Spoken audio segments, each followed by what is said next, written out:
Okay, yesterday sucked. I got terrible sleep. My back still hurt. I was out of my favorite breakfast foods because I hadn't gone to the groceries in a while, and I was out of coffee. No coffee in the house. This is like an apocalyptic scenario for me. This morning, I slept fantastically. I woke up real early, naturally, to sun in my eyes, the good kind, not the bad kind. I did my calisthenics, my exercises, my PT, did a bit of D&D prep, got my coffee, had a nice breakfast. Folks, I think we're back. It's day one of year one. I don't know what to say. I'm feeling pretty good right now. Ruben's been tormenting me the entire goddamn morning. Seriously, just 2 straight hours of I'm doing crunches on the ground. He's running around me, whipping his tail against my head. Oh yeah, please. He's got the eye goopies again. Because he's a stinky little boy. Come here, you. Hello? Wow. See, he's rowdy. He doesn't want to be held. Why is your eye gloopy? Tell me why. Why?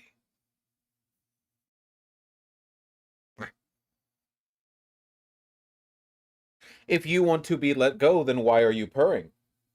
Then why are you purring? Why are you purring then, huh?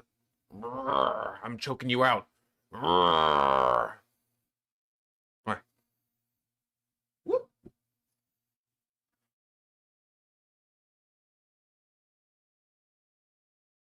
He's a good boy. I know they're indoor cats, but do they ever go out like on leashes or harnesses? Sometimes, but like pretty infrequently, you know? You can ungloopy his eyes, you know? Yeah, I know. I did this morning. And then they gloopied again, you know? It's life. My cat is an ancient 19 years old, totally deaf, so he keeps screaming like he's dying, but he just wants tap water all the time. That's cute. That's real cute.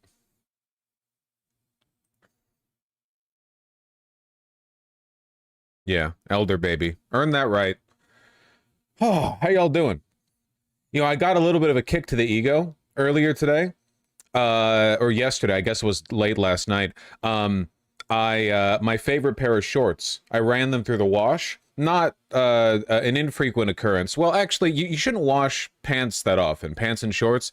The powers that be, the bourgeoisie, they want you to use detergent. You don't have to use detergent all the time. You should use less detergent, less often. Underwear and socks every time. Okay? T-shirts, as long as you're not like exercising in them or getting them real dirty, every 3 or 4 wears. Pants? Sometimes you can go a long time without washing the pants. And it's not like they're stinky. They shouldn't be stinky. If they are stinky, wash them. You know? Anyway, use less detergent. And stop using fabric softener. You're ruining the fabric. What was I saying? Oh, yeah. I accidentally dried my shorts on high heat rather than low. And earlier in the week, I was like, damn, man, I must be losing weight. These shorts have gotten, they've got like an extra couple inches of room when I pull out the waistband here. Now, fucking right up against the line, man. Right up against the line. I've been humbled. I was like, damn, I must be losing weight. These feel so much looser than they were when I bought them. And now I have heat shrunk them back down to exactly the size they were when I first bought them. That's life.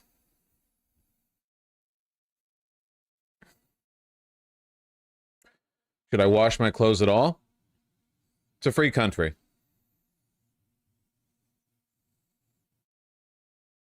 There's no way I could not wash my shirts every day. Florida, humidity and sun. Yeah, if you live in a place like Florida, I get washing way the hell more often, for sure, of course. I live in Seattle where the weather's super temperate, so not as much of an issue. Seriously, don't use fabric softener.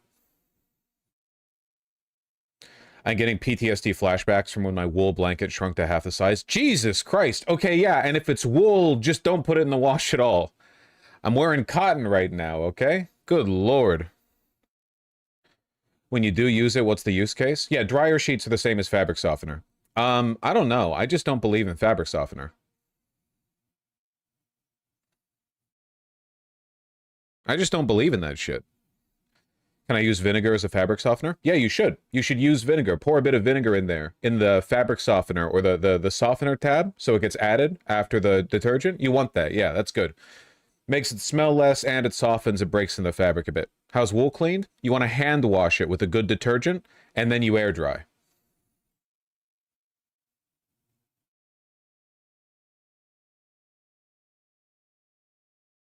What about white clothing? Well, what about it? What about dryer sheets? They bad? Dryer sheets are the same as fabric softener, basically. Vinegar doesn't ruin clothes? No, no, not at all. It's like the best. It's one of the cleaning ingredients. It's up there with like hydrogen peroxide and baking soda.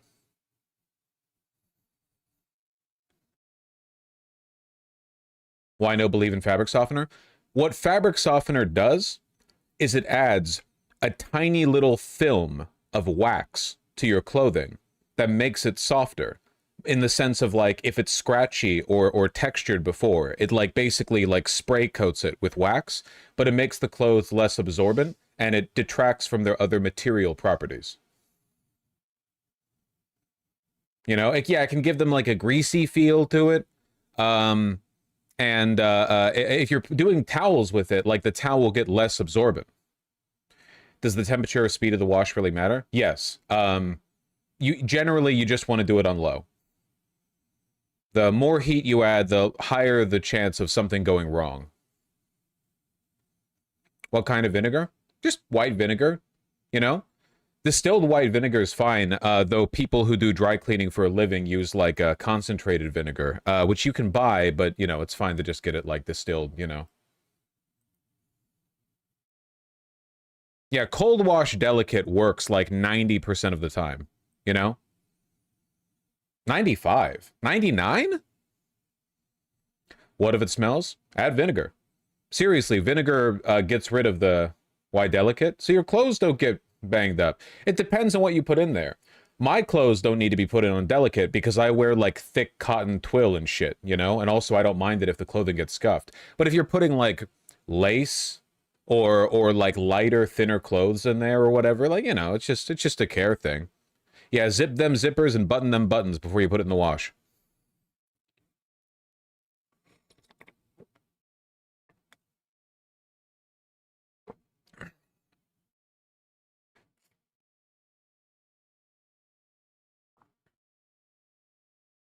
How are your linen clothes? I feel mine are quite dry and stiff after washing them, even hang drying them.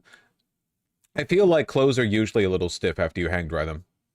Because when they air dry, they kind of like the particles of the fabric, like the molecules, kind of like stiffen in their place. You got to break it in a little bit, you know? Like after you air dry something, you just put it on and do a little wiggle for a while and you'll be fine. Ooh, good taste, sake. I will say though, I do often put on delicate or low temp dry stuff that the tag says for me to air dry because I'm pretty confident in my understanding of how the clothing will be affected and I'm using all natural fibers. I'm usually okay with like, okay, the clothing will shrink a little bit, whatever, it's cotton. I'll just stretch it back out with my like fat ass, you know? I'm usually okay with that and I do value the speed of getting it done quickly. Any difference between powder and liquid detergents? Nah, fundamentally they do the same thing, though the effectiveness varies like, you know, brand by brand. People still air dry clothes? I think most people in the world do. Like in America, you don't see that often. But when I went to Barcelona and Tokyo, there were tons of people who had like washing lines outside of their window where they were hang drying clothing. I think that like America just really likes using dryers because we like giving our electrical companies money. Are Tide Pods okay? Sure. Yeah, it's just, you know, it's just detergent, right? Isn't that what a Tide Pod is? It's just like a detergent pack in a soluble little plastic liner. Don't eat them, but you know.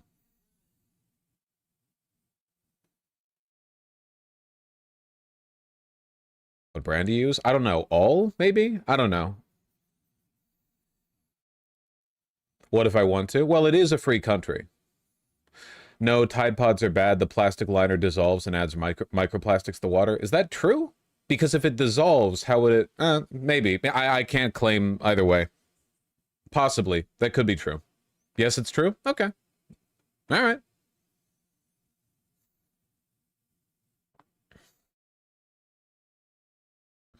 Tide Pods cost like 10 times the liquid or powder per wash. Yeah, you're probably fine just getting like a bulk of a big liquid detergent and adding a little bit with every wash. You really don't need much.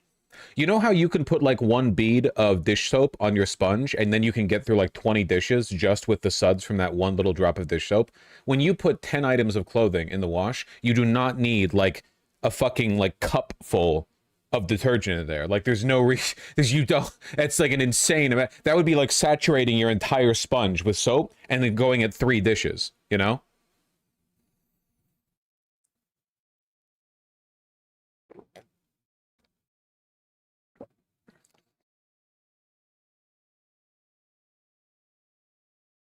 Well, it's just good sense, Miss Genderlin. Also, this is another example where of capitalists trying to get you to spend more money on something that's been already fundamentally solved. We have known how to do laundry for centuries. The dryer and the washing machine made it easier, but the fundamental technology and the way it operates has remained identical functionally, like the underlying knowledge of how this is all meant to work. There were people centuries ago using vinegar. So when people are like, oh, do the Tide Pod, it costs more, but it's worth it. It's not doing anything, okay? The chemical features of what's being done, like there's nothing new, there's nothing novel or innovative or anything, you know. They're just trying to fleece more money out of you. Hold on, we have another guest, then we'll do politics. Hey. She's squirmy. Oh, she's gonna squirm. Calm down, Capella. Hello, would you like to say hi? You don't know how to look at the camera. Well. Woo. Well. Whoop. Whoop. Yeah. Capeller. She has been great lately, by the way. She's been hanging out with us. She's been laying on my bed while I'm sleeping. You've been so friendly. Still clearly not great about being held, but, you know, that's life. Mwah! Wah! They also want breakfast. They also want breakfast? Okay. That makes sense.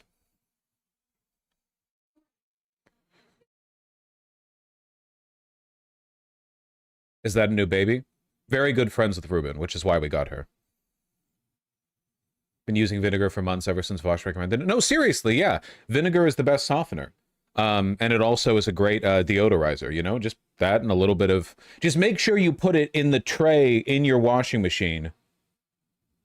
Like, put the detergent in the detergent tray and put the vinegar in the softener tray. Don't just dump them in, because otherwise the detergent will cancel out the effect of the vinegar. How can you use vinegar without the clothes smelling like vinegar? It just doesn't.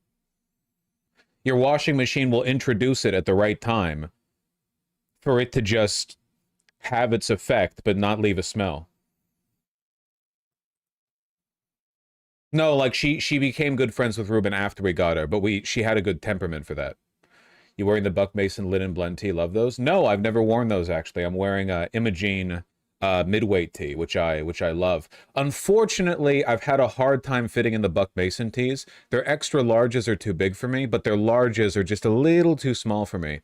I think if I lost 10 pounds, a large in Buck Mason would be perfect for me. Perfect for me.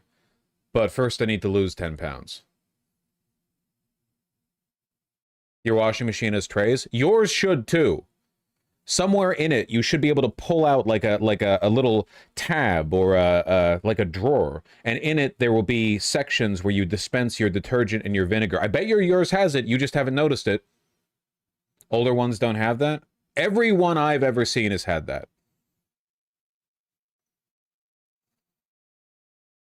Some older models have little tubes for it. Okay, well. Top loaders don't. Mine is a top loader and it does. But yeah, not all. Not all.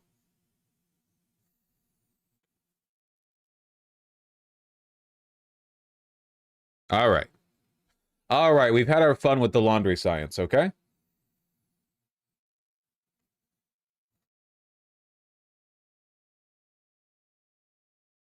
All the top loaders I've used, even new ones, you just dump it right in. I don't think there's anything wrong with dumping the detergent right in the middle, but the softener, the vinegar, you want that to wait. You don't want the vinegar and the detergent to go out at the same time. They have a different purpose. They kind of counteract each other. Otherwise, the detergent is just going to attack the vinegar. You don't want that. You want the detergent to clean, and then the vinegar comes and softens and deodorizes. They have to come in at different steps.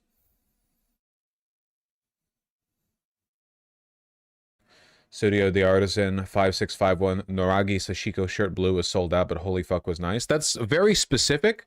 I'm not sure how, like, was that prompted? You know?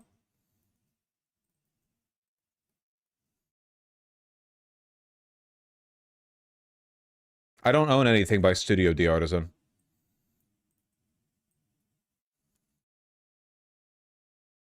Hold on.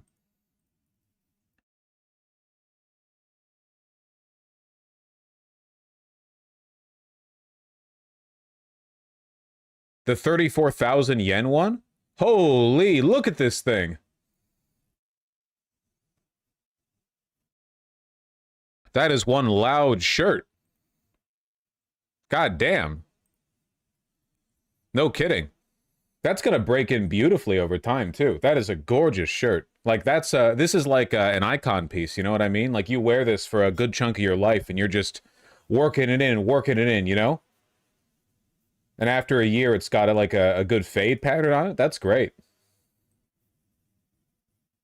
I'm always adjusting the camera down here. I never quite know where I want it.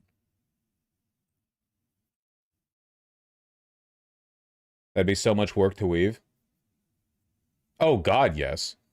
Insanely high effort. All right, we can't put off politics forever, folks. I know I keep saying that, but eventually something's got to give.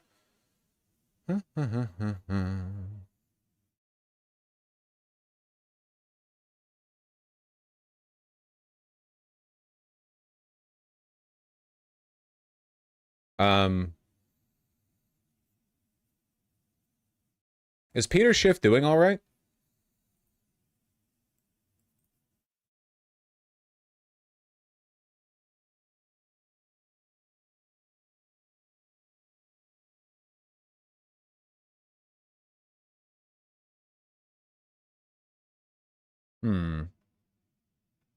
I'm not reading that shit out loud. Pedophile with a thesaurus moment? Yeah.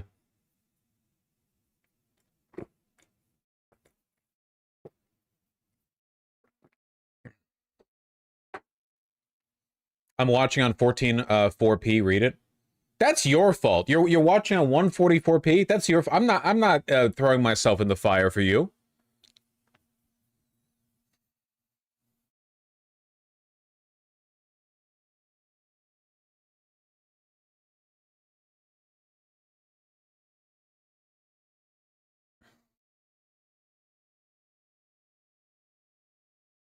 What the hell?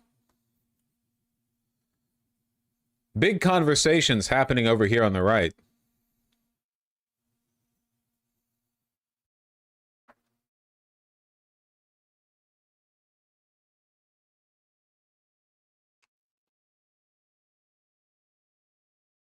How do you say that with a straight face? Well, technically he did type it.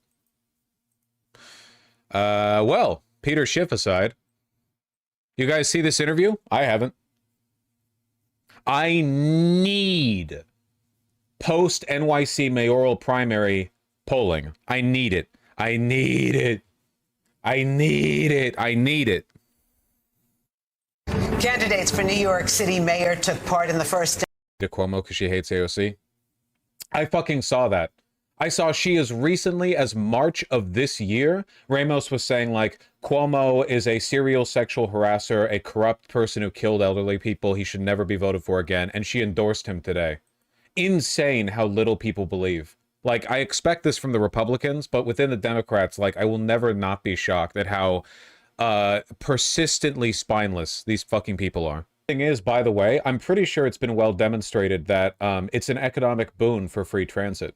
In a city like New York City, where so many people take the metro or ride the bus. If you're not spending money on the metro, you have more money to spend at the shops. Like it's essentially just like a tax that disproportionately affects people who get around the most. In essence, in a city like New York City, a metro fare is very much like a flat tax that disproportionately affects the poor, right? Because to get around, you only have so many hours in the day. A poor person and a rich person might take the metro the same number of times. That's a much greater percentage of the income of the poor person, you know? It's just not economically sensible, you know? There's a lot of stuff like this. We're like, this is why we don't charge people per the cent on the roads they drive on. It would be pretty dumb to, in addition to like the overhead of, you know, the logistics of managing this. Also, do you have any idea how much you would save on the NYPD budget alone if you just didn't need to police fare evaders? Tax Andrew Cuomo's donors, the top 1% of New Yorkers and the most profitable corporations. I fucking love this. He was very populist economically, but he also clearly hates Cuomo. He has hate in his heart. And this is the difference between him and Bernie Sanders, right? This is the narrativizing. He's asked, how will you pay for it? He responds, by taxing Andrew Cuomo's donors. Fuck that guy. Every moment of my life, he's on my mind. Okay? I fucking hate Cuomo. It's New York City. The demand to live and do business here is infinite, literally infinite. Well, are they going to take Wall Street with them? Oh, well, they'll just take they'll just take Broadway. They'll just like uplift it with shovels and they'll move it into New Jersey. What are you talking about? This is fake. The threat of capital flight, the concept of capital flight is weaponized disingenuously so often. Capital flight is an issue when like third world countries nationalize industries. Capital flight is not an issue in New York City. Plenty of experience. Like experience isn't relevant here. Like Cuomo's experience being governor is he's had experience being a wretched, corrupt piece of shit. Like the idea that, like especially in this political environment where the congressional Democrats have an approval rating of like 17% and all of them are 80 years old and have been in office for 30 years, the idea that experience is what people are looking for right now is laughable. Oh yeah, dude, that's what people really, really want. If you take a look at like the overall political zeitgeist, people are really just begging for more like incumbency. People really want more legacy Democrats taking charge. Come on, dude. Fights with the federal government, the White House. Love them just playing clips of Cuomo. Like you're interviewing Mamdani. What's the relevance of these clips? You didn't bring up anything specific or any specific interaction. You're just like, oh, well, yeah, we're obligated to show his face. We have to, the only thing he's got going from his name recognition. So we have to just like permanently feature him, you know, free ads all the time. Bring up his talking points, bring up his arguments, show his face. Why? Yep. And Cuomo would be exactly the same. That like the way they got Eric Adams, apart from Eric Adams already being a corrupt piece of shit, was with a federal investigation into his corruption charges, which the DOJ then weaponized against him and blackmailed him into doing what the administration wanted with letting ICE in. And now they've opened up a federal investigation into Cuomo. They're going to do the same thing twice. They want to two New York City mayors in a row where the DOJ is going to say, hey, listen, you need to let us do whatever the fuck we want. Because otherwise we're gonna like just arrest you, like you're going in jail, basically. Fantastic cunt. I fucking hate these people. You've been really wishy-washy on this random foreign policy issue that we keep throwing in your face for no reason, even though you've answered it explicitly multiple times. Exist as a Jewish state. I support Israel's right to exist as a state with equal rights. I believe that every Why state... not as a Jewish state? Mamdani, wrong. You're supposed to want an ethno-state. Because I'm not comfortable enshrined in every country in the world. That's my... His framing here, by the way, and I did see this clip, is absolutely brilliant. Because I've seen Zionists fuming over this, because they're evil, of course. And in order to fume over it, they have to admit that what they're mad about is the idea of egalitarianism. Framed it as an American thing, and this is what I mean about like patriotic leftism. The idea that like you have to own these principles and you have to make them feel like they're American because that's how people will buy them. Why is he asked this all the time? You know why. I mean, leaving aside the fact that he's constantly jumped with this as if this is like a relevant position at all for the mayor of New York City. I mean, it's the best possible answer. Anywhere near this oppositional of an attitude towards them. I mean, they randomly just played 30 seconds of clips of him for like with no prompting at all. Like it's so fucking obvious, man. It's so fucking obvious. And by the way, this problem has been around like for all of American history. I know that a lot of you guys started in 2016 or later with regard to like following politics, but it has been this unequal and this obviously oligarchical and this much of like an insider's party forever. It always has been. It has always been like this. Yeah, this rot has always been there. So I don't know. I don't know, man. It's so infuriating. If he really wants to win the day in New York City, he's going to have to do a soft coup of the New York City Police Department. The NYPD is Hitlerite. No matter what, no matter how much you capitulate to them, they will be his undoing.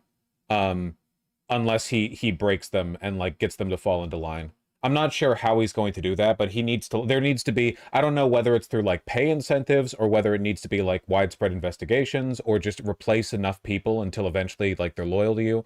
But he needs to break them.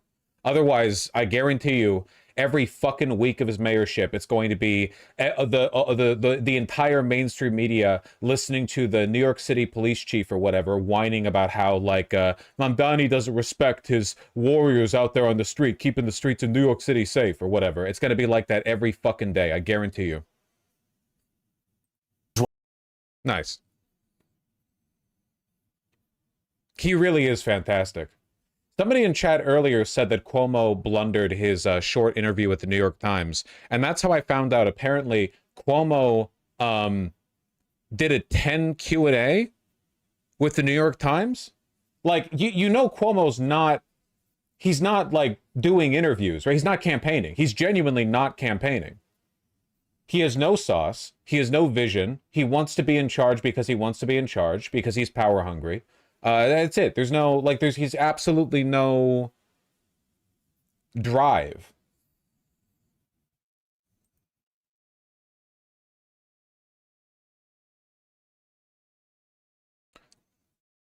What are the 10 questions the New York Times went with?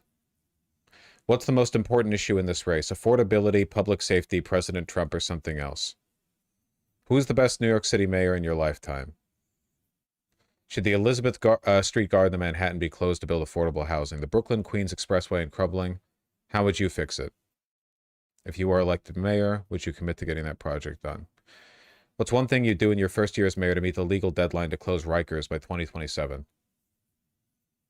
What's one issue in politics you've changed your mind on? Congestion pricing. Do you regret your decision to resign as governor? If I had to do it again, I wouldn't have resigned. At the time, I thought I would be a distraction to government functionality, that they would all be involved in impeachment proceedings, blah, blah, blah. Looking back, what has really been done in the last 4 years anyway, right? Maybe I could have accelerated this whole process. It wouldn't have taken 4 years. It could have been done in 6 months. If judges actually had people come in and they gave sworn testimony, but in retrospect, I wouldn't have resigned. Jesus Christ, man. And keep in mind, the Democrats, the national Democrats, are still backing him. So that's his one regret.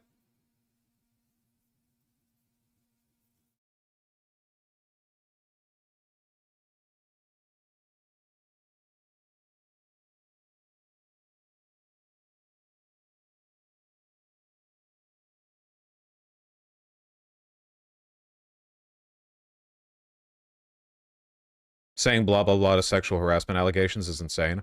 Extremely well substantiated sexual harassment allegations. How often do you take the subway or bus? I take it fairly often. No, he fucking doesn't. There would be pictures or videos of him taking the subway or bus if he took the subway or bus. He absolutely does not. Did you see that photo op he did of him in the bus? Cuomo MTA photo. Did you see that shit? He looks like he's being taken to his fucking hanging.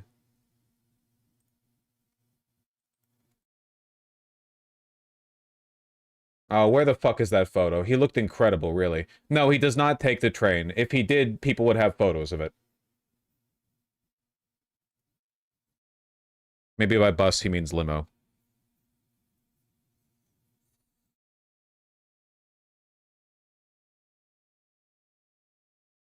Once a week, once every other week. What's the last TV show you binged? Jesus.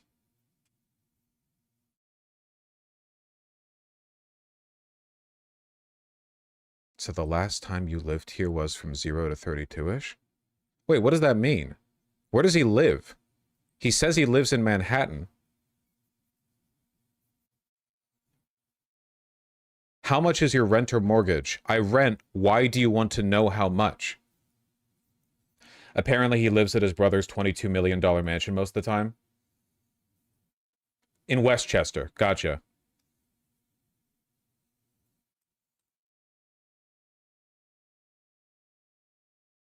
I don't know, man.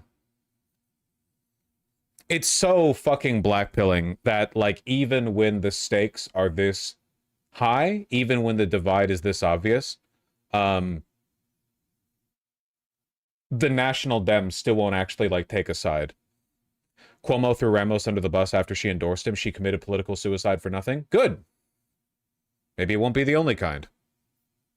She's endorsing me. I'm not endorsing her. That's fucking funny.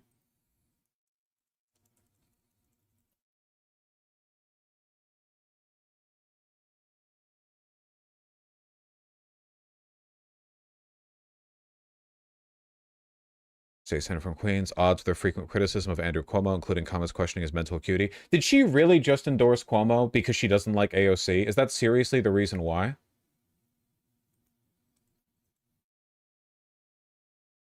Like, what justification has she given for this?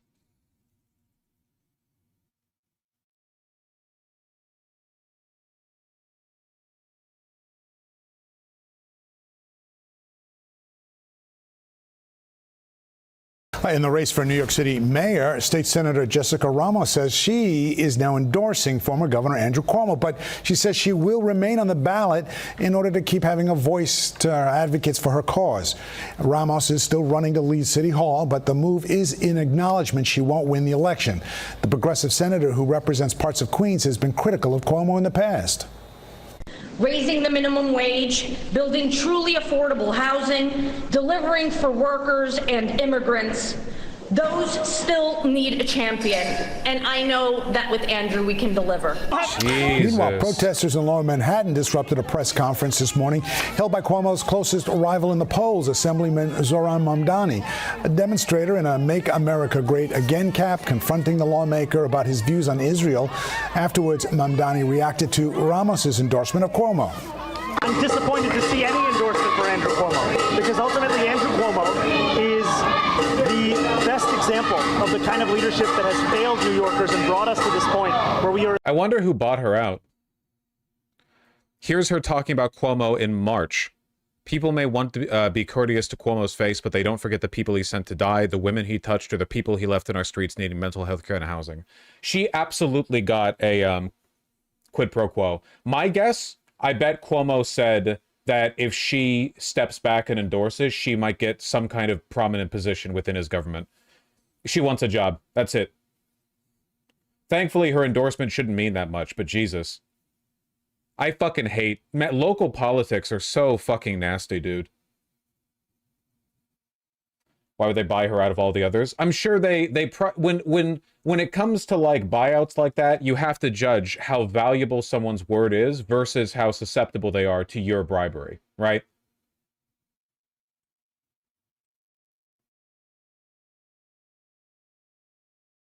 Yeah, these are the only photos that I've seen of Cuomo on the train. These, like, obvious ops where you've got, like, reporters are spilling in. He's got, like, his bodyguards and people around him. You know, I've never just seen, like, a casual photo of him on the train.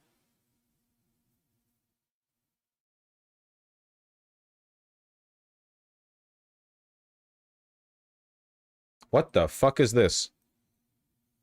Eid Mubarak, Mubarak, Eid Mubarak, Mubarak. Is this his account?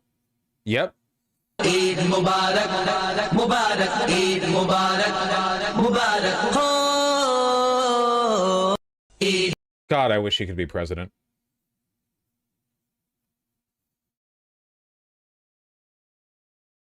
Indian brain rot? I think that we should appreciate brain rot regardless of its...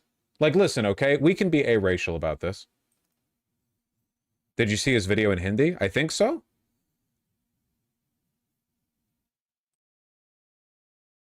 Can you imagine the White House posting this? I'd rather the White House post this than like an ASMR video of people being illegally deported to El Salvador.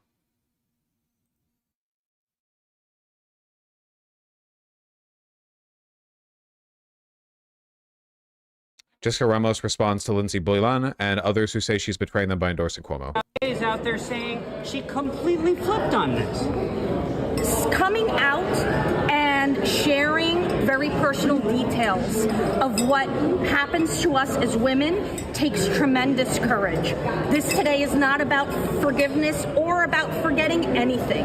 This is a very sober take on where we are in this race and the type of leadership that is required at a time when I need workers and I need immigrants protected. I am not going to vacillate at the type of leadership that we need at such a critical juncture. Obviously bot. Like it's just like it's a joke. Honestly, so transparently bot that I can't see this hurting Mamdani in any way. Jesus Christ. Call her voice annoying? Yeah, her voice is annoying. That too. But like also this.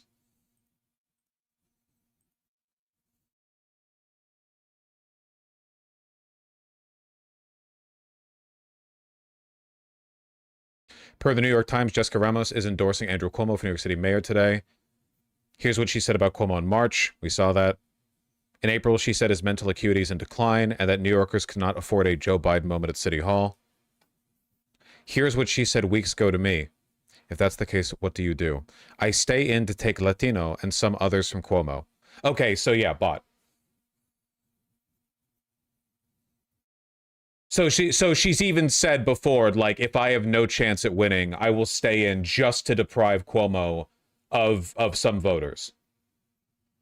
I wonder how much they bought her for. You know, I wonder what the job offer is. I wonder what the compensation would be.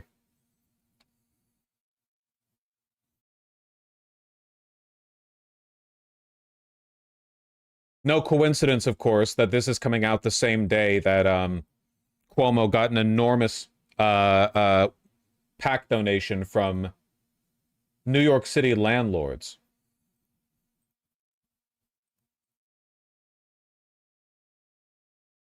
Which, of course, Mamdani's been campaigning on. The money, the largest example of outside spending by a single donor in the New York City mayor's race, will go towards campaign ads on Cuomo's behalf. Wow.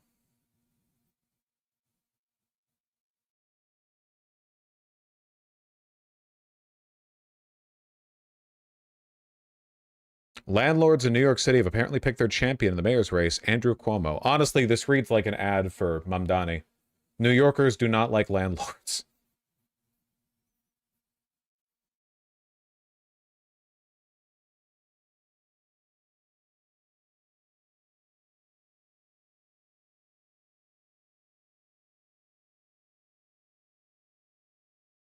She was probably bought by the National Dems to endorse him because they knew Mamdani wasn't doing as hot with Latin voters. If the National Dems are behind this, I can't even say how I feel about that, to be honest, for YouTube reasons.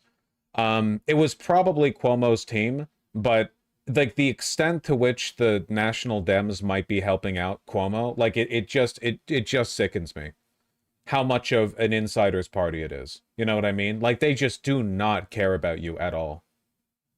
Like the National Democrats are a institution designed to turn people who pay attention into Brianna Joy Gray. Like that's what they exist to do. They don't raise taxes. They don't make the country better. They don't do much of anything. They do turn people into Brianna Joy Gray.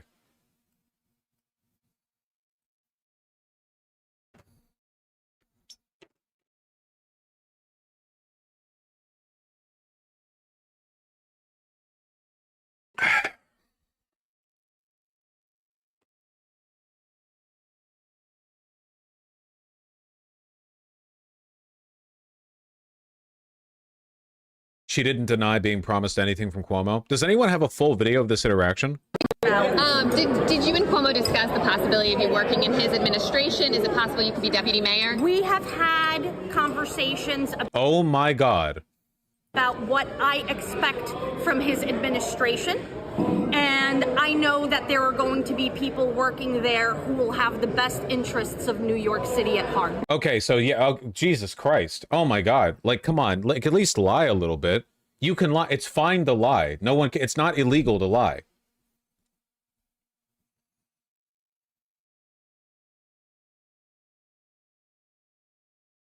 Do you think she's actually throwing us a bone by being this transparent with it, by like throwing herself under the bus like this? Well, at least that means it's Cuomo and not the National Dems. Jesus fucking Christ, man. Did you and Cuomo discuss the possibility of you working in his administration? Is it possible you could be deputy mayor? We have had conversations. Jesus, it's just unbelievable, dude. I feel like a normal person would lie here just out of reflex, without even thinking about it. I feel like they would just like begin fibbing because of how obviously corrupt this is. The fact that she immediately was like, I will not deny that Cuomo and I have had conversations, just like, I don't know. I don't know, man.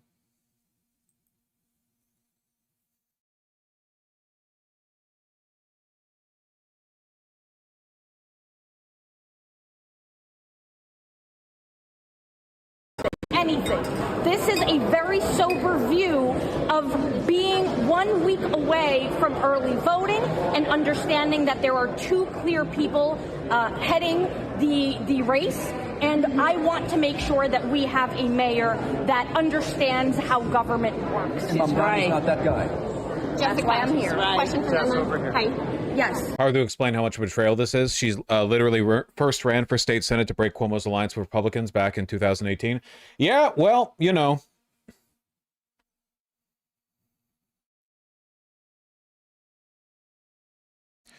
How do you exist as a woman and not immediately recoil at the possibility of being the deputy mayor of Cuomo? People literally don't give a fuck.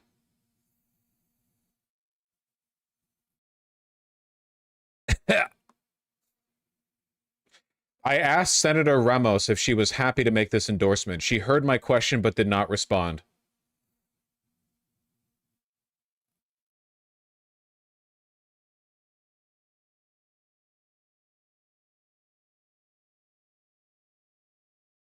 Doing great. Doing great. Campaigning together? I'm sorry? Are you worried about Mamdani, Adrian, and Brad Lander holding an event like this, cross-endorsing, campaigning together, and their bases adding up to defeat you? They did. That Again. No, they did. That is their campaign. Now, What? Landers campaigned with Mamdani? They've already combined into a... No, they haven't. What are you talking about? they have to answer is, how does an Adrian Adams and a Brad Lander support a Zoran Mamdani, support his positions on Israel? Oh my fucking God. I feel like I don't have the stamina for politics sometimes. Genuinely, people are like, dude, the most hardcore fucking balls to the wall political environment there is like debate blood sports. It's crazy. You wake up, people have doxed you. You fall asleep, last thing you see on your phone, people are sending death threats. You wake up the next morning, people are posting nudes that you sent to a person who you were friends with back in 2011, but since then they've betrayed you and now they're posting it and making fun of your penis. That shit has nothing on just basic local politics. I do not have like the emotional constitution to handle this. This is too much for me. This cynicism, this shit, this kills me. Okay? Jesus fucking Christ. Support his statements on Israel. Support him saying President Obama is evil and President Obama is a liar. Is he not capable of projecting his voice? Is he like... He's not even 70. Is he that decrepit? I don't know how they stand in support of those positions. Jessica Ramos is also an anti-Zionist. Do you stand with Jessica Ramos on that? Thank you. Not going to answer that one. Oh, and I bet you Ramos would walk back that position if asked now, too.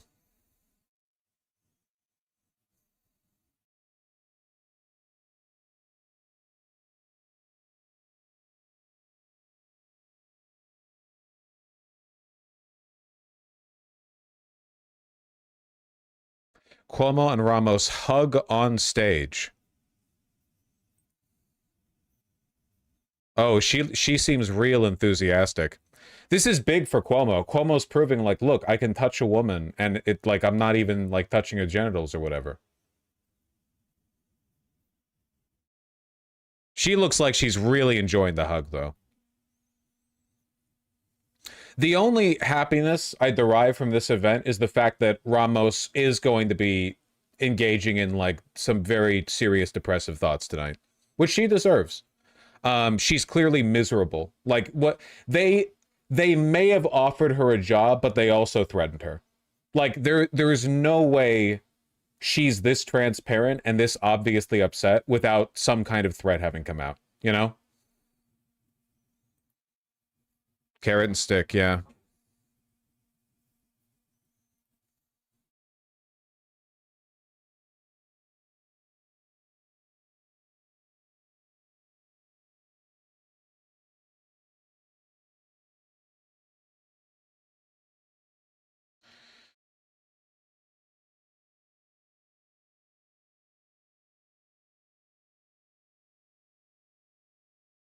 Her old tweets about Cuomo are still up, so? Well, yeah. They'll stay. Jessica Ramos supports killing and touching people, so why'd you endorse him? Just a bunch of people. Maybe you should have deleted this. Disgusting opportunism. I don't think it's going to be effective. The real, like, threat would be if somehow Cuomo gets Lander to back him, which isn't impossible. Not likely, though. Do you think Zoran makes these kinds of offers? No shot whatsoever. Hey, would you have guessed it Ramos yesterday? I don't think it's likely either. I don't know. It's an age of cynicism, okay? Do you think Zoran makes these kinds of offers? Zoran can't threaten people is the problem. If Cuomo can threaten people, this is just about like your approximate your adjacency to power. Cuomo is the Trump pick, right? If Cuomo becomes mayor, he'll get to do whatever the fuck he wants. He has a long record of corruption. You know he's going to transfer wealth to the wealthy. You know he's going to further that process. You know what he's going to be like, but he can threaten people, and he knows a lot of people. Mamdani doesn't know anyone. Seriously, he's been a city councilman. I mean, he doesn't have the ability. Any threat coming from Mamdani would have to be really implicit and future tense, whereas Cuomo can threaten people even if he doesn't make it into the mayor's office. State assembly, thank you, not city council, state assembly. He just doesn't have that. He can promise to reward people, which he should do as much as possible. Once Mamdani wins, if he wins, I fully support like an era of unrelenting Mamdani corruption, okay? I want some Huey Long shit coming out of City Hall. I want people slipping on banana peels, okay? I want people waking up next to horse heads in their bed. You know, I want him to do everything. Yeah, give me some Evra type shit, okay? I need him to consolidate, all right? We're up against the looking glass here.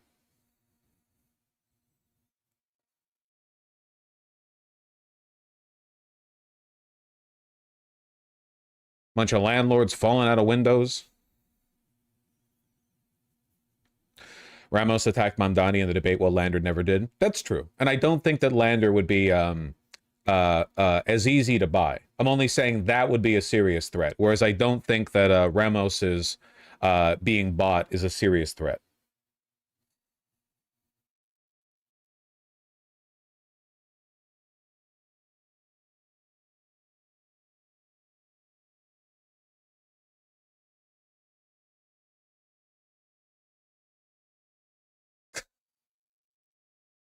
God.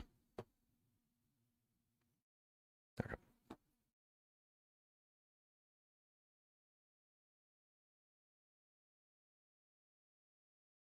I see that FBI Director Kash Patel is currently trending on Twitter.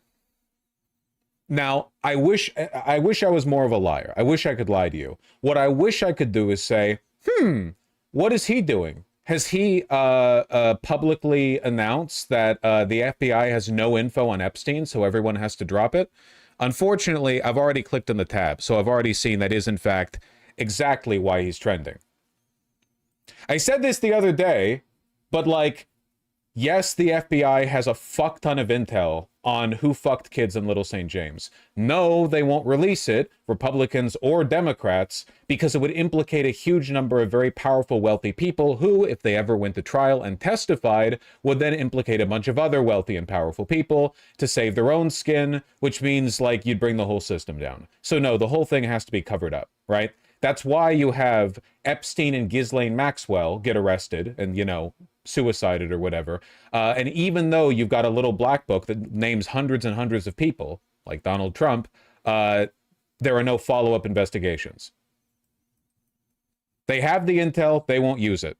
So the Republicans are in a difficult position because they really appeal to the conspiracy-minded, right? Like the Republicans, generally speaking, people who are really conspiratorial are really stupid and impressionable, which is like the main GOP, like that's kind of their writing, right? That's their constituency. But now they have to explain, all right, guys, sorry. I know we misled you for years on this and told you that the Biden FBI was covering it up, but now we're in power and trust us, there's actually no Epstein files.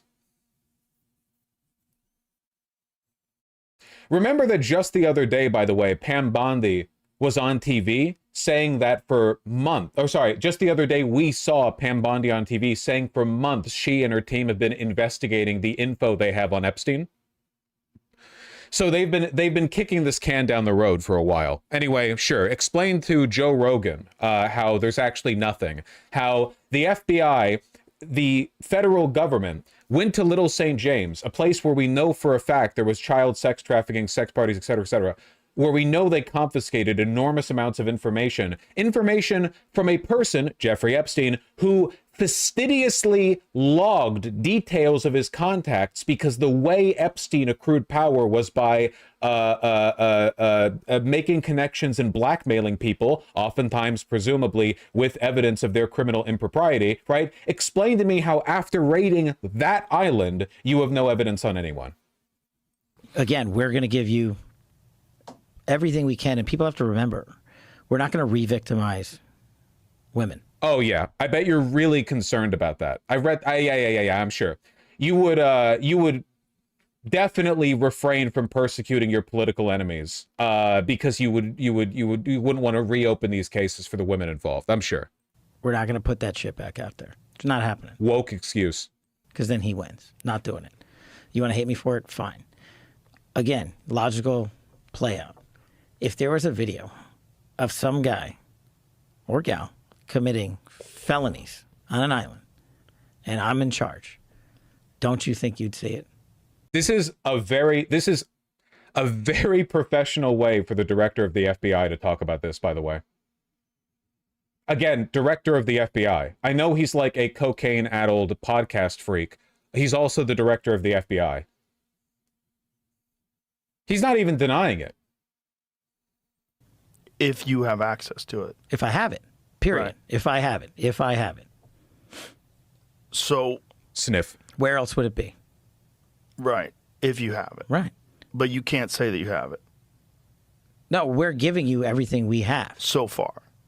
Everything we have so far is. Have you guys gone over all the video that's available? Yeah. That's what I'm telling you. That's what takes. So again, Joe Rogan as a Republican asset is in a tough position here because the idea that the feds don't have anything on Epstein's clients is ludicrous. Nobody actually believes this. His audience of millions of people, conspiracy-minded people, do not believe this. Nobody believes this. But because Joe Rogan's on their payroll, more or less, he can't directly contradict Kash Patel. If this was, for example, Biden's FBI director, or any other administration, Joe Rogan would say right now, that's fucking bullshit, dude. We know you're hiding the tapes. Come on. But he can't do that here because, of course, like he's an asset to them. So they just have to go back and forth on this. They just have to be like, okay, well, like, all right, okay, I guess not. all right, I guess so. So much damn time. Right. And is there video from the island? Not of what you want.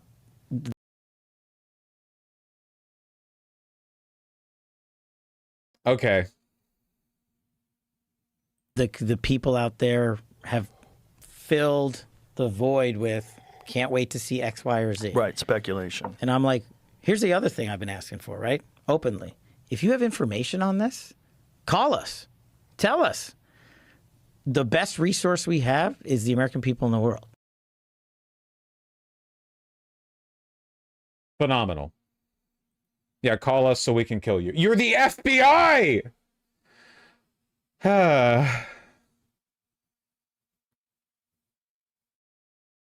Is the FBI even doing anything at the moment? Like, Kash Patel might be one of the most incompetent people in the administration. Like, at least with like RFK Jr. and the Department of Health and Human Services, at least like the scientists underneath him can still do what they're allowed to do, like within the purview of their jobs and the grants they're given and what they're allowed to publish.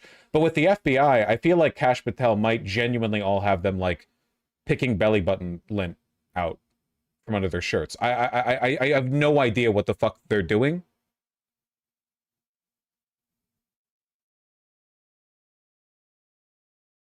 There's currently a pedophile in the Oval Office. They don't do shit. Yeah, I suppose. The idea that, like, Trump's FBI in particular would release these files when any Epstein files would obviously implicate Trump, like, come on. Nobody's going to believe this, man.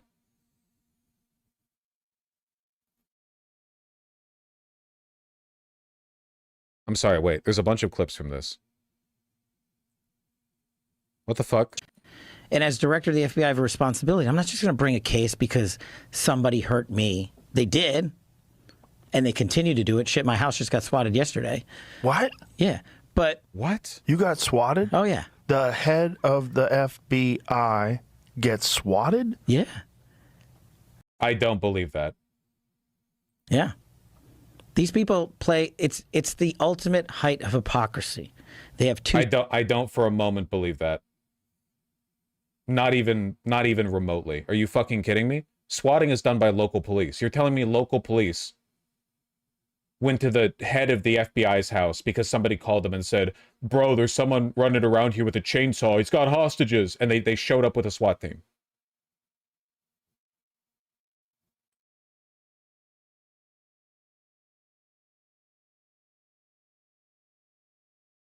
They did?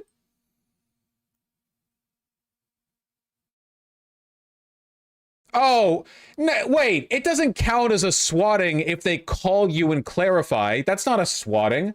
That's a swatting call. When you say you got swatted, that means SWAT showed up, not the police called you and said, hey, we just got a call saying that the head of the FBI was wielding a chainsaw running around with hostages.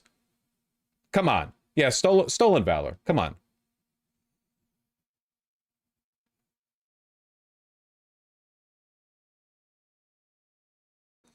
What the hell? Patel, 45, became the 9th director of the FBI on February 20th, 2024? Well, at least it wasn't AI written. I think they would have gotten that right.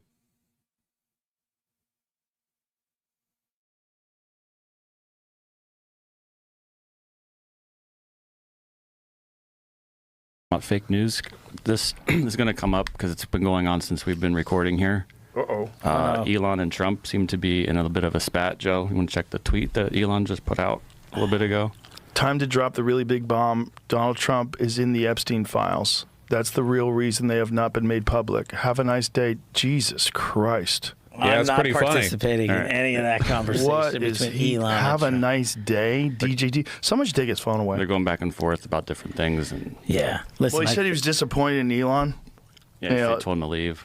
Jesus Christ, that's a crazy. It's so cool having a White House where the presidential cabinet acts like a literal streaming house. Director of the FBI is like, dude, I'm not touching that drama. Dude, no. Catch me later playing Valorant, though. Thing to say. How does he know? Does he know that Donald Trump is in the Epstein files? Everybody knows Donald Trump is in the Epstein files. Didn't Epstein have like 9 ways of contacting Trump? Like he had like 9 phone numbers for Trump or something like that. It was like you've got like the cell, and then here's like his houses, and then here's like a butler, and here, yeah. Oh yes, we know they were best friends, but I mean like the best friends thing was alleged by Epstein, which people could say like, oh, he just said that, even though we know it's true. But like, Epstein does not have 9 ways of contacting Trump unless they're doing something. Okay.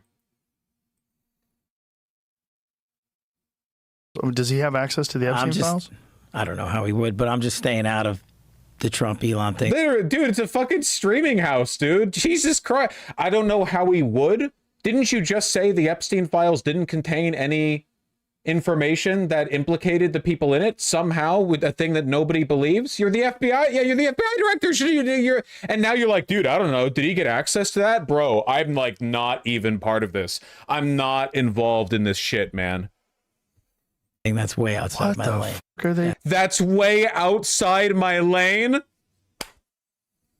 Thank God, dude. Thank fucking God Trump prioritizes loyalty over competence. Unironically, thank fucking God. Oh my God, dude. Jesus Christ. Can you imagine if every department head was as smart and evil as like Stephen Miller?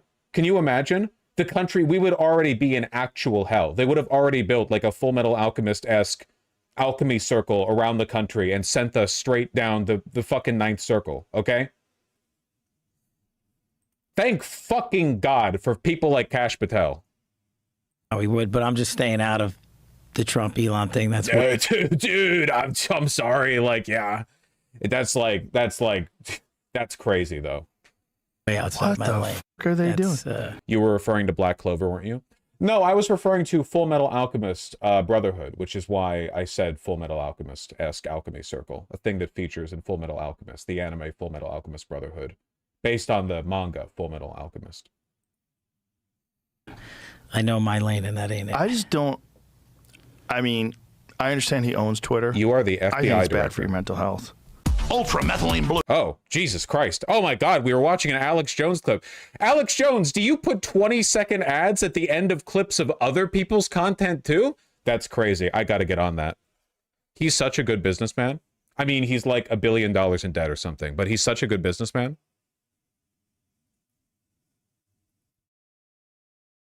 With the Hunter Biden laptop story, where 51 former intelligence agents testified that this. Thank you for bringing that up. Tell me about how crazy that is. Please, let's talk about Hunter Biden, a relevant figure everyone cares about. Please, anything but the fact that I'm like hiding the pedophile tapes from you. So you want to talk about the ultimate weaponization and total disinformation combining forces, right? A week before the... Also, what is he wearing? I know this, I'm not doing a fashion bit. What is he wearing? He's the director of the FBI. It looks like he's wearing some Under Armour like tech, like compression suit or something. Isn't that like weird? A little bit? I don't know. Right? A week before the election when Biden and Trump were running against each other, maybe a week or 2 weeks before that, right? A guy who used to be in the intelligence community. These people are all such grifters, man. Or not grifters, that's not the right term. They're always on their bag. This has the @MAGA voice watermark just right here in the fucking middle, and it's just a Joe Rogan clip. Like, it's the grind set. Dude, seriously, like I'm slacking. Community says, oh, we got to bring the Hunter Biden laptop thing into play, knowing it was bogus. And they come out and they basically say the FBI, even though knew that Hunter Biden's laptop was a righteous piece of This is boring as shit. I want to hear more about how you're covering up for Epstein. Again, we're going to give you everything we can, and people have to remember, we're not going to re-victimize. Oh no, it's the same bit, I guess. In my opinion, I think that this conspiracy might be too much for a lot of MAGA types to let go. I think that a lot of people in the Joe Rogan orbit are not just going to sit there and go like, okay, guess there was nothing. The past 10 years of speculation have been nothing. Bye-bye. Like, a lot of them already had to swallow the pill that Trump wasn't involved in it somehow. And that's one level, okay? But they do this by enclaving Trump, by selecting him and removing him from the conspiracy. The conspiracy is still there. What Kash Patel is basically saying is, no, there's none. There's no conspiracy. There's nothing there, you know? I think that people are going to take from this, a lot of them, either that Kash Patel is in on it, or that there's like another secret higher level of deep state clearance that he would need to get access to it. It's going to be one of those two. The question will be like whether or not he's in on it. And the answer is he's absolutely in on it. When he was made director of the FBI, he went in and he said, let's do this, guys. All right, Epstein, yeah. And then somebody else in the office walked up to him and they said, hey, can we have a conversation with you in this office with no windows? And they sat him down. They were like, okay, so here's the way the government actually works. All right. Okay. If you release this, the entire fucking administration will collapse. The government will collapse. No one will trust anyone. We have donors who rely on us to keep these systems stable. You cannot do this. So no matter what, you have to say we don't have this intel. We don't burn the intel. We keep it because sometimes we can use it to our advantage. But for the most part, we pretend it doesn't exist. No matter what else happens, you can't rat on this. If you do, we'll kill you and your family and like everyone you've ever loved. And that's it. And that wasn't the deep state talking to him. That was just the FBI. And it's the cleanest line in the world, man.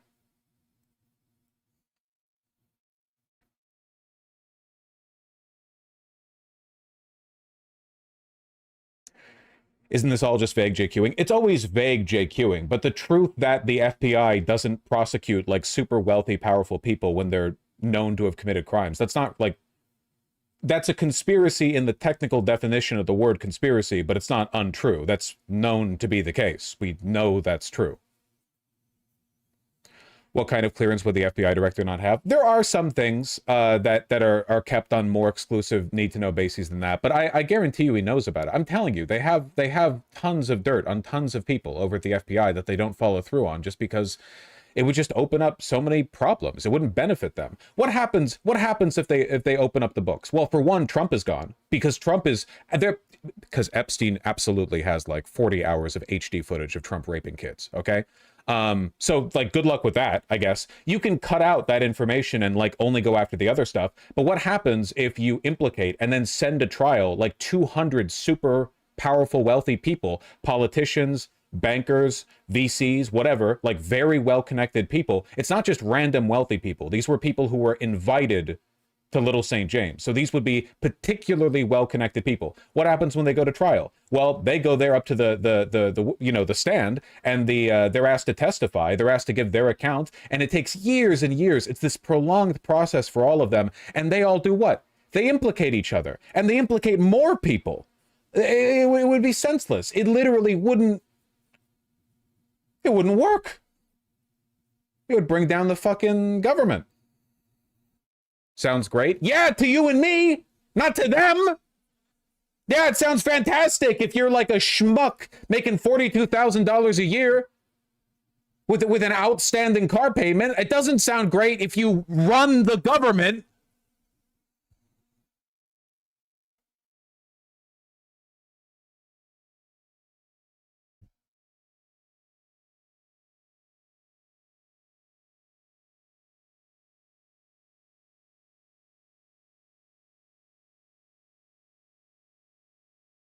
I wish they would get exposed. They never, ever will.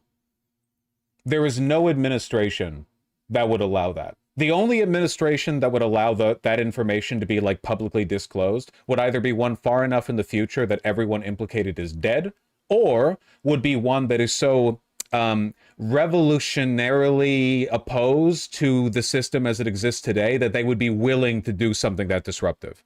Yeah, Bernie would not do that. Absolutely not. Bernie would have? No, he wouldn't have. Because Bernie would have had a conversation at some point and it would have been like, listen, you can do this and basically guarantee that your administration gets nothing done ever. Nothing will get done. You will not get a single bill passed. You will not get any legislation. Nobody will obey your commands. It'll be over. The government will cease functioning. Everything will stop. Or you let this one slide and you get people their free healthcare. And he would probably choose the free healthcare.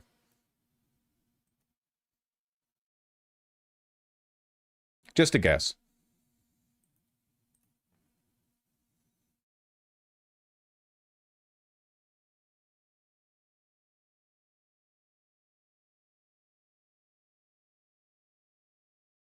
International human trafficking is not something you let slide. Hold on. You're not. Wait, I just need to be clear because of the language of some people in chat. I'm not saying that's good.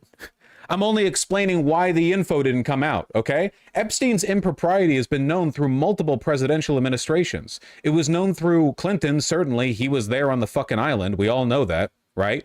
Then you've got Bush. Why didn't Bush use it against Clinton? Because Bush's friends were there too. Why didn't Obama use it against anyone? Because Clinton and Clinton's friends and everyone. It's a bipartisan issue. And it's not just an American issue too. Keep that in mind, okay? Epstein did power brokering like across borders, okay?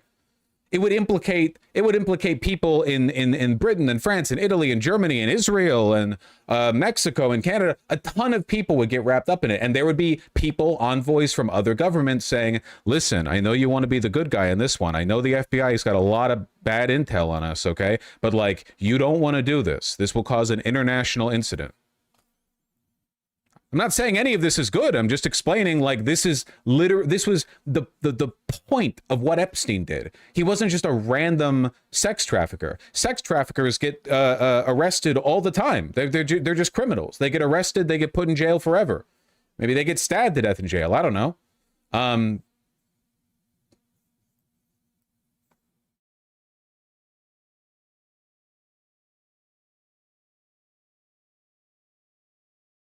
Yeah, he was the king of pedophiles. Epstein, a very powerful sex trafficker.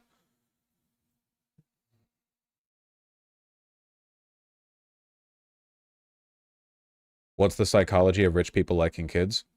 Look, you can get into like broad speculation to the point of like, well, maybe once you're a billionaire, you're just evil anyway. But I think that in Epstein's case, it was a weapon that he used deliberately to entrap people. So you have like dual effects of a lot of these people are already fucked up. And then also Epstein wants dirt on these people because that is literally how he built his power base, right? Because once Epstein has dirt on you, you have to be his friend, right? That's the whole point.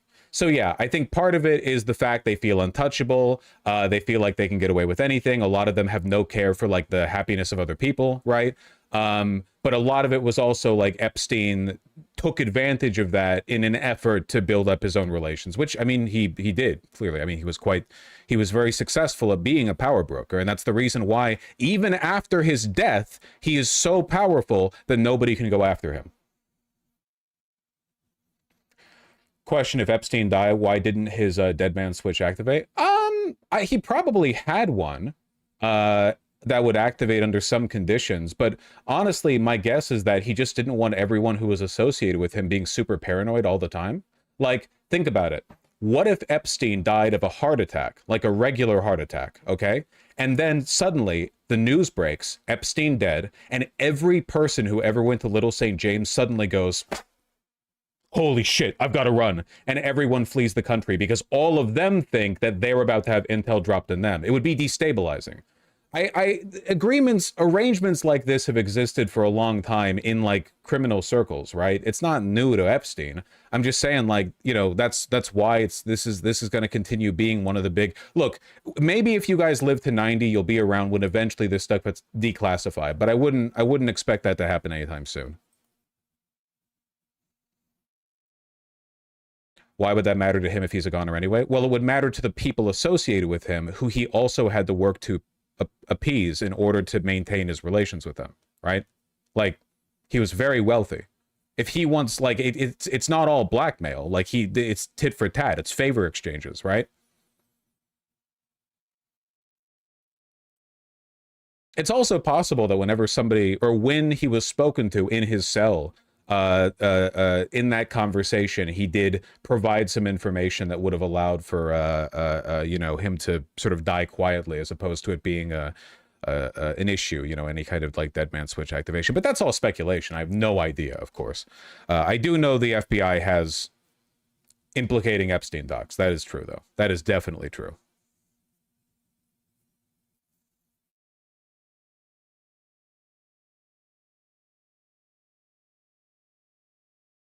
Can somebody leak the FBI files, maybe? They would be killed, for sure. Much like the person who dropped the Panama Papers was killed.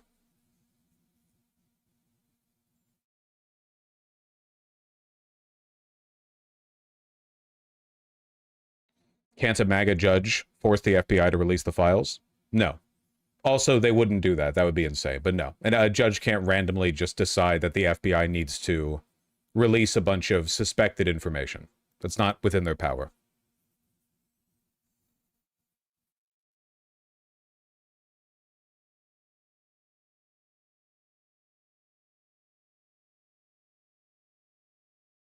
Can one still hack the FBI? I guarantee you none of this information is held digitally on internet accessible devices. 100%. If they're holding any of that information, it is in boxes. It's on paper, it's analog. In a vault. Yeah.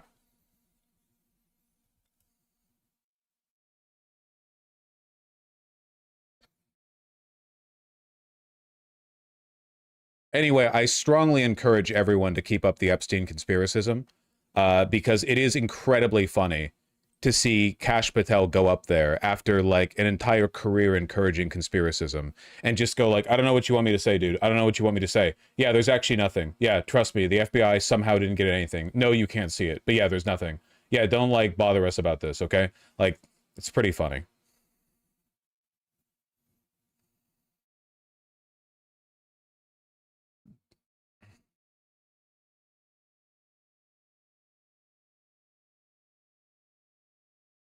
Didn't Dan Bongino do this whole song and dance too? Yeah, they're like the same type of guy.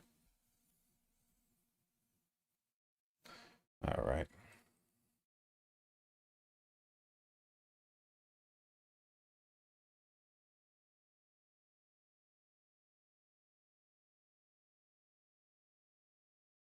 Okay. They clearly destroyed all evidence. They would never. They would hold that shit for sure. He's been freed. I know! It's been linked. Thank you. It's been linked. I saw it. Thank you. I'll look now. Thank you. Thanks.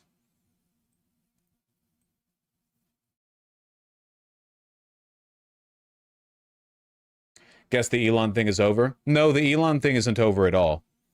Elon walked back randomly claiming that he's going to decommission the Dragon spacecraft because that was a retarded thing for him to say and probably contributed significantly to Tesla losing hundreds of billions of dollars in market cap value overnight. You know? That, like, this isn't him ending the beef with Trump. This was just a phenomenally stupid thing for him to say. Just remarkable, really.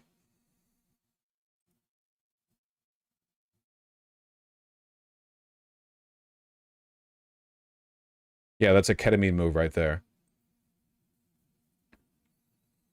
Why wouldn't they? They all have an incentive to destroy the evidence. Okay, last thing I'm saying on this, and I'm just guessing, okay? My guess is, well, one thing that I'm not guessing, I feel like is pretty obvious, is that the FBI has that information. The question is, why wouldn't they destroy it?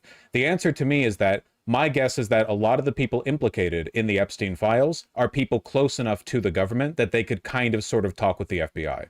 You know, for one, the FBI are hoarders, but also a lot of these people are wondering, hey, you know, the FBI just raided the island where I have been filmed doing crimes. Hey, FBI, what's up? What's going on? Hey, how's it going? I've been a powerful magnate my entire life. Really wouldn't want to be surprised by any criminal investigations. Hey. And the FBI has had to say to this effect, I imagine, to many people, essentially, don't worry about it. But the FBI would never give up on that power because it might be possible that it could be selectively used in the future against certain people for certain reasons. Destroying all that information just doesn't seem likely to me. Somebody would hold on to it. There's just too many people with too many interests involved.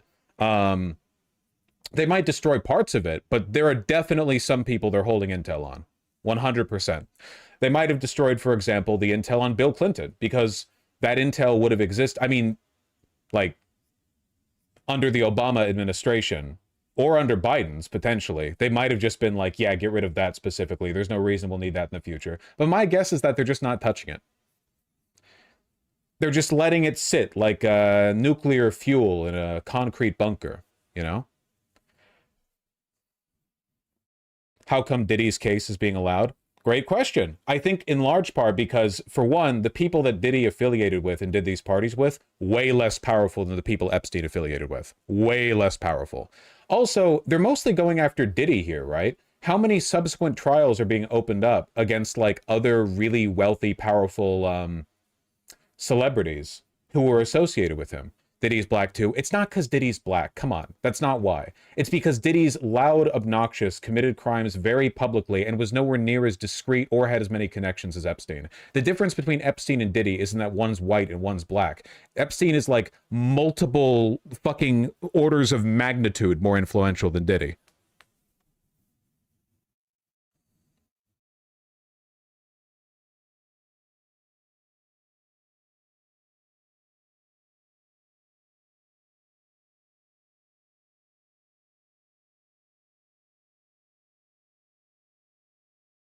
And yes, Epstein was probably a lot smarter than Diddy as well. Would Palantir have the Epstein files possibly? No, Palantir has not been tapped into the FBI database. And even if they were, again, those files are probably analog. They're probably not saved digitally. Right now, Palantir is just digging into it's Department of Homeland Security, Department of Health and Human Services, Department of the Treasury, and the IRS, right? But right now, like the point of Palantir is creating a database in all Americans for like surveillance. It's not to synthesize all information held by the government. Why on earth would the FBI ever let that stuff get digitized and put into Palantir? Like that would be against their interest. That would make the much more vulnerable to leaks.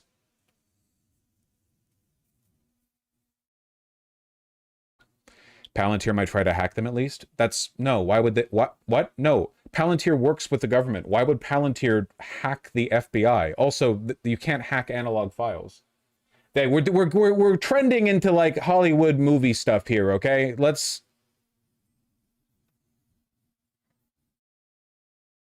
dial it back a little bit.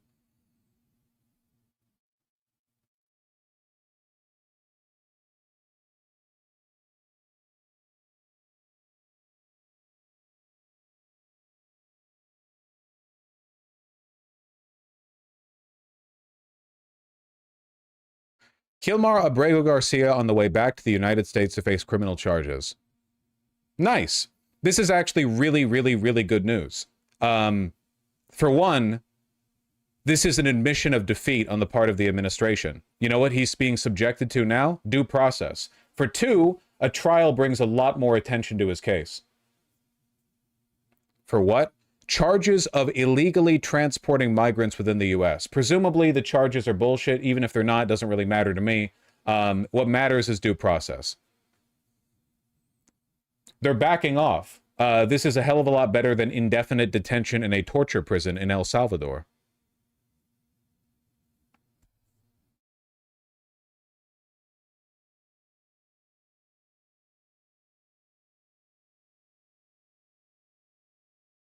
The two-count indictment, which was filed under seal in federal court in Tennessee last month, alleges Abrego Garcia, 29, participated in a years-long conspiracy to haul undocumented migrants from Texas to the interior of the country. The alleged conspiracy spanned nearly a decade and involved the domestic transport of thousands of non- Wait. Where is this coming from? What, he was a fucking transportation boss? You're not just... Well, yeah, he would have been what, like 18? He's just, oh, he's the guy, I guess. He's the guy. So it's interesting that they didn't reveal this information before, like when they were deporting him. Like the whole time, like when they were justifying sending him to El Salvador, they were like, well, he has MS-13 tattooed on his knuckles. Only now have they come up with a decade-long conspiracy to transport undocumented immigrants. Fascinating. It's not impossible that this is true. It's just very unlikely, and you shouldn't trust the Trump administration for anything, certainly with regard to this. That being said, this is a massive walk back on their part, dude. To go from no due process out to El Salvador, goodbye, to we're just going to slam him with trumped up charges, this is much better.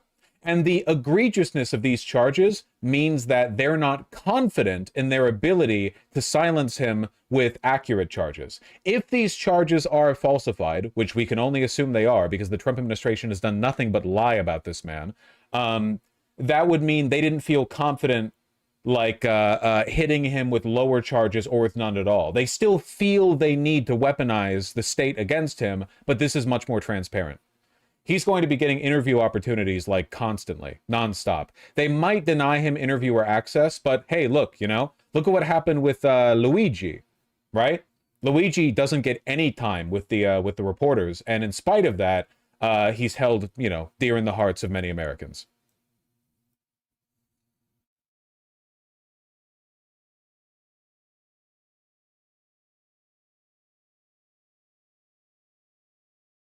This is going to be every defense attorney's wet dream. Oh, God, yeah. He's going to have like 57 pro bono Harvard lawyers who are looking to make their career defending him. Same thing happened to, oh, Jesus, I'm blanking on his name. Come on.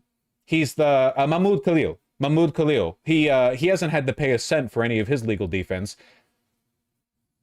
They arrested him for protesting against Israel, and every fucking... every lawyer within earshot jumped on him and was like, please, God, hire me.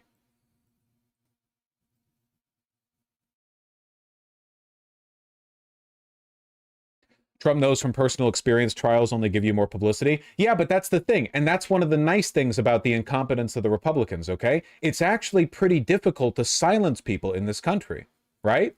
Like, if you can hold them in ICE detention indefinitely, and that has happened, but it's difficult to do consistently. And if the media finds out about it, people tend to get pretty upsetty spaghetti, you know? If you hold people in regular jails, usually they can be accessed pretty easily by lawyers. How do you keep a person disappeared? Well, traditionally, authoritarian regimes either send them to, like, gulags, basically, which is what they tried with El Salvador, but it didn't work because one of our Democratic senators went down there. So even then, El Salvador backed down and allowed him a meeting, and it did lead to more press coverage. So even sending people to other countries doesn't seem to be that effective, especially because, again, when you send people to other countries, you have to do so by plane. Like, it's easy to track these flights. They've been trying to send people to Sudan and Libya and, you know, what have you. It's a mockery of the system, to be sure, and it's very, very dangerous, but it's also very loud. Like, to be clear, right? Germany sent millions of people to the camps. The Soviet Union sent millions of people to Siberia. The Trump administration is tripping over itself trying to get single-digit numbers of people over to Libya. It's just difficult to get away with stuff like that in a modern, relatively, in a historical context, democratic state, you know? When everyone's got a goddamn camera phone, it's just tough. It's really difficult to get away with doing stuff like that. Everyone's got a damn smartphone. And not to mention, like, the other option that's on the table for authoritarian regimes, killing people, they can't really do because they haven't crossed that line yet. They just haven't. That's the Rubicon right there. There is eventually a point in every fascist regime where a dissident journalist or an opposing politician dies. And everyone knows who did it, and everyone's too scared to say it, right? That's like the line. And so far, they haven't crossed it. It's all like police brutality and stochastic terror, you know? Not deliberate targeted assassination. They did it in Italy, they did it in Germany. Pinochet did it, everyone does it, okay? But so far, they haven't. And my guess is they're still not going to be able to. Why? Global capital. Who the fuck is going to want to do business in the United States when everyone knows the government will just straight up assassinate you if you disagree with them? I'm sorry, people are just too comfy these days. You know? I just don't think they're complaining about the refresh, you know? I don't think that the modern social framework is tolerant of that sort of thing. They do business in China? Well, yeah, but China doesn't really do that. China has disappeared dissident activists, but usually, in fact, to my knowledge entirely, it does so to its own. Stream dropping frames, but not. Hey, listen, can I make a suggestion to you guys? You can talk about something other than YouTube sputtering a bit. It's okay. It's very distracting to me. I'm trying to make a point here, okay? It sputtered for a second. The technology that transmits megabits of data to my computer instantaneously, briefly hiccuped. You're distracting me. Canadians got disappeared, but they were spies. Okay, spies get treated differently, all right? Spies get treated differently. I guess a comparable example in America would be, imagine if America made it clear that it's willing to disappear and kill political enemies, but only its citizens. The Trump administration does it in the opposite direction. They treat non-citizens like the disprivileged class. Wait, hold on one second. I'm just gonna, this is like poppin' zits, okay? I'm doing this for my entertainment. 1 second. Here, okay, hold on. Just give me a second, okay? Very distracting. You know, they say, well, you don't have to look at chat. And that is true. You know, but then you look up and you see the people who are muted, and it's like the same 3 people every time. So it's not even most people. It's just some people are really fucking annoying. And then you mute them and suddenly you can think again, okay? Basically, the point that I'm getting at here is that China is usually, like, in order to encourage foreign investment, China cracks down more on its own people than it does foreign investors. America has gone in the opposite direction. We're way harsher on non-citizens than we are citizens, obviously. Like, that's the whole pretext of the attack on Abrego Garcia, right? Like, that's the entire framework they're using. It's the justification. So as a consequence of that, I don't really see how the Trump administration can take things to that final step. It would just make the country too unstable. I'm very optimistic about this. You guys you understand what I know I stuttered a bit in the middle there, but you understand what I'm talking about, right? The fact that he's now being subject to due process, the fact this is being run through the court system now, this is a walk back. It's a show of weakness from the Trump administration. As a matter of fact, a 2-count indictment, which was filed under seal in federal court in Tennessee last month. Here's an interesting question. Do you think they did this after El Salvador said, dude, we can't hold him anymore? Remember, Bukele, we know this, Bukele initially thought he would only be hosting convicted criminals in El Salvador. When Trump surprised him by sending over people who hadn't even been charged, he was uncomfortable with it because, again, you know, El Salvador is kind of a poor backwater country and Bukele's pretty young. He's going to be around for a while. So is the United States. Trump will not be. Trump is old. So how do you think it's going to make El Salvador look in the eyes of future American governments, maybe democratic governments, if he's holding non-criminal American citizens in torture camps? At least if they were convicted criminals. Doubt it. Why would he care? We know he cares. That's not a conjecture. We know for a fact he cares. He cares because it makes him look way the fuck worse to the future American regimes if he's holding on to people who haven't even been charged. Has Bukele said anything recently? Fuck no. He's not going to say that out loud. But we know how he reacted initially. It makes me wonder, after more heat got brought onto Abrego here, I wonder if Bukele was like, listen, this one's too hot. You got to take him back. I wonder if this was prompted by him. I'm not sure. It could have been prompted by Trump or by Bukele. But my guess is that Bukele might. To Vosh's point, this is the type of shit that makes international capital and politicians nervous. Yes. This is the kind of shit that destabilizes, you know? China tends to be a lot more permissive on this front. If you're an American in China, you can, I'm not saying you can get away with breaking the law. I'm just saying, like, it's pretty well known that they treat foreigners well in China, at least on a governmental level, because they want you to invest. Isn't this good for jihad? Everything the Trump administration has done so far is good for jihad. Keep your chin up, brother.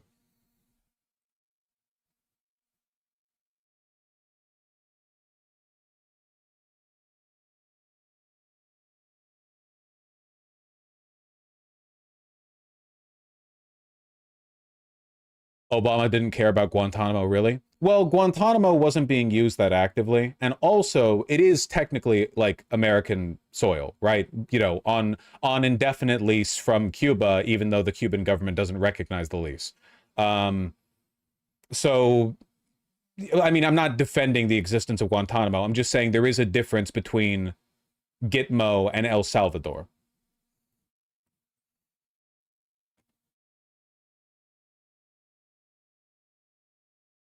Wait, how? It's complicated. I hope he comes back soon. Criminal charges for alleged human trafficking. Abrego Garcia has been at the center of a high-profile court battle over his mistaken deportation to El Salvador. These charges are related to a 2022 traffic stop in Tennessee, where the Department of Homeland Security said Abrego Garcia was pulled over with a vehicle full of passengers who all gave his home address as their own. The Trump administration has admitted his deportation to El Salvador was what they called an administrative error, but had refused to facilitate his return despite a Supreme Court ruling. Then why not cite this as the initial, like, charge? Why the MS-13 hand tattoos? If they had more information to go off of, like, this is an old case. This is the case that the judge issued the do not deport order for because it was ongoing. Like, what is this? Hold on, was he already charged on this? Is this like double jeopardy? Because you can't be charged twice with the same crime. Didn't he already have ongoing litigation on this? Or did he have litigation ongoing that was on a slightly different thing? I actually don't know. Let's get right to ABC's Catherine Falders, who has this exclusive reporting. So, Catherine, what do we know so far? So, Diane, what we know is that Kilmar Abrego Garcia is back on his way from El Salvador. You can be charged twice if one was state, one was federal. Oh, yeah. Yeah, that's true. Well, I think there's a difference there, because you can if the charges are concurrent, but if one doesn't stick, the feds can't then go, okay, round two afterwards, which is what's happening here. Yeah, he had the federal withholding of deportation, but I think that was because he already was undergoing litigation for this case. I'm going to look at the Wikipedia article. I'm going to remind myself. Just give me a sec. To the United States. He's flying here and should land late this afternoon in the United States. Now, we're told by sources that he's on his way back because he is facing criminal charges. He's been indicted by a federal grand jury, an indictment that remains under seal on charges related to human trafficking. So once in the United States, he will face federal criminal charges for allegedly transporting undocumented migrants within the United States. And as you mentioned, that stems from what we've reported on previously, that 2022 Tennessee Highway Patrol traffic stop where Abrego Garcia was pulled over for speeding. He was in that car with 8 other people who he was transporting. He was originally let go with a warning by the sheriffs, but those sheriffs were speculating off camera that that could be related to potentially transporting undocumented migrants. Now, it's important. Okay. In March 2019, Abrego Garcia and 3 other men were stopped for loitering in Hyattsville, Maryland, in the parking lot of a Home Depot store where, his lawyers say, they were seeking work as day laborers. A Hyattsville Police Department incident report, which names the other men but not Abrego Garcia, said that an officer, quote, approached them because he saw members of the group stashing something underneath a car. The HPD incident report doesn't mention any suspicion of gang membership, but Ivan Mendez, a detective with the Prince George's County Police Department gang unit, said the HPD officer contacted the gang unit because the officer recognized another one of the men as a member of the MS-13 Sailors Clique. MS-13 began in immigrant communities in Los Angeles, right? Several PGPD detectives with the gang unit interviewed the 4 men and said they had reasonable suspicion based on their training experience that Abrego Garcia and the 2 other men displayed traits associated with MS-13 gang culture, for which police cited tattoos, clothing, and info from a source. None of the men were charged with any crime, and Abrego Garcia denied any connection to MS-13. Thing I'm adding in right here, because it's important to remember, it's not illegal to be in a gang. I know that because of the Trump administration we often forget, but being in a gang is not actually a crime. How could it be? What, you just belong to a group? That's it? That's not a crime. So yeah, he was charged with no crime. Mendez was suspended from the PGPD in April 2019 for misconduct in office. Oh, okay. Okay, so this is in 2019. ICE paperwork stated that Abrego Garcia is not claiming fear of returning to the country and that Abrego Garcia is claiming fear of returning to his home country of El Salvador. Okay. Legal proceedings. This doesn't mention the 2022 stop at all. Okay, so wait, was there any prior litigation on this? What? I don't see anything in his priors on this. So they're opening up federal charges based on what? A warning issued in 2022? So they're literally basing this off of like, we need to get something on this guy. Here's like video camera footage of a speeding ticket that he received 3 years ago. We're gonna dredge this up to charge him? Jesus Christ.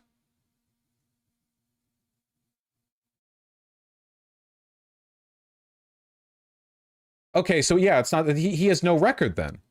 Okay, wait, here we go. In 2022, at a traffic stop at Interstate 40 in Tennessee, Abrego and 8 others were stopped by the Tennessee Highway Patrol for speeding and veering out of his lane. Abrego Garcia said they were traveling to work a construction job. The officer reportedly suspected it was a case of human trafficking since there was no luggage in the vehicle. That's it? No luggage in the vehicle? If they were all doing like a Home Depot parking lot kind of job, why would they have luggage in the vehicle? To work? I mean, they could have their work equipment there. Luggage? The Highway Patrol processed his driver's license and found it was expired and contained a note to inform federal officers due to alleged affiliation with MS-13. The agency contacted ICE, which declined to take Abrego Garcia into custody, and no charges were filed against him. That's it. There were no charges from this. So the only thing they had there was the prior flag for MS-13 alleged affiliation, which again is not a crime. And also there were a bunch of people in the truck or in the van, and they didn't have luggage. So no investigation was done whatsoever about the men in there. None whatsoever. Like there's absolutely no, what is the federal government basing this off of? I know they're just trumping up charges, but they still have to bring evidence to the court. What are they going to say? Yeah, like we think this was fishy. Like, yeah, 3 years ago, we saw a bunch of guys carpooling together and like, yeah, basically we're just really like concerned about that right now. Important to note here that this investigation, these federal charges, did not really get put into motion until April. That was weeks after he was deported and after the government admitted that he was mistakenly deported. Right. So yeah, they realized, oh shit, it actually looks really bad that we sent this guy out. We even admitted it was a mistake. Let's quickly find some charges to get him on. Yeah. So this federal investigation started when he was already in El Salvador. Of course, this is a mechanism to bring him back to the United States where he will land shortly. Isn't there a kind of mistrial that can be called for this when the prosecutors are obviously bringing up like post hoc charges to justify an unjustifiable arrest? Like, if, like, the cops can't arrest you, hold you for no reason, and then 2 weeks later say, yeah, like 3 years ago, you, like, jaywalked. In a sane world, yes. Yeah, there's some kind of prosecutorial misconduct. God, I hope he gets a good judge. Oh, man, if he gets a good judge, and most judges do not like the current DOJ, mind you, I really hope they fucking throw the book at whoever the DOJ sends to prosecute this guy. We are told by sources that an indictment could be unsealed as soon as today, where we will see these federal charges. But again, it's worth pointing out, too, that it's unlikely that this criminal investigation wouldn't have started if it wasn't for that judge in Maryland in that civil case saying that ordering the government to bring Kilmar Abrego Garcia back to the United States. We remember that went to the Supreme Court. The Supreme Court agreed with the district judge here and said that he must come back. But again, it's important to point out this is separate litigation. That's the civil case. He is now facing criminal charges here in the United States. So, couldn't they return him to anywhere in the USA, then pick their judge? Well, the indictment was filed within Tennessee, so presumably whatever the circuit court is for that I don't know which circuit presides over Tennessee. They have a random draw from the judges there. And what's next here?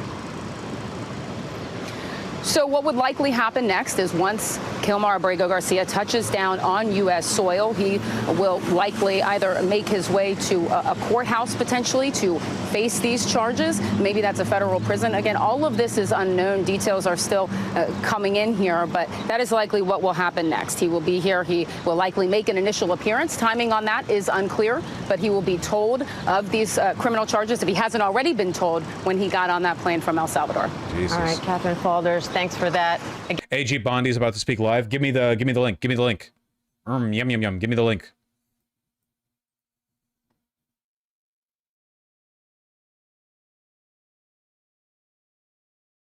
Well, really, it's not. No, not related.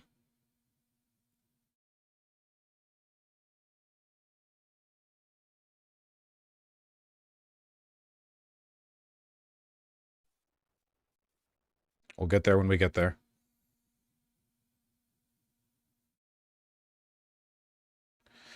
Indictment dropped. Well, we know what the charges are. They had them sealed a few weeks ago, but we know what they are now. This is pretty big news, guys. This is pretty big. This might end up being the first big, well, with Abrego Garcia, it's been ongoing for a while. The big, like, I don't know, chip in the armor, I guess. I wanted to say a different word, but it's a racial slur in certain contexts, but you know what I'm talking about. This could, like, really undermine the Trump administration's momentum when it comes to immigration-related stuff.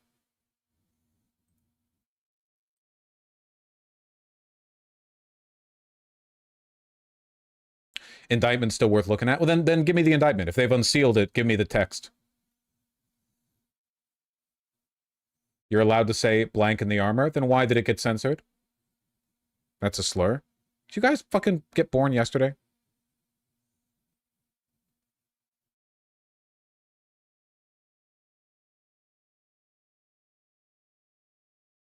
Check CBS News website, they have it. Okay, I just closed that. Open tab. Fuck, I only see the ABC News one. Where's CBS? CBS. Indictment. Okay, here we go.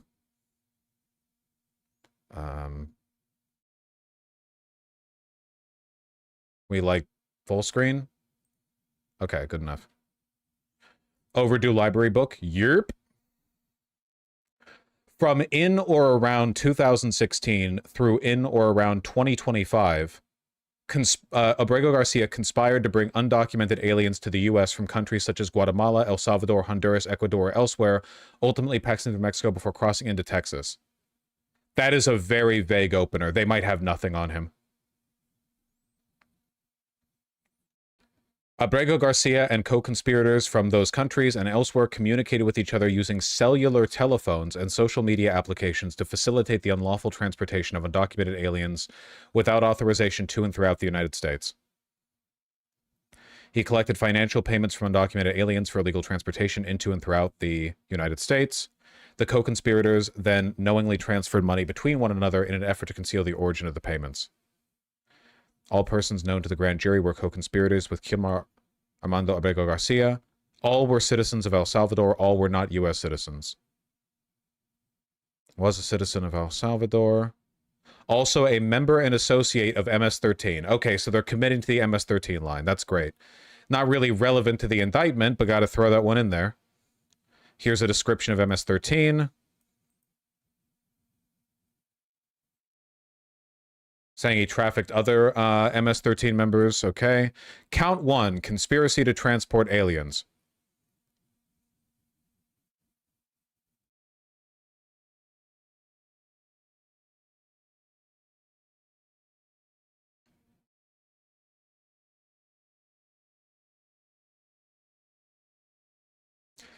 I'm not gonna lie, this might be arrogant of me, but it really makes me think, like, one of the reasons I don't believe this is because I don't believe the Department of Justice under Pam Bondi is competent enough to investigate this, something going back over the course of like a decade, within just a few months. Like, part of my disbelief here isn't the fact that Abrego Garcia couldn't have done this. He could have, for sure, but rather the fact that, like, they managed to get all of this information on criminal conspiracy going back years within this length of time. I would be very surprised if they were able to substantiate these charges with evidence. They might be able to find circumstantial evidence. It's possible that Abrego Garcia also did, like, a part of this to an extent. After all, he did cross into the country illegally. It's not unlikely that he knew people associated with trafficking, coyotes, other undocumented immigrants. Let's see. Okay.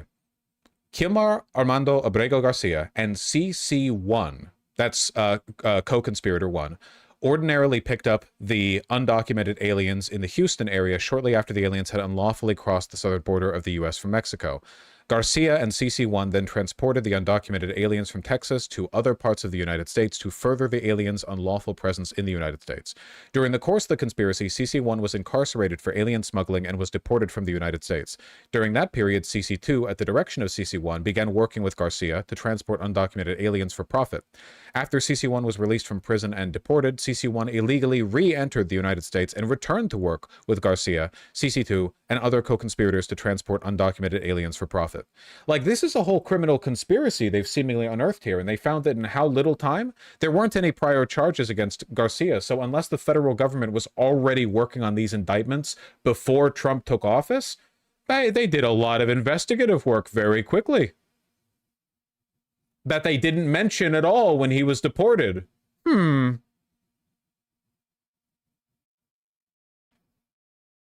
addition to transporting undocumented aliens, Garcia, CC1, and CC2 occasionally and simultaneously transported firearms illegally purchased in Texas for distribution and resale in Maryland. Source. Also narcotics, MS-13 members.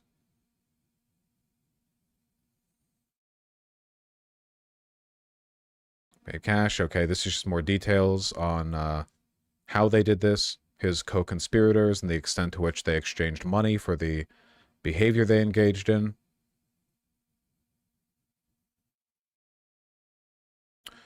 Garcia, CC1, and CC2 also routinely took the undocumented alien cellular phones as they transported within the United States, and they provided them back to the aliens at the end of the trip. They did this to ensure the aliens could not and would not contact anyone else during the trip. They transported undocumented aliens in an unsafe manner, including using reconfigured vehicles with aftermarket unattached seating rows, and they transported children on the floorboards of vehicles in order to maximize profits.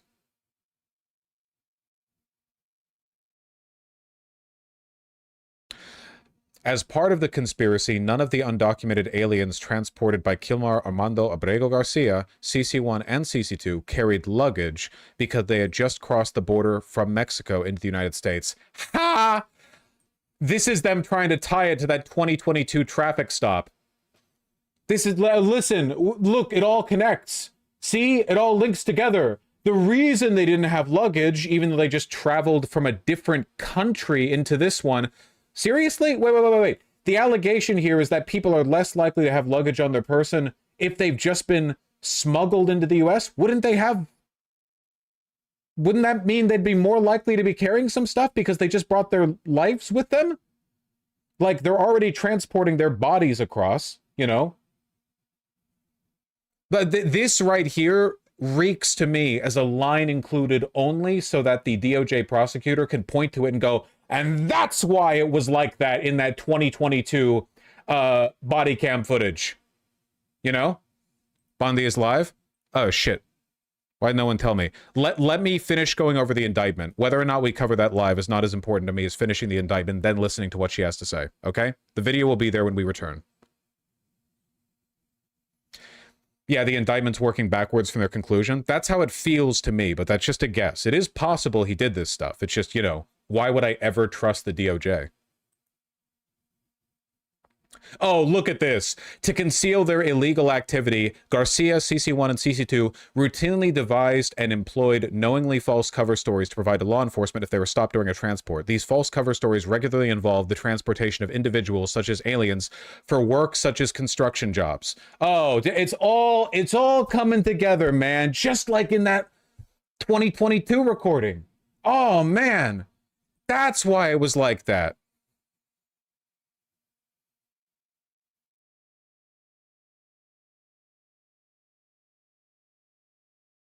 Okay, let's just move quickly because I do want to see what she has to say.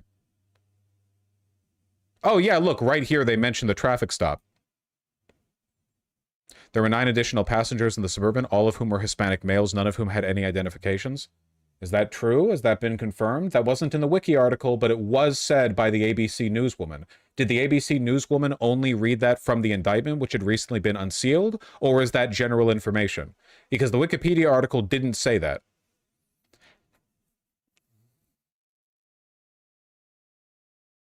When asked where they were traveling from, Garcia knowingly and falsely told the state trooper he and the passengers were coming from St. Louis. He further knowingly and falsely stated to the state trooper the Suburban passengers had been in St. Louis for 2 weeks doing construction.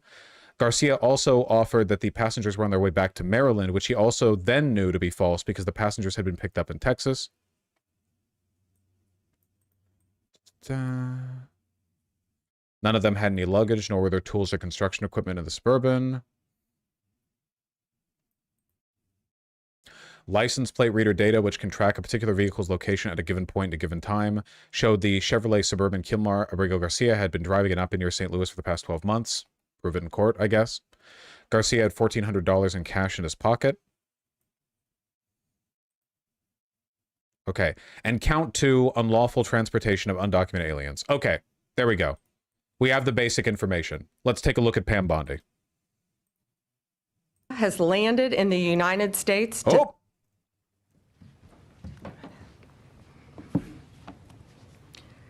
Good afternoon. We're here today to announce a major update in an important case.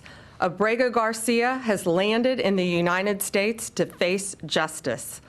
On May 21st, a grand jury... Dude, all part of the grand plan, dude. Yeah, we whipped up some indictments after already deporting him to a torture camp. It's definitely not because this has turned into a shit show. This was all part of the plan, baby. Send him back there, cook up some indictments over here, bring him back. In the Middle District of Tennessee returned a sealed indictment charging Abrego Garcia with alien smuggling and conspiracy to commit alien smuggling in violation of Title 8 U.S.C. 1324. We want to thank President Bukele for agreeing to return Abrego Garcia to the United States. This makes me think that it was prompted by Bukele, by the way. Government presented El Salvador with an arrest warrant, and they agreed to return him to our country. Fascinating. So you can just return people to the United States literally whenever you want. That's very interesting. I just, you know, I've got a bad memory, but not so bad that I don't remember how a few months ago the main argument you guys were using was, well, we can't. That's a sovereign foreign country. We're grateful to President Bukele for agreeing to return him to our country to face these very serious charges. This is what American justice looks like. Upon this is hugely embarrassing for the administration, so expect her to like play this up as much as possible. Completion of his sentence, we anticipate he will be returned to his home country of El Salvador. The grand jury found that over the past 9 years, Abrego Garcia has played a significant role in an alien smuggling ring. And we found this, but somehow we only knew about it, like, starting yesterday. Like, we didn't mention this at all when we were justifying his deportation. They were so desperate for looking at, for any excuse to tear into this man. They were like bringing up DV allegations brought against him by his wife that she's since said like, well, we worked past it or whatever. But they didn't mention this. Oh yeah, I'm sure this case has been in the works for a while. They found this was his full-time job, not a contractor. He was a smuggler of humans and children and women. He made... Does that imply that only men and non-binary people are human beings?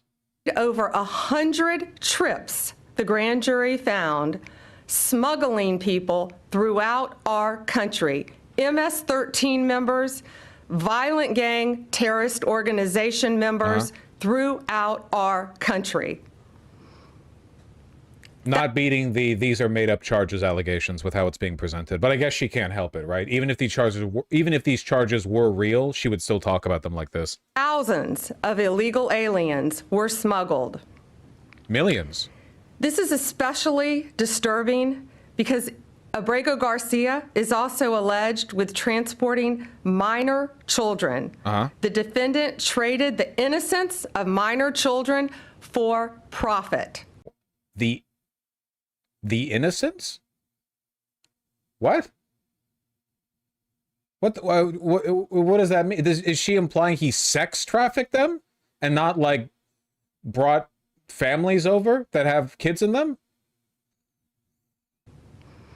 There are even more disturbing facts that the grand jury uncovered. It is alleged this defendant is part of the same smuggling ring responsible for the death of more than 50 migrants in 2021 after the tractor trailer overturned in Mexico. This is part of that same ring. I remember that news story. It's a real tragedy. The defendant abused undocumented alien females, according to co-conspirators who were under his control while transporting them throughout our country. According to your co-conspirators, so you have testimony from people who worked with them? You obtained that within the past few weeks? This defendant trafficked firearms and narcotics throughout our country on multiple occasions. They were using a grand jury does not find or uncover stuff at all. A grand jury, all they do is find if the evidence presented is sufficient to warrant a trial, not guilt. Yeah, which is ridiculous because the Trump administration absolutely does not need any pretext to warrant a trial. My guess is that they have literally nothing on him, and that when they start talking about the evidence they have, they're going to bring up the body cam footage from 2022 from the traffic stop, and they're going to be like, yeah, here was a cop witnessing the trafficking of minor children and robbing their innocence, or something to that effect. You know, like they're gonna coast off what they have. Vehicles, SUVs with added seats in the back, floors that had been ripped out, guns, narcotics, children, women, MS-13 members. That is what the grand jury found. A co-conspirator alleged that the defendant solicited nude photographs and videos of a minor. A co-conspirator also alleges the defendant played a role in the murder of a rival gang member's mother. These facts demonstrate Abrego Garcia is a danger to our community. It's crazy that like none of this came up during the multiple years that his identity was known by ICE and local police departments, and he already had like ongoing judicial oversight with a do not deport to El Salvador order. It's just remarkable that none of this came up. There was no case being brought against him with all this. We want to thank the Department of Homeland Security, the FBI, our state and local partners, our acting U.S. Attorney Robert McGuire, and prosecutors from the Joint Task Force Vulcan. Damn, like if only the timeline had worked out differently. If they had just presented all of this information and then deported him to El Salvador, nobody would have raised a stink about it. Genuinely, like it's just crazy. Like you really put the cart before the horse with this one. Questions? Attorney General, the traffic stop that we've seen video of from Tennessee, where Abrego Garcia was first identified by the Task Force Vulcan is a DHS task force tasked with destroying MS-13. By the way, local authorities. At the time, the Homeland Security Department declined to take custody of him. What has happened in between that time and in between the time that the government has been arguing that he was not returnable from El Salvador? What has happened since in this investigation that brought you here? Yes, the question was in 2021, there was the traffic stop. 2022, Pam Bondi, that was in 2022.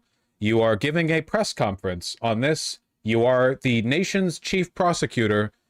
It's 2022. And what has changed since then? What has changed is Donald Trump is now president of the United States and our borders are again secure. Okay, all right. So you have nothing. hey, what changed? Why did this decade-long criminal conspiracy only get brought up now after all the bad publicity from you illegally deporting him and the Supreme Court demanding his return? Well, we're more patriotic than ever before. Okay, gotcha. So they have nothing. Dude. Oh, I hope to God it's an open trial. Please, God, give me footage inside the trial. And thanks to the bright light that has been shined on Abrego Garcia, this investigation continued with actually amazing police work. Pam Bondi fucking sucks at her job, Lamau. Yeah, no, she does, genuinely. Again, thank God Stephen Miller is not like the bar for competence in the administration. Pam Bondi is really fucking dumb. And we were able to track this case and stop this international smuggling ring. What? You broke up a international smuggling ring? That, so wait. Is the implication then that there was a larger trafficking ring they broke up only after Garcia had been deported, and in breaking up that ring they found he was tied to it? From continuing. But these were recently found facts, right? Yes. Okay. Yeah, it is really strange we didn't know about that prior. Crazy all that info came out right at the last second. By the way, I am obsessed with how fucking stupid she sounds. I love how every time she answers a question, it looks like she's following the world's slowest teleprompter, and she has no idea what the next word is going to be. And stop this international smuggling ring from continuing. I do love it. I really do. Thank God. Thank God. Thank God it's her and not Gates, because Gates is a fucking idiot, but a little bit better than this. Just a little bit. Just a little bit more going on up here.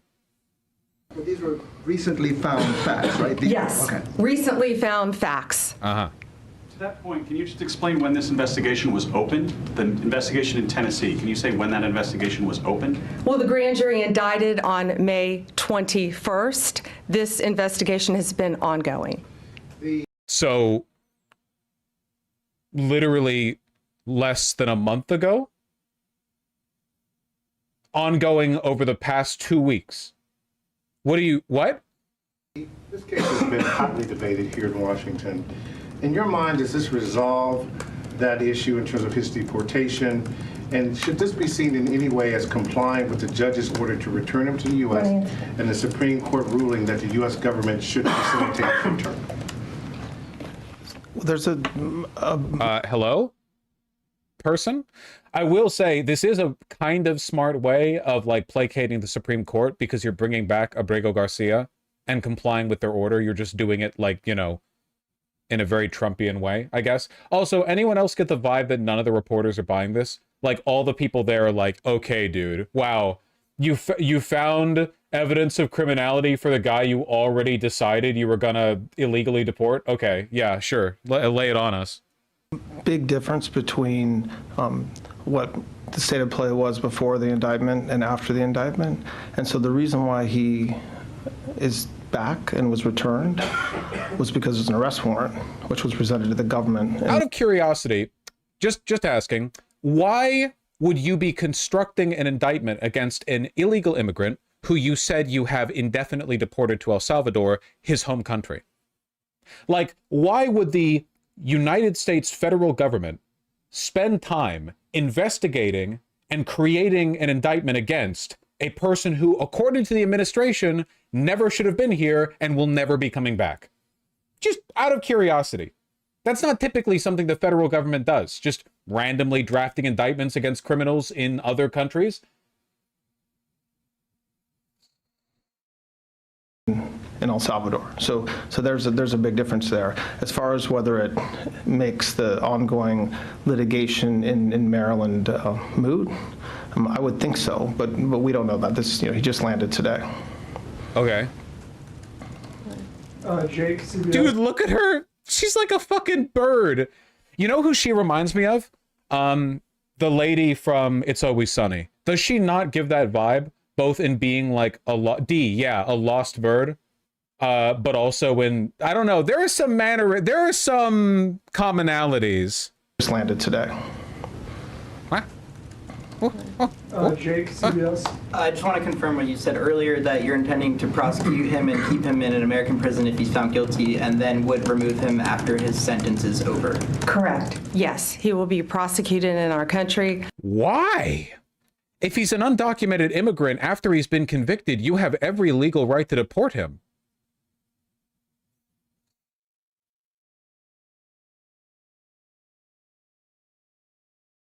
But yeah, that's what lets you deport them. Well, depending on the circumstances, I guess.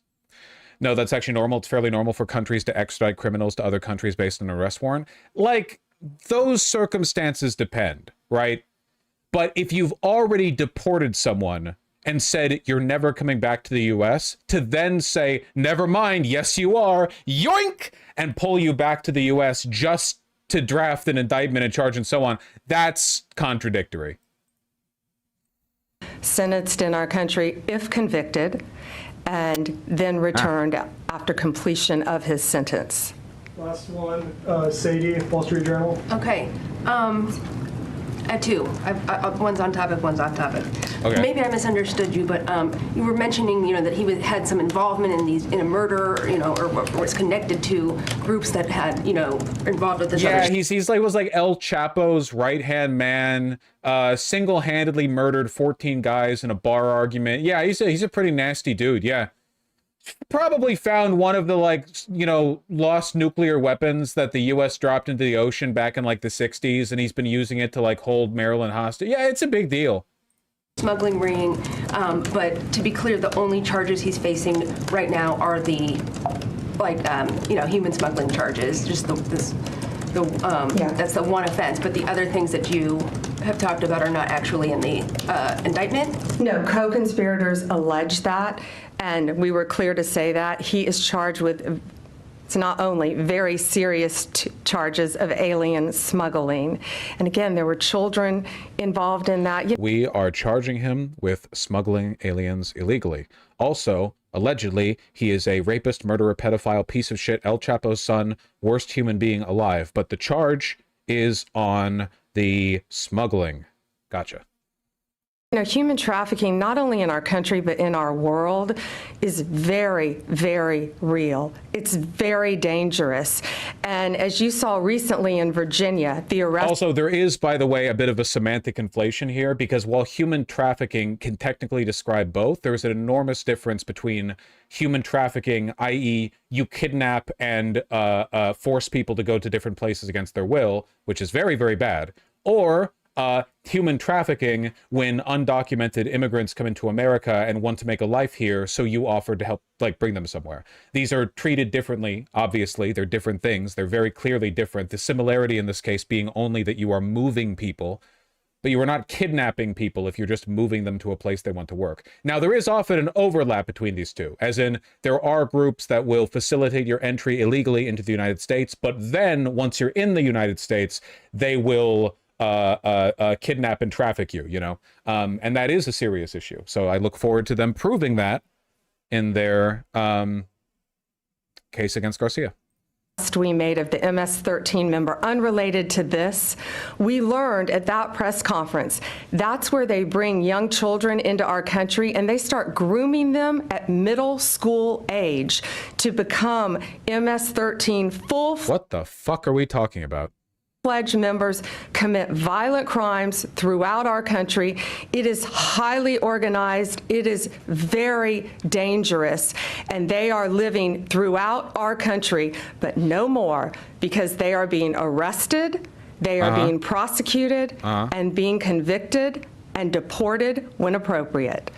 Thank fucking God.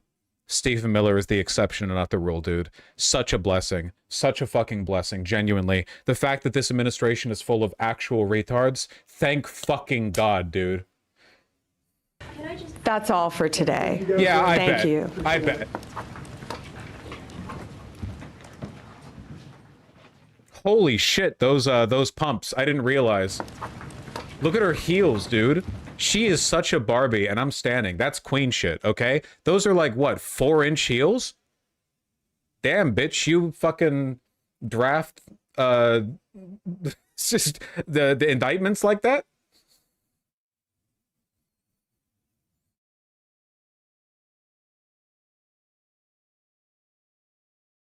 Now like 5 or 6, my 4s aren't that high. Yeah, I don't really have a good eye for it. I've never really worn heels.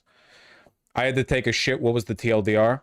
Abrego Garcia is coming back. The Trump administration is sheepishly complying with the Supreme Court order to return him home. They're doing so with the excuse that they're bringing charges against him. The charge? He was the leader of a big smuggling organization that somehow nobody had any evidence on up until after they illegally deported him to El Salvador. They found out all that stuff afterwards, really quickly somehow. The indictment was only like created like 2 weeks ago, and they unsealed it almost immediately after. He's back in America now. I think this is fantastic. I'm glad he's back here in America. I'm glad that due process is being done, even if the charges are probably bullshit. And I think that the lack of enthusiasm of this delivery, really funny. Like, you can tell Pam doesn't want to be here, you know? She was showboating half her time speaking. She was just, you know, well, Trump is single-handedly defeating MS-13, whatever. Barely any questions answered. Very obviously the administration walking back on its Hitler shit. I mean, you know, not entirely, but being forced to an extent. She also I feel like she looks like she was being held hostage. When she was standing off to the side for that minute there and the fellow was speaking and she like nervously glanced around, doesn't it kind of feel like she's being handled a bit here, a little? Is back and was returned was because there's an arrest warrant, which was presented to the government in El Salvador. So there's a big difference there. As far as whether What is she saying here? Today. What is she saying here? Look at this.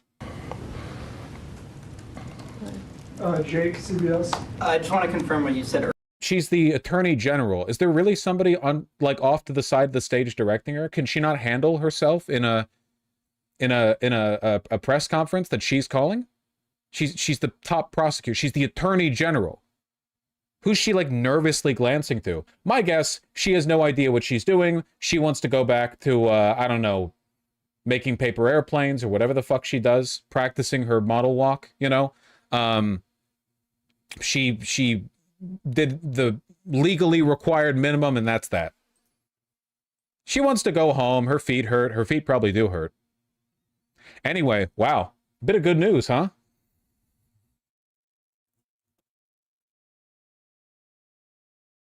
Let me send that off to the editors, okay?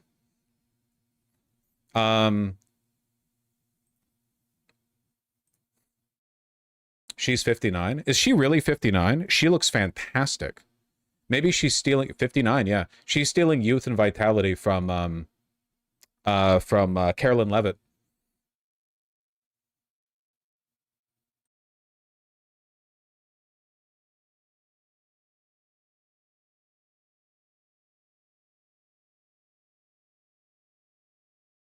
Rigo Garcia one.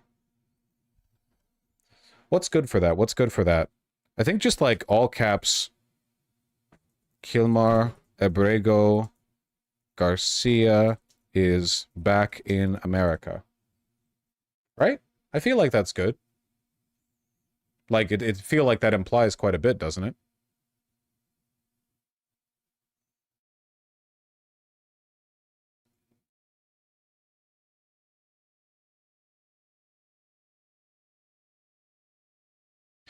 And then, like, what about the thumb? Because the thumb should imply Trump walks it back. The Trump administration backpedals.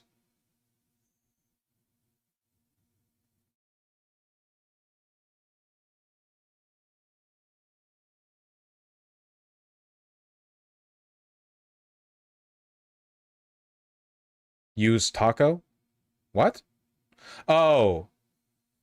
Dude, don't you think that kind of like Schumer burnt that one out?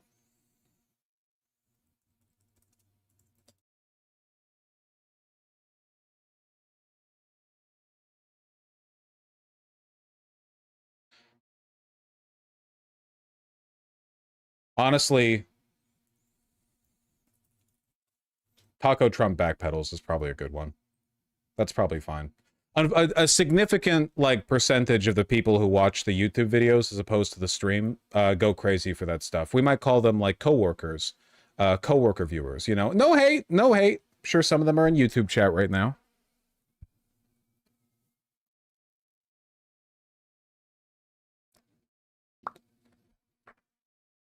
Can you talk about Jobs Court? Shit makes me cry. Maybe. It's not normally why I cover stuff, like, you know, the behest of my audience crying about it. Gotten some emails from people. I know this affected people very, personally.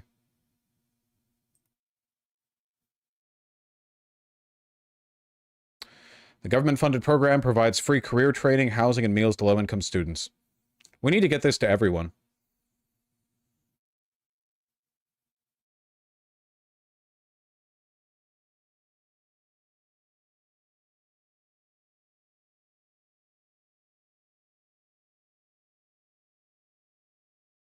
Last week, the Labor Department said it would pause Job Corps operations at 99 contract-operated centers by the end of June, leaving thousands of students in limbo.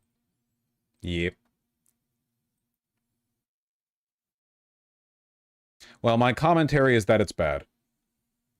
I know, novel. Thank you. A lot of them are homeless now. I also think that's bad. Canada, China to regularize communication after Carney-Lee talks. That's good. Trading partner. It's their second largest trading partner. We have trade disputes with China right now, caused by them in the agriculture sector. One of the areas. Isn't he passing a bill that's bad? It's one of the areas when you think about, again, the auto sector and the future of the auto sector. We've got to understand where China is, where China is going, whether or not there's any room for partnership in that. Look, I'm beholden to absolutely no one except to the Canadian people. I am Bill C2. Here's my view on this broader set of issues. We need to diversify our trade as a country. We are over-reliant on, as wonderful as the trade going across that bridge, we're over-reliant on the United States. I think it's a lesson we've all learned. We need to diversify. We want to diversify with like-minded partners. That's why I went to Europe in my first days as Prime Minister. I spoke first with European President von der Leyen. Okay, yeah. So what's bad about it? What's happening? One Canadian economy bill crafted to strengthen Canada's economy and sovereignty in face of Trump's tariffs. You want the text of the bill and article summarizing? Well, the text of the bill would probably take me like multiple hours to read through, so probably an article summarizing if you'd care to. Attempt to fulfill campaign promises made by Mark Carney. Da-da-da. This is too vague. National Post? Yeah, sure, why not? Liberal government tables border security bill with sweeping reforms and asylum claim clampdown. The bill had three main themes: securing the border, fighting organized crime and fentanyl, and boosting the fight against financial crimes. Okay? Oh, this is real helpful. Yeah. All right. Gotta find another one. I had an ad blocker. Yeah, so do I. God, I'm so tired of paywalls. It's every fucking site, man. Here's the bill itself, if you'd rather. I would not rather.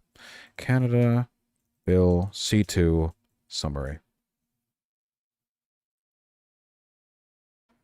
Oh, just give me a general summary. Here's the anti-refugee shit.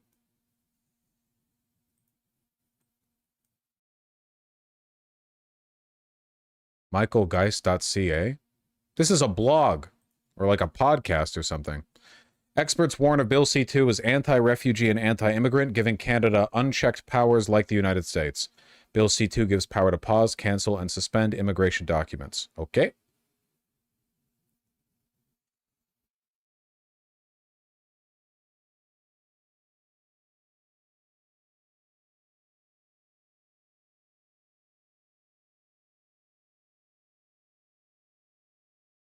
Hello.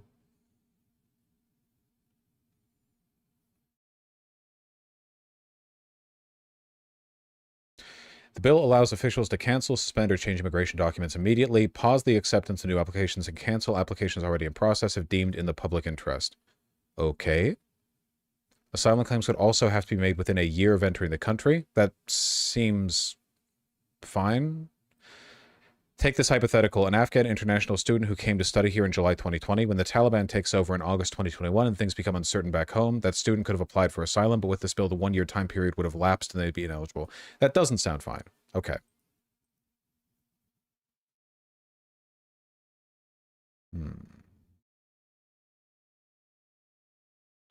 I assume the reason this is happening is because there's a lot of anti-immigrant sentiment in Canada right now, and Mark Carney is trying to lean into that to get a bipartisan consensus on the changes that he wants to make. The difference is, though, like, the big immigration swell in Canada, isn't that largely caused by, like, student visas?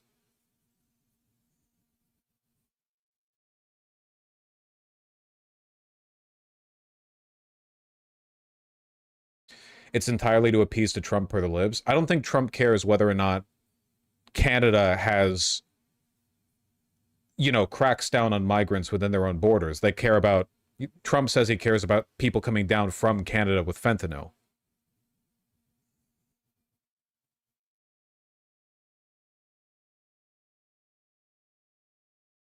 I will say, I did see this, hold on.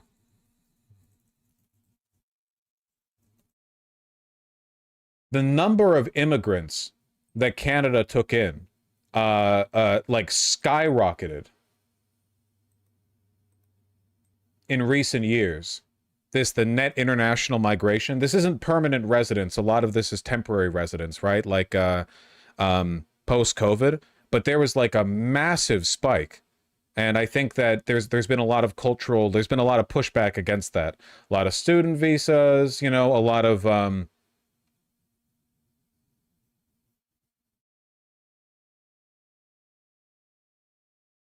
I know you don't like stealing content, but this video genuinely summarized it the best by Steve Boots. As long as it isn't too long. Sure, give me a look. Mark Carney and the Liberal government have rolled... Yep, this guy looks Canadian. ...out their first real bill of the parliamentary session, and it is horrible. It is genuinely one of the most concerning bills we've seen in a very long time. It is a deeply draconian attack on Canadian rights, dressed up as fighting against drugs and illegal immigration. This is a direct infringement not only on your rights, but on the rights of all people. It is a reminder that Mark Carney is essentially a conservative prime minister. And I want to take some time to talk about this, because Bill C-2 is a massive overreach that gives police and border security sweeping, unprecedented powers. But it does this thing where it pairs a bunch of fairly reasonable things with a bunch of incredibly unreasonable things. And that's why I want to take some time to talk about it, because it's going to... Steve Boots, we're content stealing for a bit. Everyone, Steve Boots. I think somebody's linked me a Steve Boots video before. Fundamentally change the way that laws are enforced in Canada. It changes the Immigration and Refugee Protection Act, the Oceans Act, the Sex Offender Information Registration Act, the Criminal Code, and the Canadian Security Intelligence Service Act, among others. So we're going to talk about this in two separate sections. First up, we're going to talk about domestic policy, like law enforcement, and then we're going to talk about the way that it affects immigration and refugees. So first up, law enforcement. And there are a ton of concerning things here, but first and foremost for me is this. The bill, quote, establishes a framework for ensuring that electronic service providers can facilitate the exercise by authorized persons of authorities to access information conferred under the Criminal Code or the Canadian Security Intelligence Service Act. And what this essentially means is that it's going to require online service providers to track your information, store it, and turn it over to the government as requested. So I hope you don't value your online privacy, because the Canadian federal government seems to have decided you no longer get it. I wonder how that will change YouTube comment sections. It gives sweeping powers to track your online activities and for law enforcement to compel those organizations to turn your data over. And I just want to point out, none of the media coverage has really pointed at this at all. It's being discussed as a border security bill or an immigration bill, not a sweeping removal of your online privacy bill. And it comes with basically no oversight, but we're not going to talk about that. We're just going to... I want to follow up on that, because stuff about internet privacy is usually complicated. Canada Bill C-2, internet privacy. Border security bill will give law enforcement access to internet subscriber information without a warrant. For the bill tabled this week, federal government grants CSIS, the police, and other law enforcement agencies the right to demand information about internet subscribers, including their locations, without a warrant from a judge. Proposed changes, part of a sprawling piece of legislation unveiled on Tuesday, criticized by civil liberties advocates. Yeah, that seems pretty indefensible. Act like it's about border security. And this isn't the only domestic overreach that's included in this bill. How do you feel about your mail being searched? Because Bill C-2 gives the government the power to do that. The bill amends the Canada Post Corporation Act to permit the demand, seizure, detention, or retention of anything in the course of post only in accordance with an act of Parliament. It also amends that act to expand the Canada Post Corporation's authority to open mail in certain circumstances to include the authority to open letters. And not only can they take and hold your mail, they can hold it for up to 60 days with no obligation to compensate you for any loss incurred. So if you get sent a check and the government holds it for 2 months and you can't pay your bills, that's your problem. Who wants this? Who wants the Canadian government, the Canadian law enforcement, to have that sort of sweeping, unrestricted power? Yeah, you guys did say you wanted a 1,000-year Carney Reich. Okay, what did you think that looked like? Just vibes? That's not even it. There's more. It massively expands the power of the Coast Guard, makes it easier for law enforcement to search goods that are set for export, makes it easier for the Canadian government to share your information with foreign governments, and a bunch of other stuff. This is huge overreach, and it's a direct threat to many of your rights, and in particular, your right to privacy. I wonder if this is being made as some kind of capitulation, you know? Like, I wonder what the benefit to this is, right? Canada's kind of leaned into that overreach, police overreach vibe a bit under Trudeau. I mean, Trudeau shut down a bunch of strikes, right? The bank freezes to appeal to Trump. I don't think it's to appeal to Trump. Why the fuck would Trump care if the Canadian government can search your mail?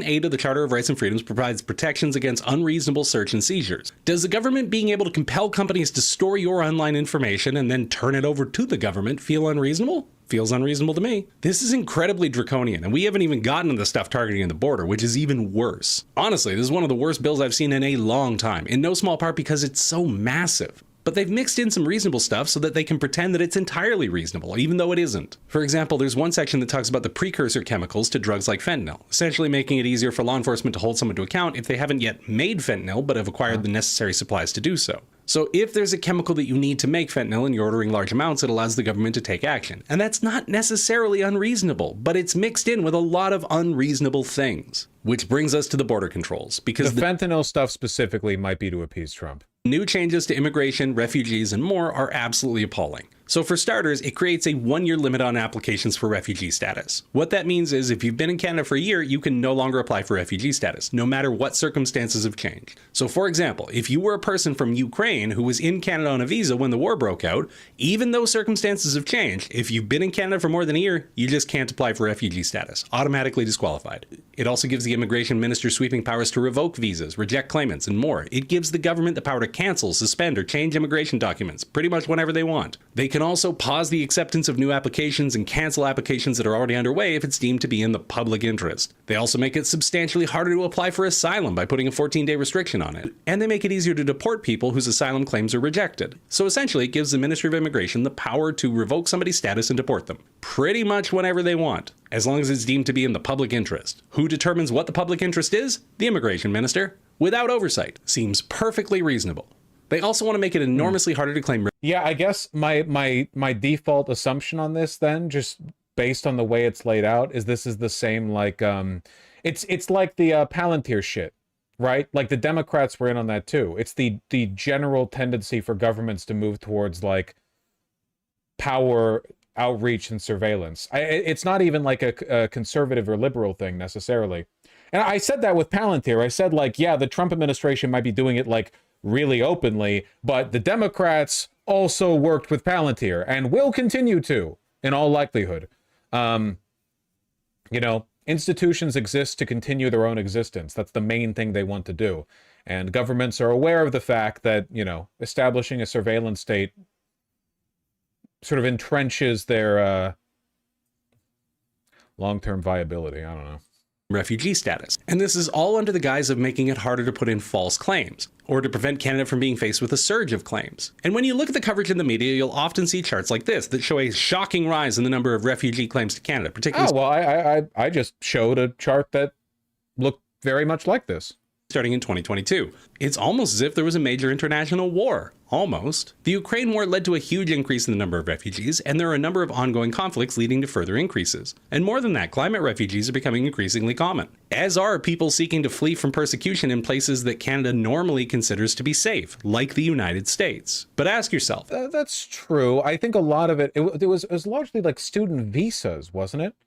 I don't think it was all refugees. The huge jump in immigrants coming into Canada, I'm pretty sure a lot of those were student visas. They just opened up a lot of applications. Temp workers, okay, like your own H-1B visas, basically. How safe are trans people in the United States when you've got the FBI posting things like this, asking for tips about hospitals providing gender-affirming care? The United States is not a safe country for everyone anymore. But Canada's just going to pretend that that's not the case. And this bill goes further. It expands deportation powers, enforcement powers, and essentially gives the government the power to kick people out of the country whenever it particularly feels like. They can just find some trumped up reason and use it to justify deportation in the public interest. It's making the status of refugees, asylum seekers, and immigrants even more precarious, and it was already extraordinarily precarious. This bill is incredibly draconian. It gives sweeping new powers that are very likely unconstitutional. And it is absolutely wild to me that Gary Ananda Sangri, who is not only an immigrant himself, but also worked as a human rights lawyer, is the one bringing this forward. And again, it's not— Okay, well, I could have called that. He does look a little bit evil, doesn't he? Just a little bit? I mean, I feel like I could have called that one. Lawyer is the one bringing this forward. And again, it's not just that it's draconian, it's that it's enormous. It's so sweeping that it's almost impossible to parse. And it's meant to slip by the public because there are reasonable bits to this bill, and then there are wildly unreasonable bits. For example, expanding the powers to share information about sex offenders internationally, very reasonable, no problem with that. But stripping protections for immigrants is wildly unreasonable. And the fact that it's put together into a single massive bill tells you that the government is hoping that a lot of people won't notice the more draconian elements of it. That's why a lot of the media coverage is calling it a border security bill rather than a bill that gives them the power to track you online and search your mail. So the real question we need to ask is, why is the Carney government doing this? And the answer appears to be pretty straightforward. It's to appease Donald Trump. This appears to be meant to just make Donald Trump and the American government feel like they've gotten their way in hopes of normalizing relations. That's odd to me. I feel like I would need a good argument to substantiate that, because there's a lot of stuff here that seems like it's in the Canadian government's self-interest, but not at all in the United States. Gary Ananda Sangri openly admits that this was meant to address some of the concerns that the United States brought forward, although he insists that it's not exclusively about Donald Trump, but it just mostly is. And it's just so galling that this is the first real bill brought forward by the Carney government. It's not about the economy, it's not about you or your life or your needs, it's about sweeping government powers. It's about the centralization of authority in the Ministry of Immigration or in police or in whoever else it may be. It's giving the government sweeping, undemocratic powers which seek to overrule your privacy rights and protections, further target immigrants, and make refugee status even more difficult to get. The Canadian Council for Refugees said that this is going to make Canada's immigration policy— Okay, yeah. I feel bad. I've content stole so much here.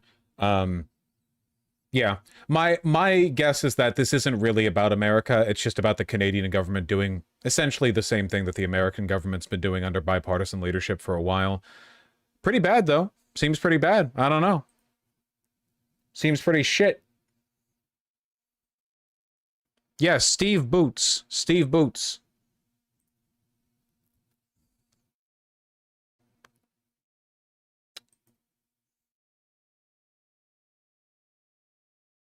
Just be like, whoa, that's crazy, then it's fair use. Yeah, I'm not concerned about the legality of it or anything under DMCA. I'm more concerned about, you know, being a little bit of a dingus. I want to be a dingus.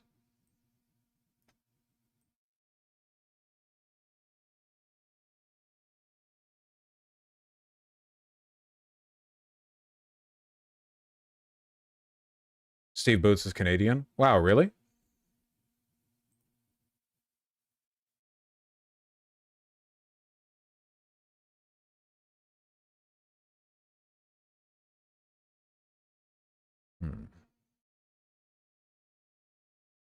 Those from the countries in Trump's travel ban say they're confused and angry about what comes next. Goes into effect Monday. Sheesh.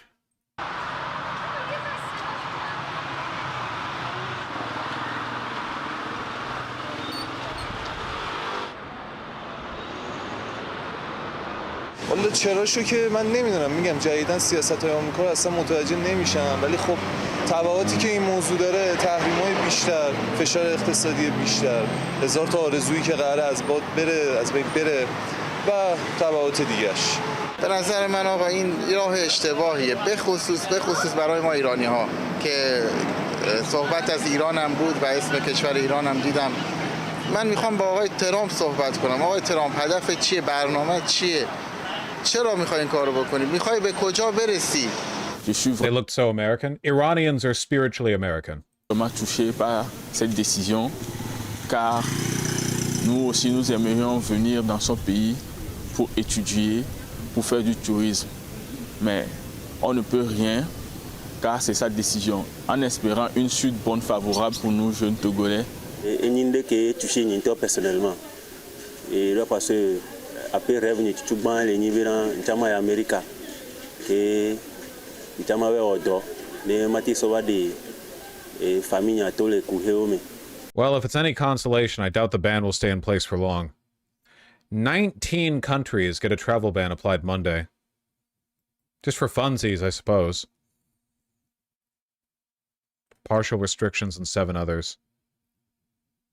On your new travel ban, why now? And if the Boulder attack was part of your reasoning, why not include Egypt on that list where the suspect is from? Well, because Egypt has been a country that we deal with very closely. They have things under control. The countries that we have don't have things under control. And why now? I can say that it can't come soon enough, frankly. We want to keep bad Trump people running out of shit to do, not gonna lie. Unironically, yeah, that's the problem with the flood the zone strategy, right? You open up and you have 72 executive orders every day, and then you peter out after 3 or 4 months, and it's like, okay, what are you doing today, Trump? You have to sustain the hysteria, Trump. Come on, Trump. Poking him with a stick, and he's like, we're banning all travel from Togo. Okay. out of our country. The Biden administration allowed some horrendous people, and we're getting them out one by one, and we're not stopping until we get them out. We have thousands of murderers. I even hate to say this in front of the chancellor. Of course, you have a little problem too with some of the people that were allowed into your country. It's not your fault. It's not your fault. It shouldn't have happened. I told her it shouldn't have happened. What brown people she did.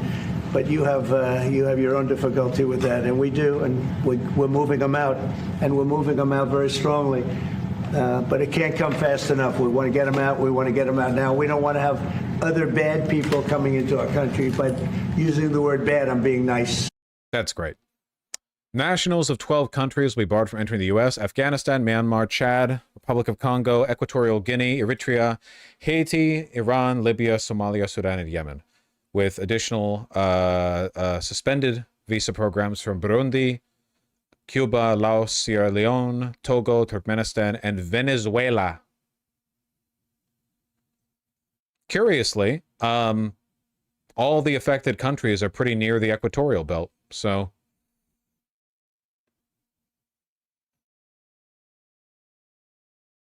Fuck did Myanmar do? Well, they do have an ongoing civil war. I guess if you let them in, they'll do a civil war here too. Very scary.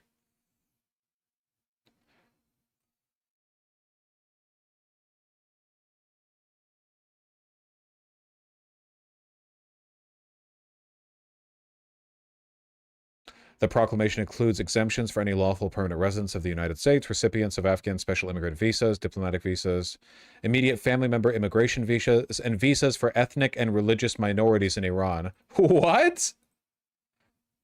So, like Kurds, I guess? Okay. Interesting. Pretty sure that one of the current ongoing 90-day fiancé, participants is from Iran. Does this mean he has to go home? Is the episode that releases like 2 weeks from now? They're gonna be like, no, they probably record them way in advance.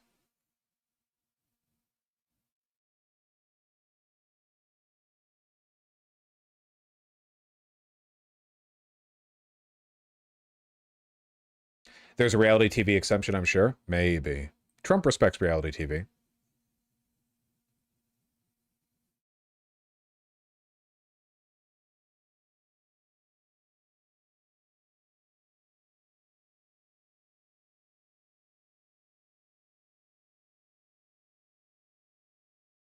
Just woke up. Is this the Muslim ban? What happened again? It's actually like worse than the Muslim ban, I think. But also it's probably not going to get stopped this time.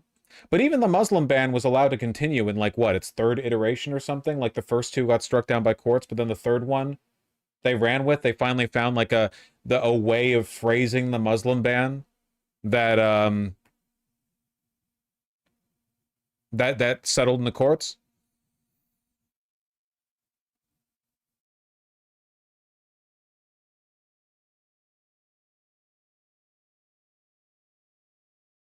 How does this travel ban affect U.S. citizens going there? I've got a huge MAGA simp who runs a charity in Haiti as a Christian mission. Can't help but wonder how he feels today. It should be fine for them because they're citizens. It's not a travel ban to those countries. It's just nobody from those countries. At least the Muslim ban the first term brought massive public protests. Yeah, none this time. Everyone's too tired. It doesn't even feel like the liberals are eating at brunch, you know? It's not even a brunch thing.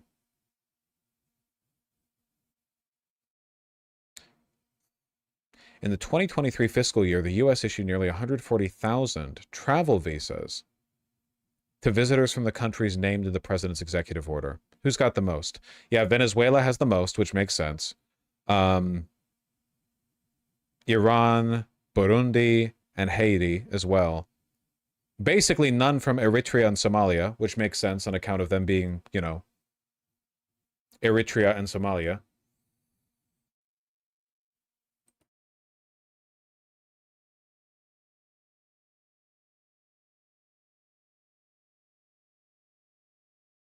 So they're banned outright? Yeah. Well, taking effect Monday.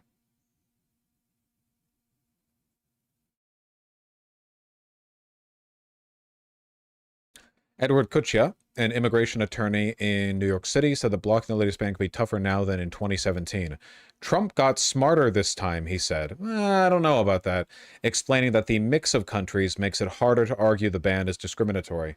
Yeah, unfortunately, the federal government does just kind of have the right to suspend visa programs. It's actually just like a power they have, you know?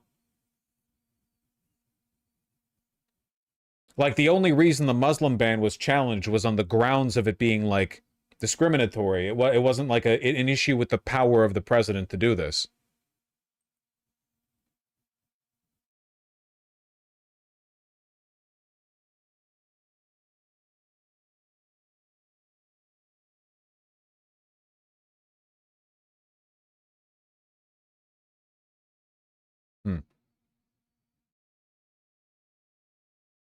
Yeah, the outrage from the first term in general, way higher than anything happening this term. Everyone's just so defeated.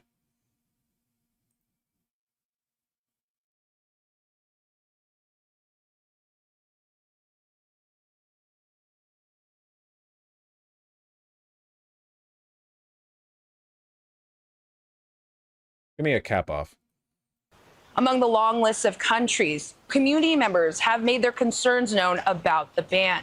We spoke to one legal expert who tells me he and his team have always been prepared for something like this. Kind of weak ban considering he ran on stopping basically all immigration. Yeah, also, like, there are some pretty big players there that he's missing out on, especially with regard to, like, you know, the bigotry of his base. Where's Nigeria?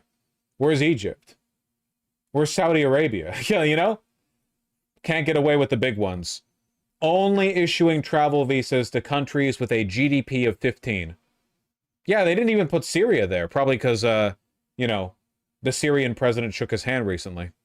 Kind of saw this coming at some point. We're shocked it didn't come earlier. That's local immigration attorney Saman Nassiri after the president's latest travel ban. And we always told them, like, listen, it could happen at any time. We can't predict when it's going to happen, but just be prepared when it does, and you need to make some alternative arrangements just in case that does happen. Starting Monday, travelers from 12 countries will be banned, while 7 others will face restrictions. The president cited security concerns. This is to slow down the number of people that are coming in from these countries and to do a better vetting process. Something that Nassiri was keeping an eye out for his own clients. This is a reaction to what happened. The last 4 years, the number of people that came in was high, and I think everyone can agree to that. My clients that were doing things legally were more frustrated than anyone else I spoke with because they were watching people come in, getting work permits, remaining in the United States while they were still waiting months, if not years, to get their status. The ban doesn't target existing visa or green card holders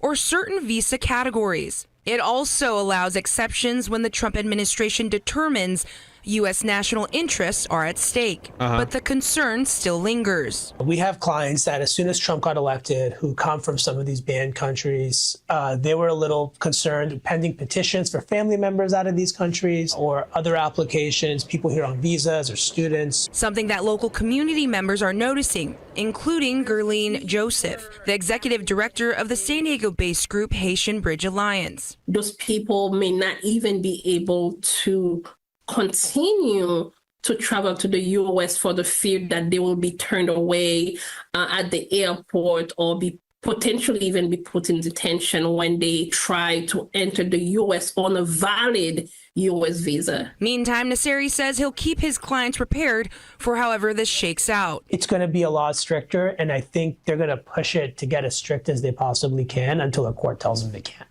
Now, this new ban is expected to be challenged in court. At the San Diego... I don't think anything's going to happen. It's tight. Fit check on the purple man. There are a number of things wrong with it, but no hate. It's okay.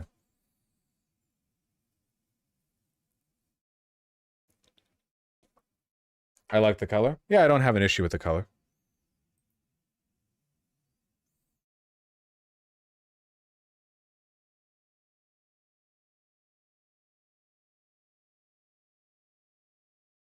Do not like the tie under the collar? What do you mean? Well, it's a spread collar, which is degenerate and European. Also, the tie is not tied properly. Nor is the dimple on the tie set properly. Also, there's not a good lapel roll. Also, it's a little bit too slim on him. Also, yeah, we don't have to talk about it. It's fine.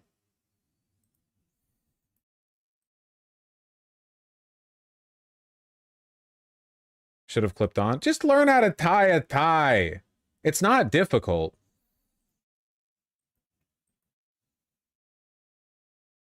Men have officially lost their mind and don't know how miscarriages work. Have they ever?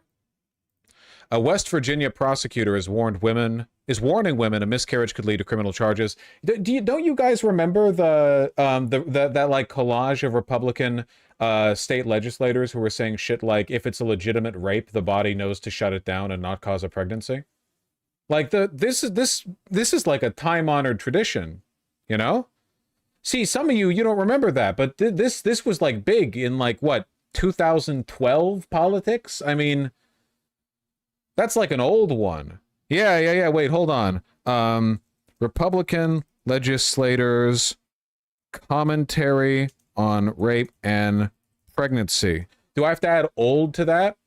Oh, wow, it actually was from 2012. Yeah. Todd Atkin of Missouri stated pregnancy rarely occurs as a result of what he called legitimate rape. There was like a whole genre of statements like this, you know?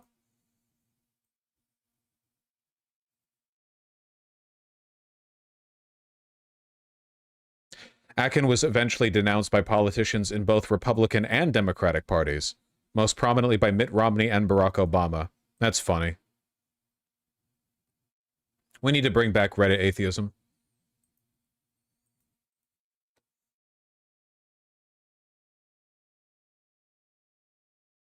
Are women in the state of West Virginia at risk of prosecution if they miscarry? They might be. And I base that on a synthesis of a number of... That's great, man. Issues that started really about a decade ago. One thing that people need to be aware of is prosecutorial discretion. Prosecutors have a pretty wide range of what they can pursue as criminal charges. And I was at a break and overheard some of my colleagues, and what started as a discussion about unborn children being victims of crime turned into another avenue, which was very much anti-abortion. At the time, it didn't mean much to me because Roe was the law of the land, and I didn't think there was anything these people could do about it. But with the overturning of Roe, and there's a few statutes in West Virginia and a case that does cause me concern. One of which, yeah, it seems like he's just reporting on this and not advocating for it, which I didn't expect because he does look evil, like in a phrenological sense. But you know, if he's just reporting on it, yeah, is the concealment of a deceased body. And there's an absolute defense to that if you report it to law enforcement within 48 hours of when you dispose of the body. Then you go to the definitions our legislature has provided over the years, and there's a very fine line between miscarriages and very young children. The case the Supreme Court decided involved a 3-week-old child that was born at a campground in a county north of here. They did not report it to police, but police tracked them down because they were on the run from Colorado. Okay.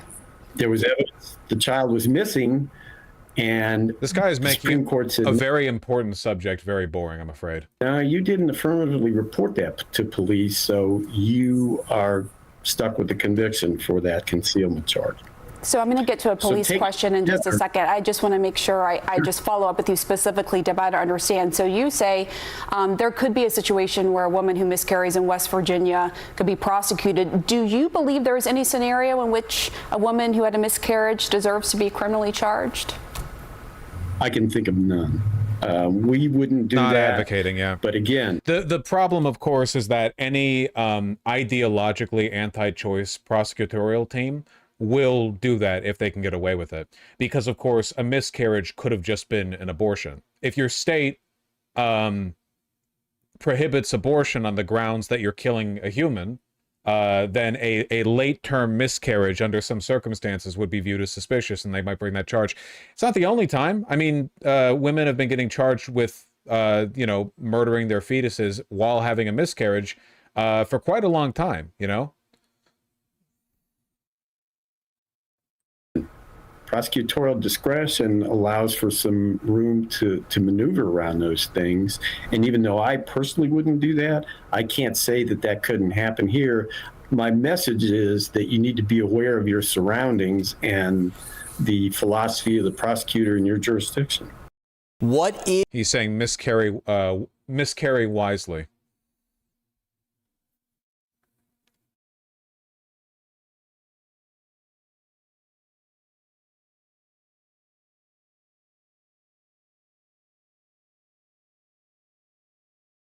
This is the law in some Central American countries. Yeesh. Served more than 10 years for what she always insisted was a stillbirth. I blame the British for this. Well, this would be the Catholics' fault, wouldn't it? Here. I need to pee super, super quick. I'll be right back.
Look who I got.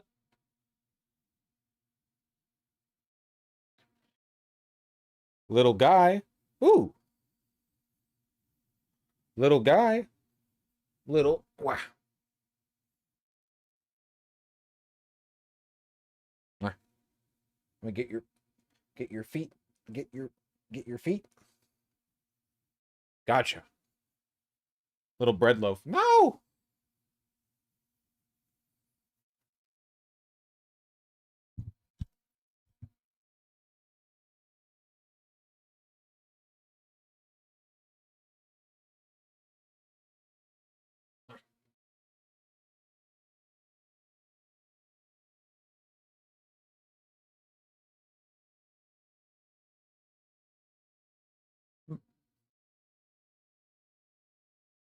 Silly.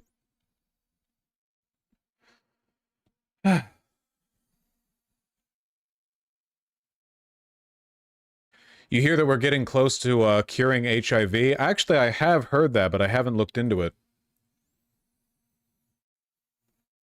This is a kind of cautious optimism. Though we have, like... We can't cure HIV, but, like, PrEP has made it almost... I don't want to say irrelevant. I don't want to overstate it. Compared to what HIV was back in the 80s, PrEP has made it, like, nothing. It's cast it down to hell, you know? And it's not really nothing. I'm just saying comparatively. Jesus, Miss Jenner, I'm sorry. How expensive is PrEP? It's pretty expensive unless your insurance covers it, I think. In America, at least. Yeah, but that's just prevention and mitigating symptoms. This could be curing. A major hurdle to curing HIV is the persistence of integrated proviruses and resting CD4 plus T cells that remain in a transcriptionally silent latent state. I've always said this.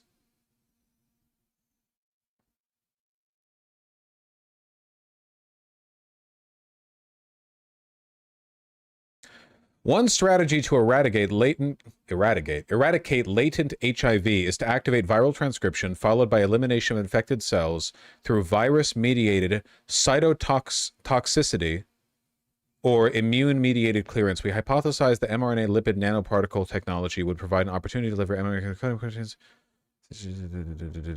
Yes, I understand this completely. Yes. No, I was always saying this. I'm glad they're finally taking me seriously. Really though, that I've heard, at least based on the buzz, that this is potentially very promising.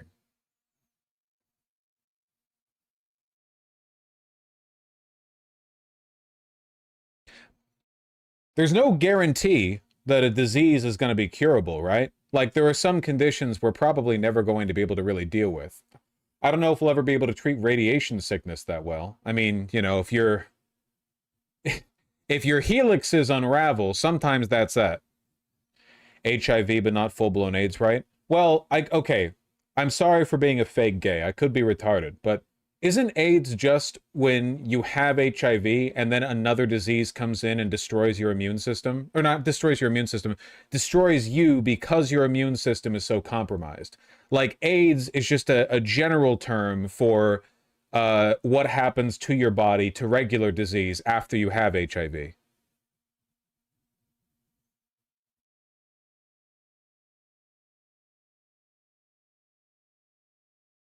Here's a good video on it. I don't want to watch the AIDS video right now. I was just making sure.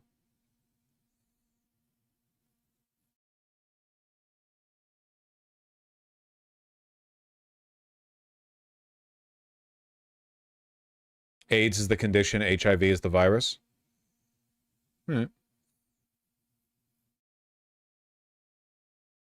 This is a paper. Shame the DHHS shut them out. Sorry, no more mRNA research.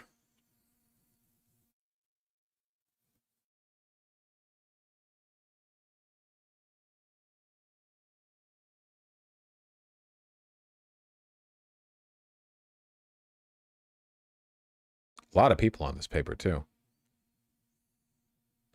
The video was about the HIV cure. Oh, okay. I thought you were just hitting me with the AIDS video. 2005 and ran President Biden's Office of National AIDS Policy. And Jeffrey Crowley is with us, too. He ran that same office under President Obama. Thank you all for joining us to really unpack this and at such a personal level. Ashley, I want to start with you first because you are sharing your story with us. You're 31-year-old, diagnosed at the age of 15. And today, your partner is HIV negative, as are your kids. Is HIV still a factor in your daily life? For me personally, yes and no. It is still. Okay, this is like personal testimonials. What about the science? Take us inside that effort when it started and what has changed since as it kind of got handed off to Harold. Great. Well, first of all, thank you for having me on, and I appreciate you spotlighting this important issue. So I would start with by saying that the HIV community was concerned that policymakers and the public was moving on from HIV. So before... I think this video came out before the article.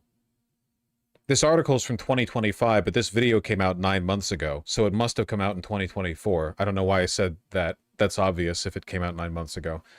So I don't think it can be describing at least this most recent development. I'll look at it more later. I'll look at it more later.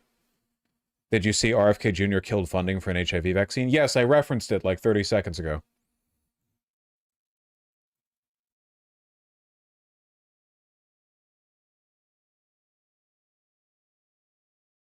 Yeah, here we go.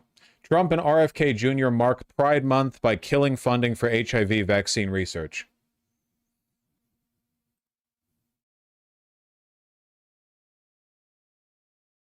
$258 million cut to HIV vaccine research, according to experts in the field.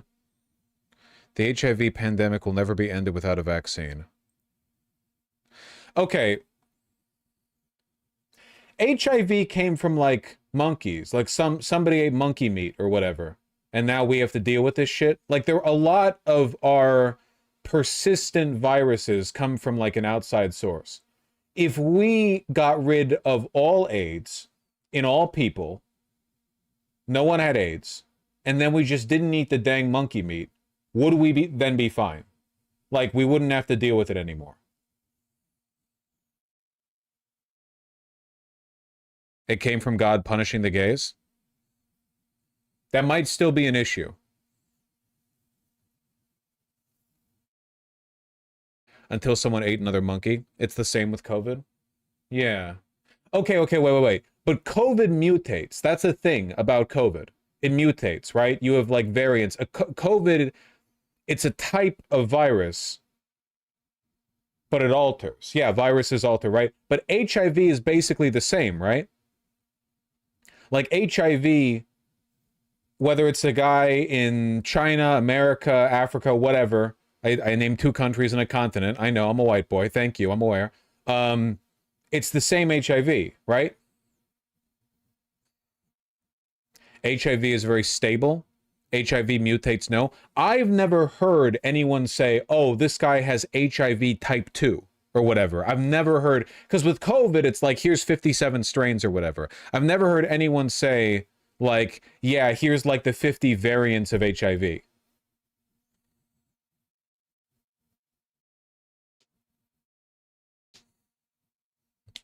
There are different HIV types? No, it does mutate? There are 2 types? Huh, okay.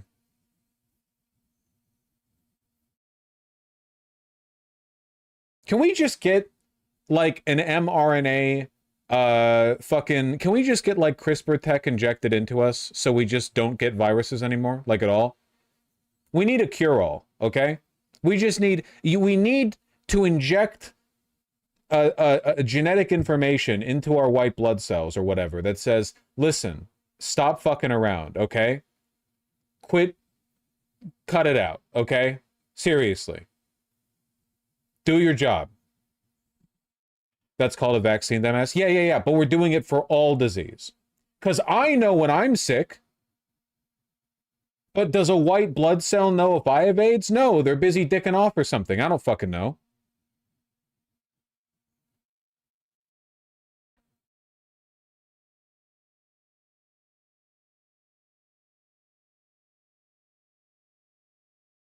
Never trust the white ones.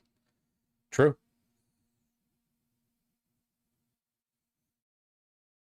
We don't know the receptors in all viruses. I think we should be able to tell our body, like, this is what the body is supposed to look like. Fucking keep it that way. If anything doesn't look like that, make it look like that again. So when any other disease comes in, it's like, all right, motherfucker, sure, make a mess. It doesn't matter. We need something more powerful than white blood cells. We need, like, nanites running around in here that are just, like, fixing up the place, right? Because when I'm cleaning my house, it doesn't matter what happened to the house. I can still clean it, you know? if there's crap on the ground or whatever, it's like, oh, that's crumbs from when we were cooking. Or maybe it's like, oh, that something got knocked off the table. I can just clean it up. It doesn't matter like what the source of it is. I know what the house is supposed to look like, so I fix the house until it looks how I want it to look.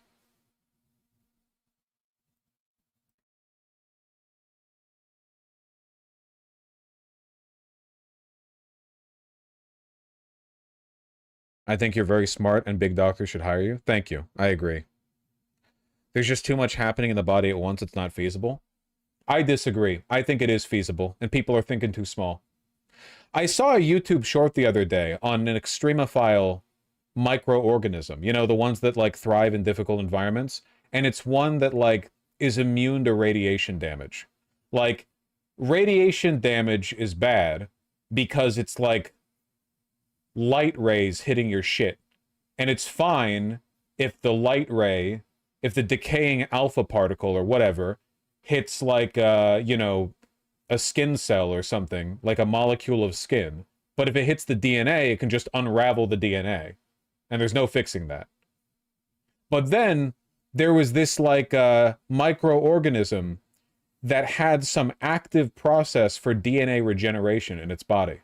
Like, its DNA was very simple, and it was like, this is what your DNA is supposed to look like. So if it breaks, just fix it. And because of that, they could withstand radiation that would like instantly liquidate us.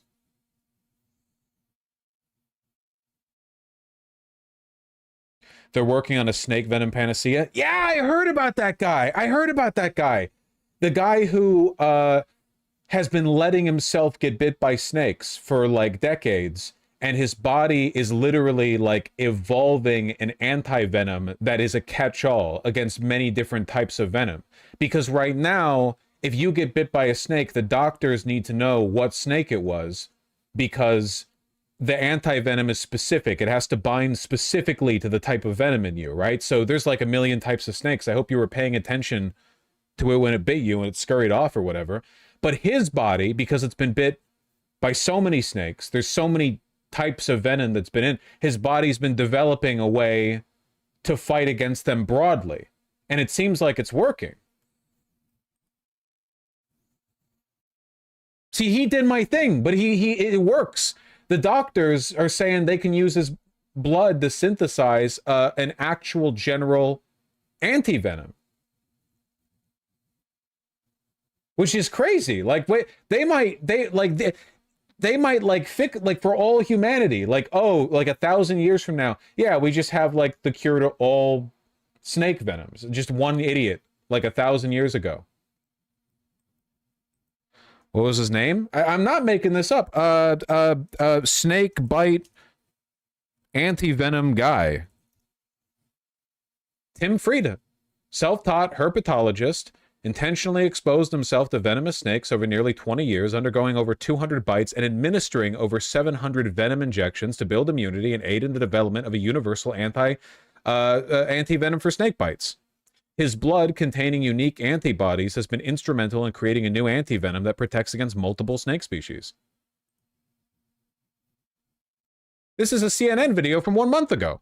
We may be on the verge of quite a breakthrough. How? Well, you can start by thanking the man who has spent 18 years letting some of the deadliest snake species on the planet bite him. He injected himself with more than 650 doses of snake venom. The video you're looking at is of Tim Frieda. And as you can see, he's not exactly going Samuel L. Jackson on these guys. No, this passion project of his. The difference between fucking around and science is writing down the results, right? This is how scientists used to be. Scientists used to be like, damn, how does mercury poison people again? I'll find out by injecting myself with it. And then they write down like, oh yeah, I looked at myself with a microscope and it turns out my body thinks it's iron or something, but and they die, you know? I assure you this is still how scientists are. That's good. I think that, yeah, I think they should be like that. I think the median scientist's attitude should be kind of like the Demon Core guy. I think they should be repping that shit 24/7, okay? Just keeping the Demon Core open with like a screwdriver or whatever.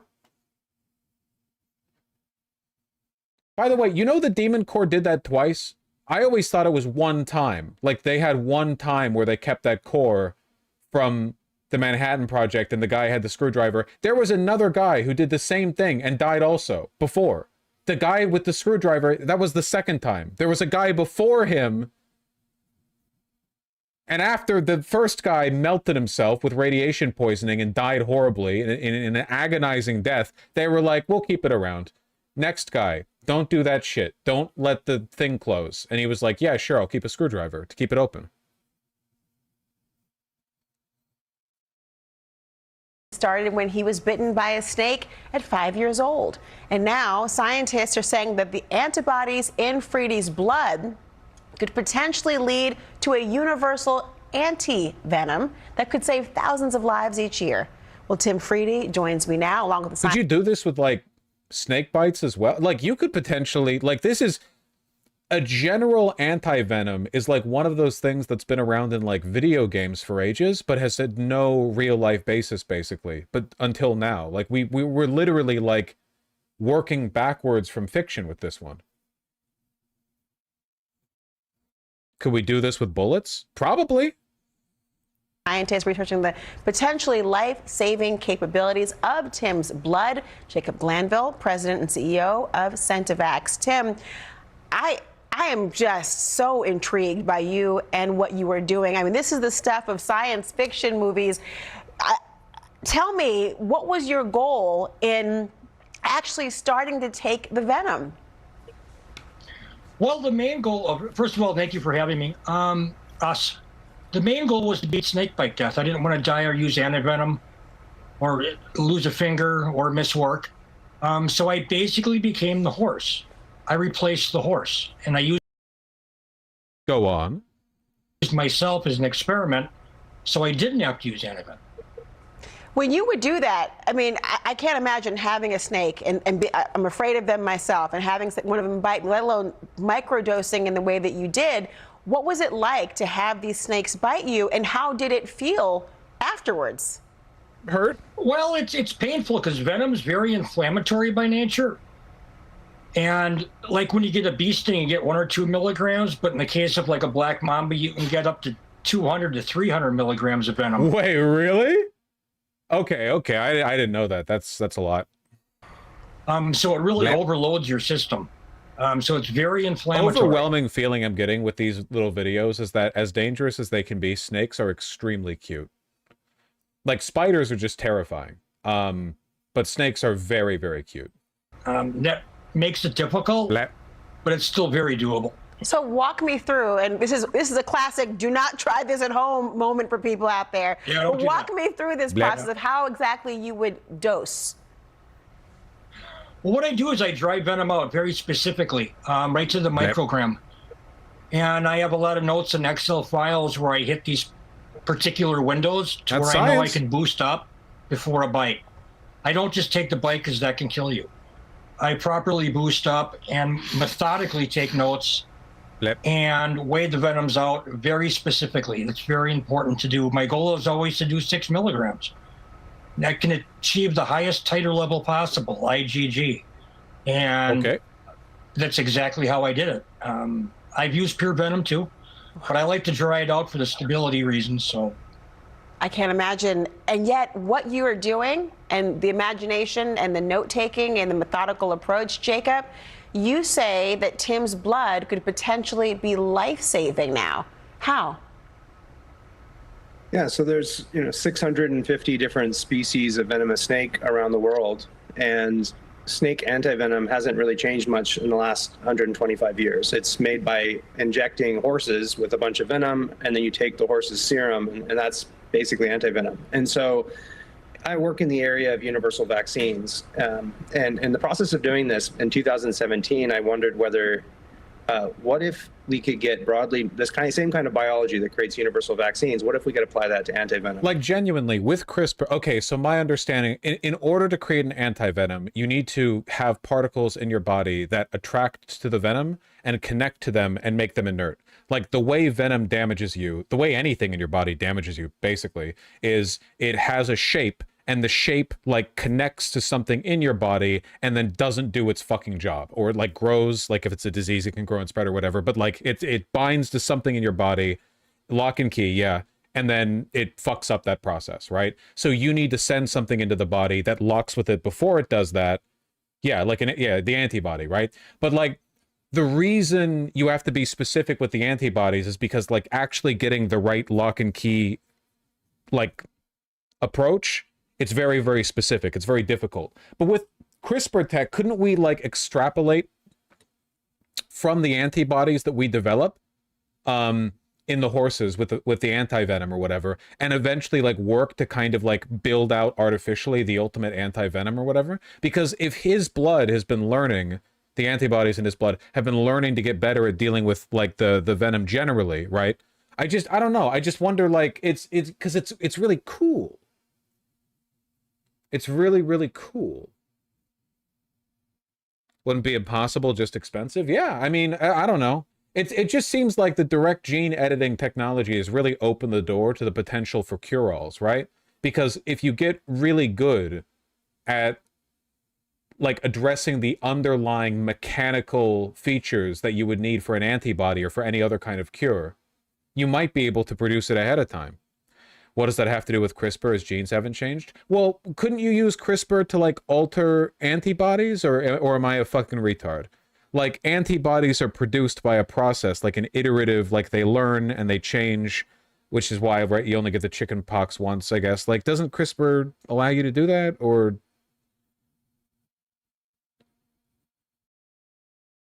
you are a retard, but that's a separate issue? Okay. Yeah, but you have to screen through a ton of antibodies for a single disease. Sure. But once you figure it out, you figure it out, right? Like once you've, like, once you have a cure-all, you have a cure-all for like all of humanity forever, basically. I'm sure there will be exceptions, and some people will be like allergic to some, but I don't know. Just neat. And I started reading about these incredible stories of this guy with this. Yeah, I just want a red potion. Is that so wrong? I just want health potions. You know how a McDonald's Sprite is a health potion? That's what I want that to be real. I want you to be like feeling shitty, and then you're like, hold on, guys, and then you just heal, okay? And we're working on it.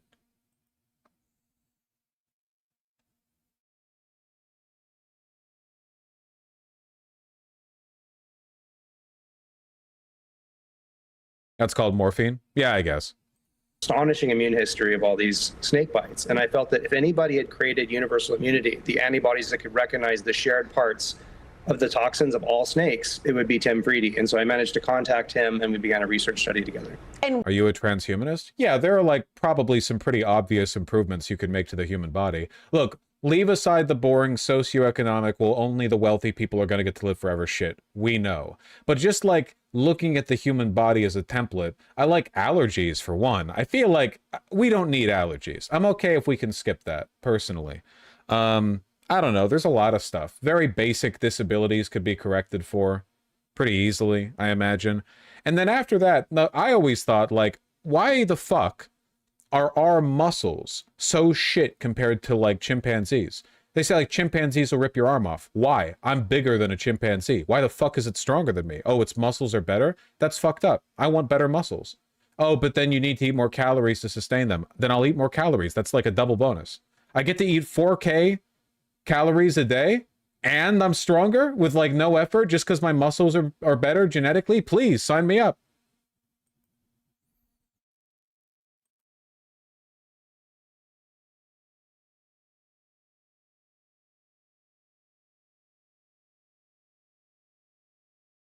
You could also live forever? Well, not if you don't have the chimpanzee muscles to defend yourself.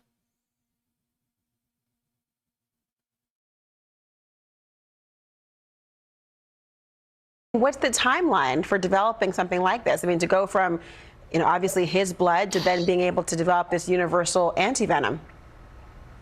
So what we published today in Cell was that we took 2 of Tim's antibodies, each one knocked out an entire class of toxins shared by 300 species of snakes, half of all snakes. And that and a third compound we showed that it was able to protect against 19 different very Is a trade-off. Chimps have stronger muscles at the expense of our more dexterous muscles. I don't buy your fake deep state bullshit. The elites tell you, oh, all of your weaknesses are actually strengths. I think you can have it both ways. I think maybe you can't have it tuned 100% either way, but I bet you could keep our level of manual dexterity while tuning up the strength like 30 or 40%. I bet you could do that.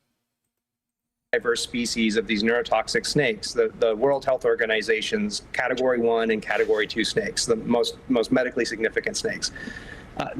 That is a proof of concept of a product. Now, to go forward, there's some research we would still like to do. We need to manufacture it, and in about 2 years, we could initiate a phase 1 clinical study pending financial support. After that, it would be about 3 more years of clinical studies, and then it could reach commercialization. I mean, Tim, I have to wonder, with all that you've done and the exposure, I mean, has it taken a physiological toll on your body? I know you don't do this any longer, I think, after 2018, I have some pretty close calls. But what does this do to you long term? Do you know? Well, a lot of it's psychology. This man is 20 years old. You really can't have a weak nerve. You really have to go into it hardcore. I call it saddle time. And the reason I got bit so many times is to get comfortable with it.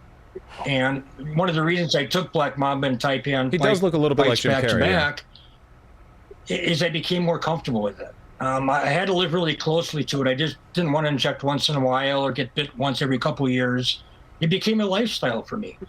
And it's an addiction as far as I know I'm helping humanity. I know I'm helping somebody 8,000 miles away I can't talk to. Okay, you guys are getting way too particular with the transhumanist stuff, okay? You know what I want, all right? I want, like, I want biological nanites in the body, all right? I want little, like, microparticles, and their job is to make sure shit's working properly, okay? So, okay, listen, here's what we need to do, okay? First of all, dead cells, get that shit the fuck out of there, okay? As you get older, all of the systems in your body get clogged up with dead cells that don't fucking do anything, and they just take up space, okay? Clear that shit out. We need like a flush. We need like a biological flush. All right, telomeres, wind them back.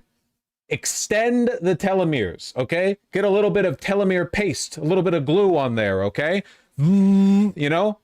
I want you to extend them. None of that, okay? None of that. I want to see those telomeres nice and long. Anytime I look at my cells under a microscope, I see those edges getting thin, I get worried. Dead Cells is a great game. Isn't that what white blood cells do? No, white blood cells do not rewind your telomeres.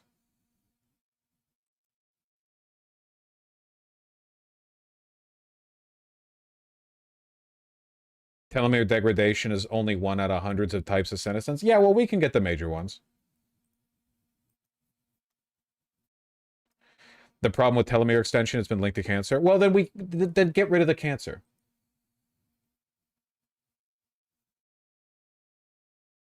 Can we just fix the problem in cells where they forget the ends of the telomeres when they divide? Can we like why are you not copying that last bit? It's like a misaligned printer. Like, oh, every time we reprint this sheet, it loses a bit on the right edge. Well, then just fucking fix the alignment. Mechanical issue in the replication of DNA? Then fix it.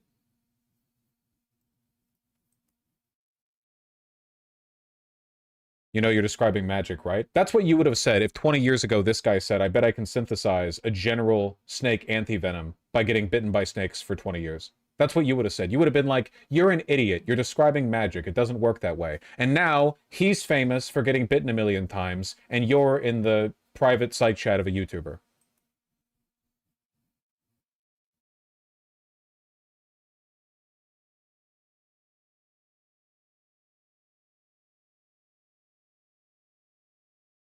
Snake Bite Man segment. Very good, very good, very good. How the fuck is it 2:36? I feel great today. I actually got some sleep. Did I say that I did my exercises before stream started? Feel pretty good about that.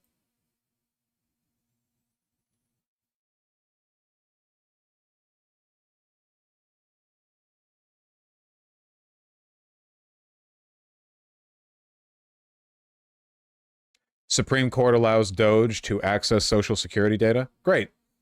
No, that's fine. More chum for Palantir, I suppose. Why is this formatted weird?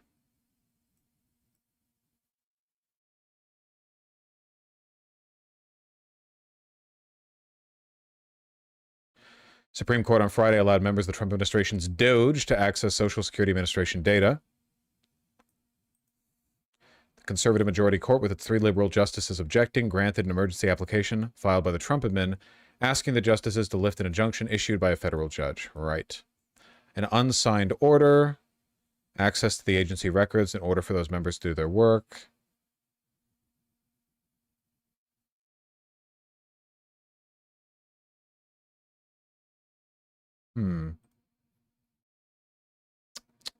Yeah, seems bad.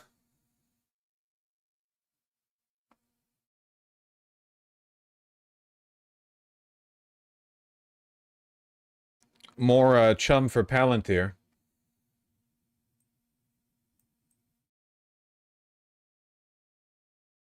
Trump preparing large-scale cancellation of federal funding for California. Sure. Yeah, why not?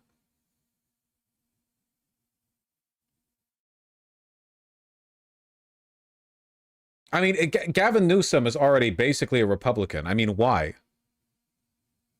Agencies are being told to start identifying grants the administration can withhold from California. What is California even doing? Like seriously.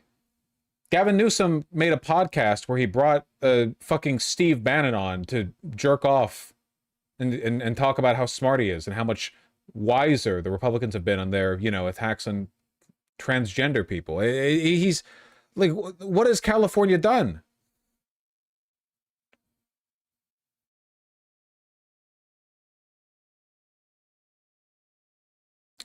Full termination of federal grant funding for the UC and CSU systems. No taxpayer should be forced to fund the demise of our country, said Kush Desai, criticizing California for its energy, immigration, and other policies. No final decisions, however, on any future action by the administrations have been made. Any discussion suggesting otherwise should be considered pure speculation. Okay. Just last month, Trump threatened to withhold federal funding from California over a transgender athlete's participation in a sporting event. But the governor is like explicitly anti-trans women and women's sports. What are you punishing them for?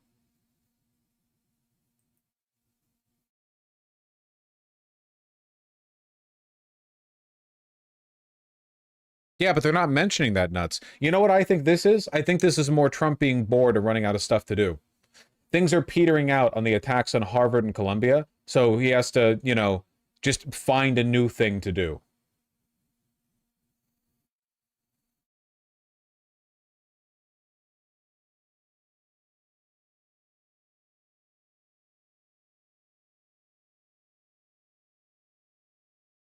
They ran out of criminal immigrants day one. Dude, literally.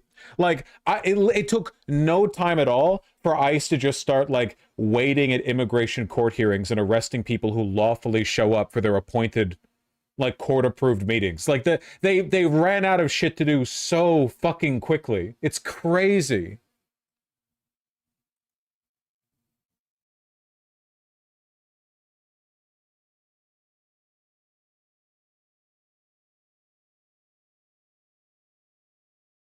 That exact thing happened today?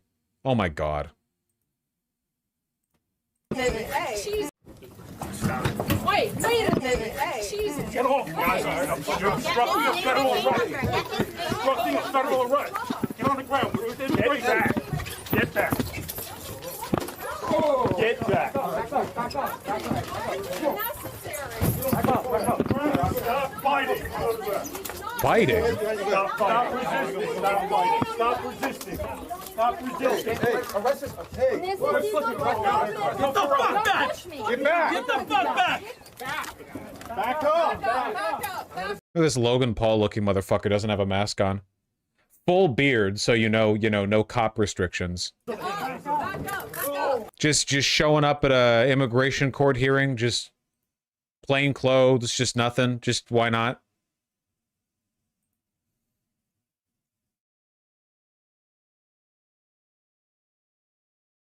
moments after his immigration hearing. Jesus. Running out of stuff to do. Oh, and as long as we're laughing at the incompetence of the opposition, Ben Schrader, the former chief of the criminal division for the U.S. Attorney's Office in Nashville, resigned following the office's decision to seek an indictment against Kilmar Abrego Garcia. Phenomenal. So that basically confirms it. The order came from the top down. They didn't find anything. The DOJ was like, hey, listen, okay? We've gotten in a lot of trouble over the Abrego Garcia shit, all right? We need you to, like, find a reason to arrest him now. Isn't he in El Salvador? Yeah, but we have to bring him back. Just, like, come on, quickly. And then he resigned. Is Ben Schrader? Here we go. The decision to pursue the indictment against Abrego Garcia led to the abrupt departure of Ben Schrader, high-ranking federal prosecutor in Tennessee. Sources briefed in Schrader's decision told ABC News. Schrader's resignation was prompted by concerns the case was being pursued for political reasons, the sources say. He spent 15 years in the U.S. Attorney's Office in Nashville and was most recently the chief of the criminal division. Unbelievable. Do you have any idea how egregious the order from Pam Bondi must have been for this man to toss his career away?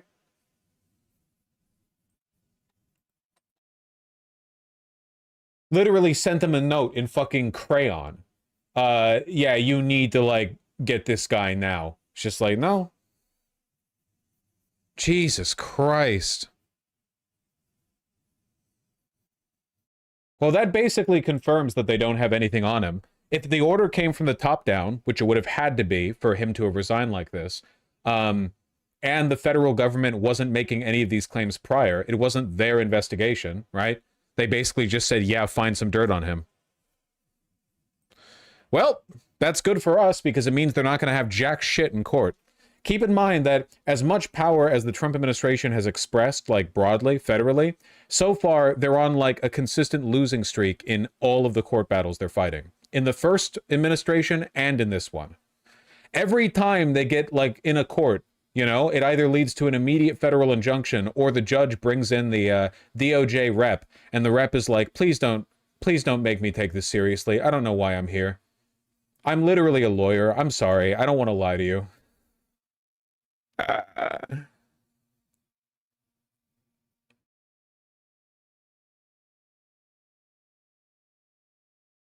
Fucking stupid. He's scheduled to have his initial appearance Friday in the Middle District of Tennessee. Presumably next Friday? He just returned to the United States. Presumably next Friday.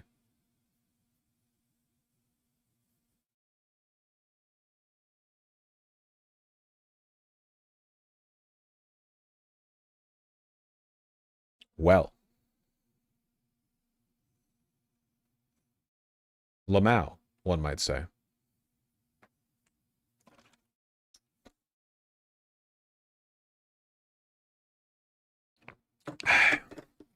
Tip jar is full. Sake with the 5 tier 1 subs. If you believe in transubstantiation, you're technically a zombie cannibal. That's what I'm talking about. That's the Reddit atheism we need to bring back. Not an Alpaca with the $5. Hey, Vosh and chat, I'm a young man with cerebral palsy. Any tips on how not to die? No, I got nothing. Sorry. I don't know enough about cerebral palsy. Also, that's a pretty heavy topic. Yeah, good luck, I guess. Oh, it's bleak, but you know, keep your chin up, okay? I don't know if anyone can really answer a question that's put out that broadly, you know? The universe, thank you for the $5. Hey, Vosh, sharing a new hobby that I'm picking up, coffee and new bean types and extraction methods. Are you turning into those guys who make the YouTube shorts of them using $8,000 of coffee making equipment that looks like it takes 30 minutes to clean afterwards? Hey! Some nice drip, literally. That looks good.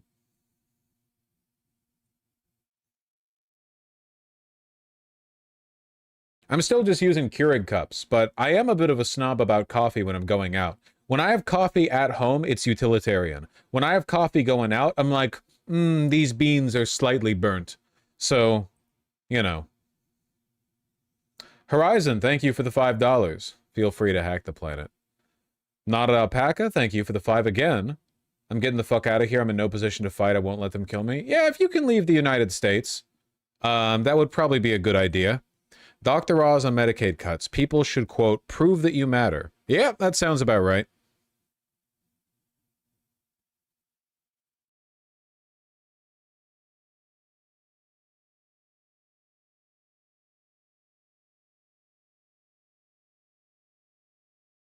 Why does he feel he can say that shit? It's always the TV doctors, you know? It's always the charlatans.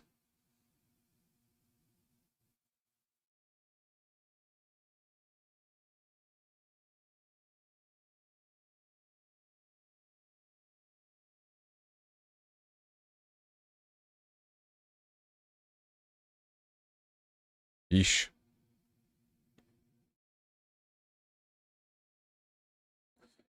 Matazaras, thanks to tier 1 sub. Enjoy your 1 month in Mongolia. Mongolia, at least judging from the Google Maps images I've seen, is beautiful. Beautiful, beautiful, beautiful country. I hope you have some time while you're over there to, you know, do a bit of nature wandering.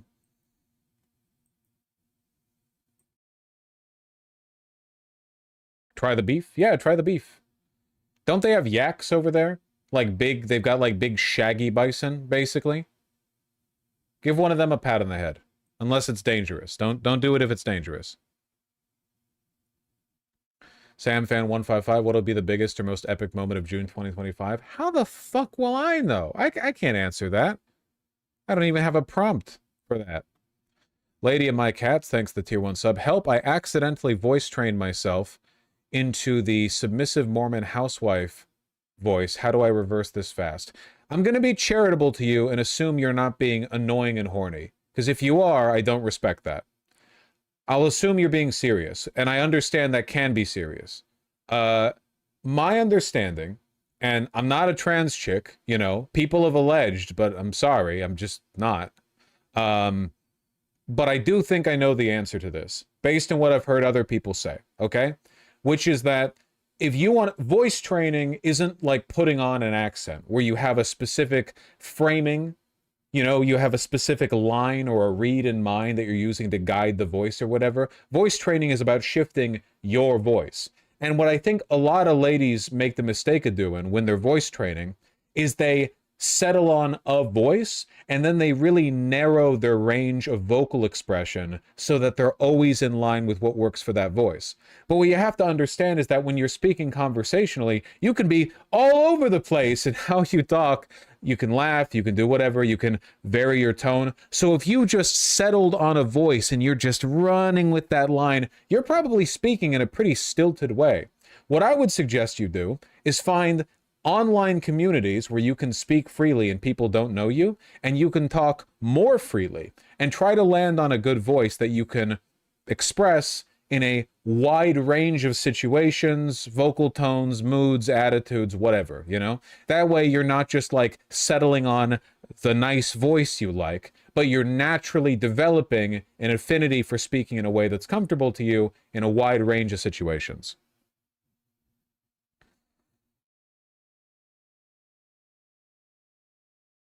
I think that works. What do you mean by online communities where you can speak? I don't know, play Overwatch. Discord servers? I don't fucking know.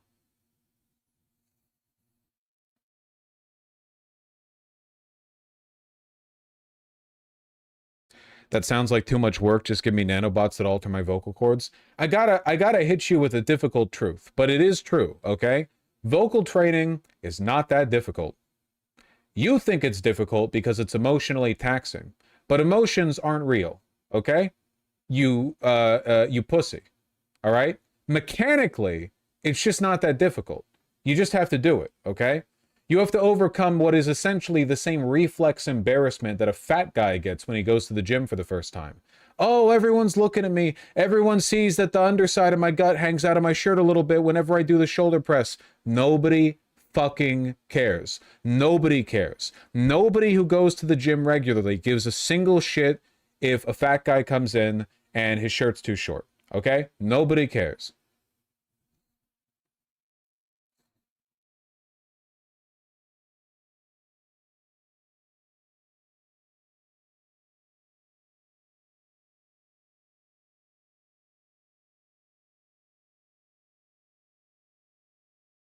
Sake with the 5 tier 1 subs. Scientists in 2300 will lament the waste of Vash's wide birthing hips. Yeah, well, it keeps me firmly grounded, and I was pretty good at wrestling back in the 10th grade, so the wide center of balance definitely helped.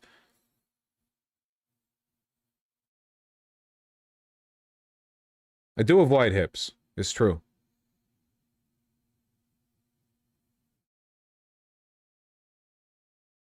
I find femme voices annoying, except the deep femme voice. I think that a lot of trans women, not calling anyone out in particular, are sometimes a little... The voice they settle on is a little irritating because they make the mistake of... How do I put it? There are lots of cisgender women with deep voices, you know? They make the mistake of, like, overcommitting to a specific... like a set or like an understanding of what feminine voice archetypes are, and by committing to too many of those at once, you kind of both make your tone stilted and also you sound like you're a VTuber, basically. You're like a VTuber, which a lot of VTubers sound really annoying.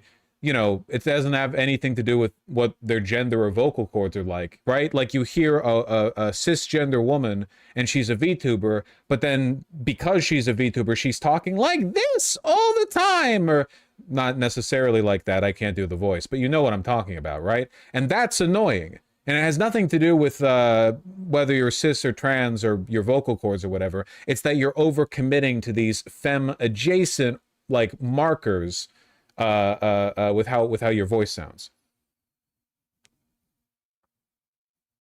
Yeah, I just think you just have to engage with it like naturalistically, right? You're not looking to find a funny accent to impress your friends with it at a party. You're looking to change your voice.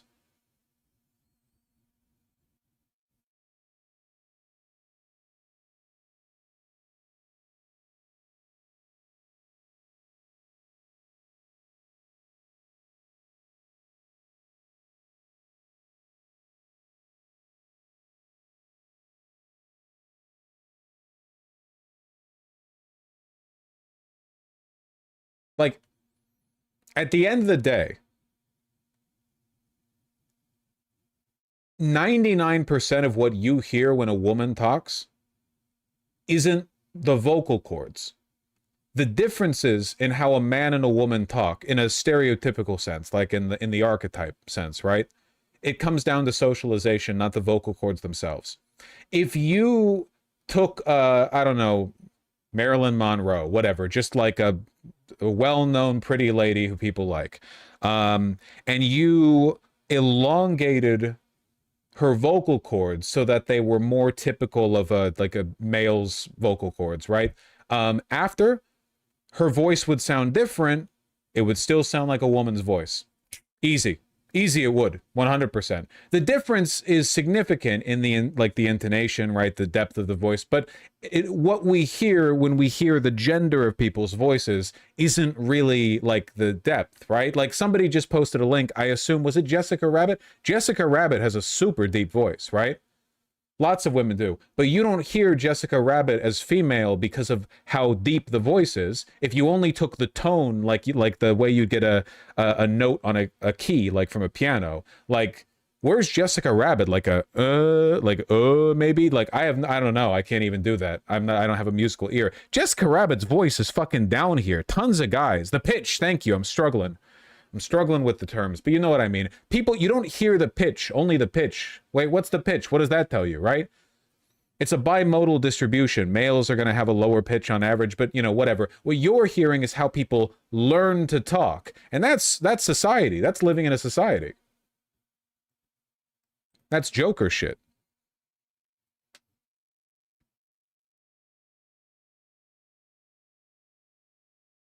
No, it wasn't Jessica Rabbit. Well, it should have been.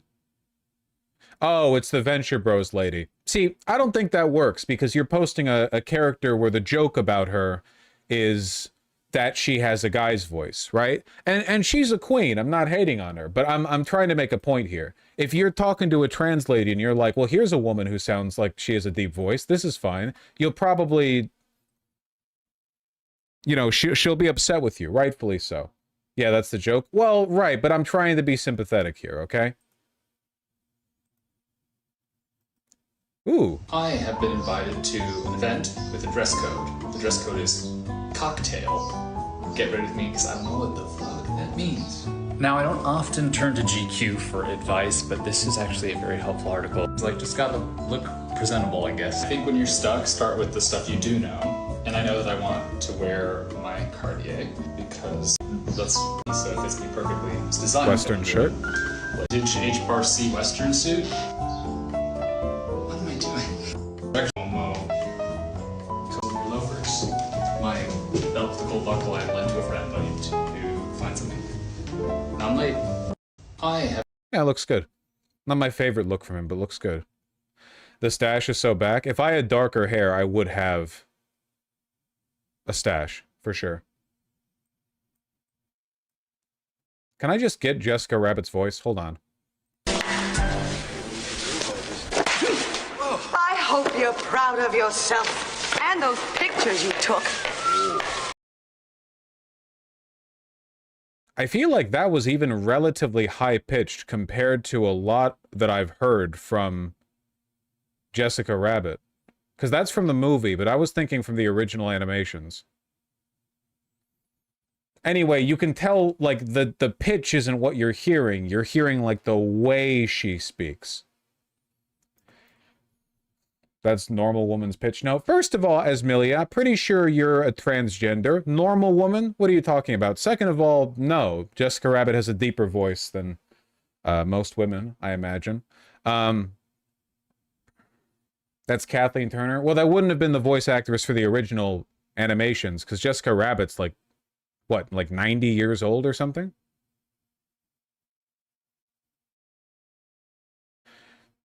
Whatever. LA residents chase ICE out of their neighborhood.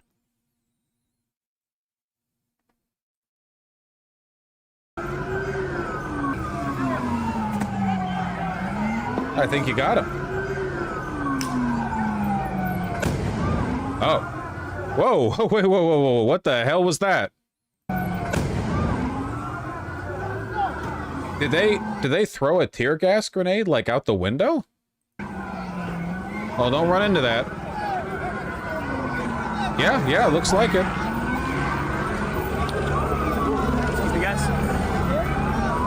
Jesus Christ. I'm going insane. What show does he think Jessica Rabbit is from?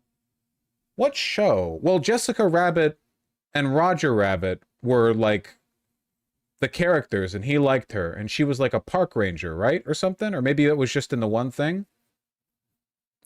It was a movie? Didn't Jessica Rabbit exist before that? Was Jessica... Was she only from that movie?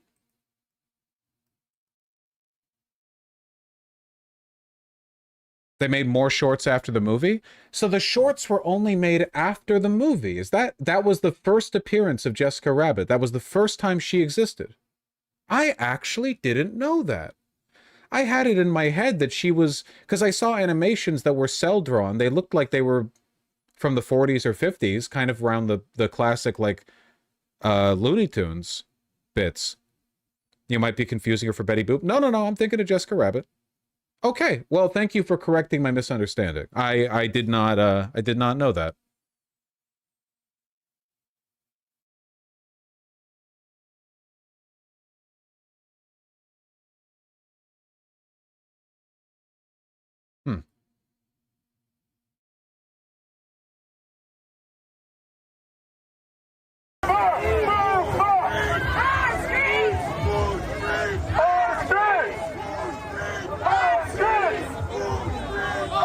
Got like fucking 30 military geared ICE people backing up from a crowd of like, what, 20? What are you here to? You're here to arrest like one guy outside of Home Depot? What are these fucking jokers, man?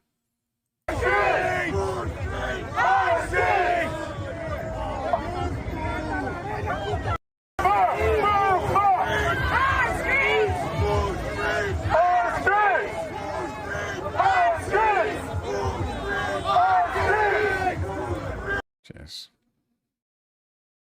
They're just there to spread fear. Yeah, and apparently they're doing a bad job. Okay, I gotta finish these donos. It's not like I'm not gonna be here tomorrow.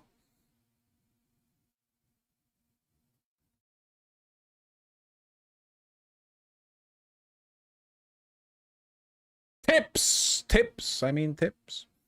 The Dr. Azami, thank you for the $10. Happy Pride. Last night I went out presenting 100% Femme for the first time. Oh, relevant to what we were talking about. It felt amazing.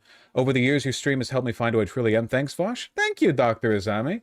I assume Azami is your last name, so I wouldn't be running into any dead naming issues there. Can women be doctors?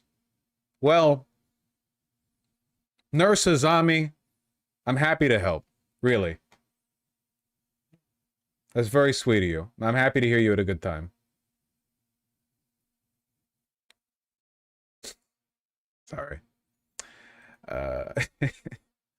It's a jokester.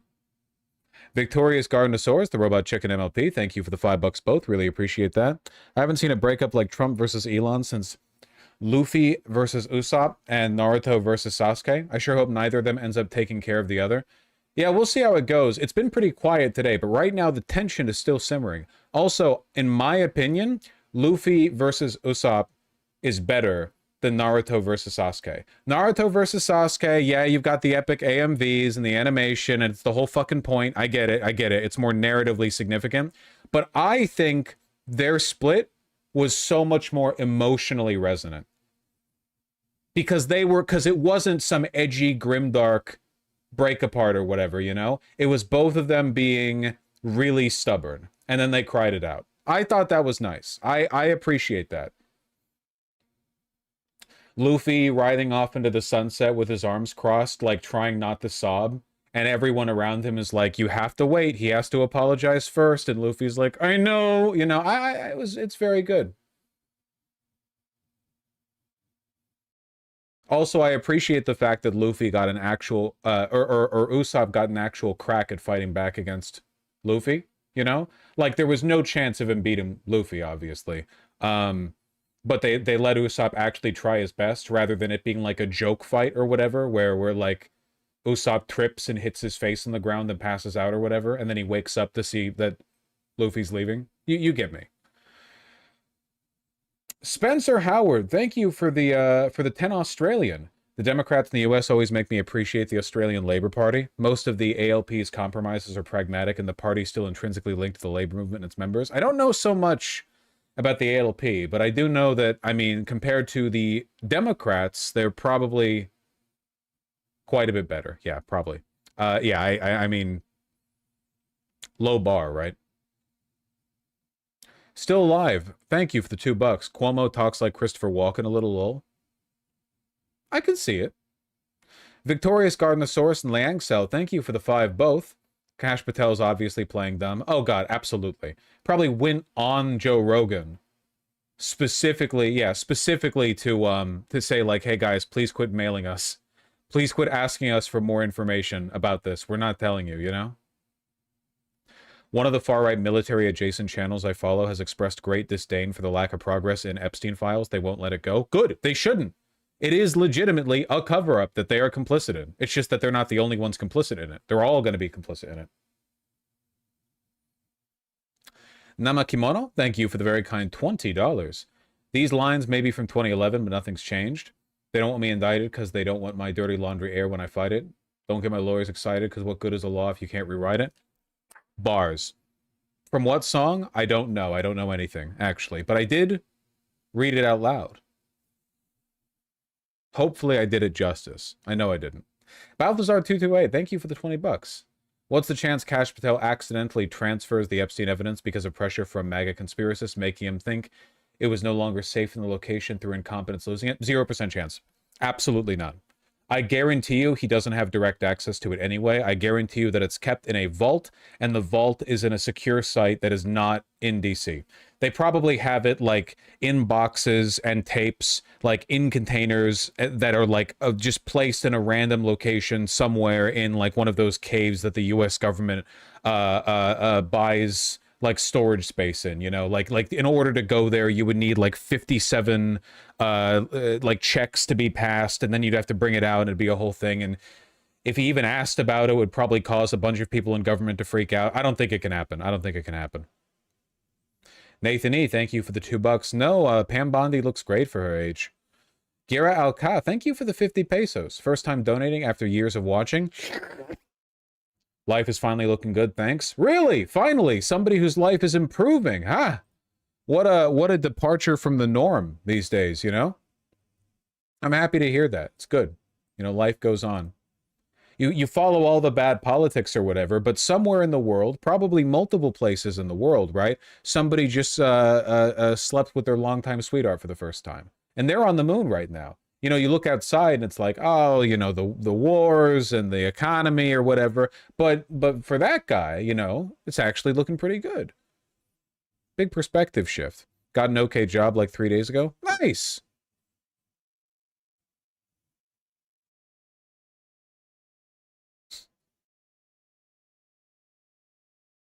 Cephosiren and Cephalopod Fornicator, you both take her at the same time? Senua Psychosis, thank you for the $5. Thanks for helping me keep entertained as I both mod Total War Pharaoh and work on grinding to unlock skins in Battlefront 2. Couldn't be me, motherfucker. Battlefront 2? Hey, listen, whatever you enjoy. I hope you're having a good time with that. Love providing free content. Well, it's not free for you. You paid me $5. Well, you tipped me $5. But I enjoy providing it nonetheless. I had a phenomenal day today. Wait, stream. I had a great stream day today. I enjoyed it very much. It's crazy what getting a good night's sleep and exercising early in the morning will do for you. I hope I remember that in the future. Not likely, but, you know. Everyone take care. You'll see me tomorrow. I love you all very much.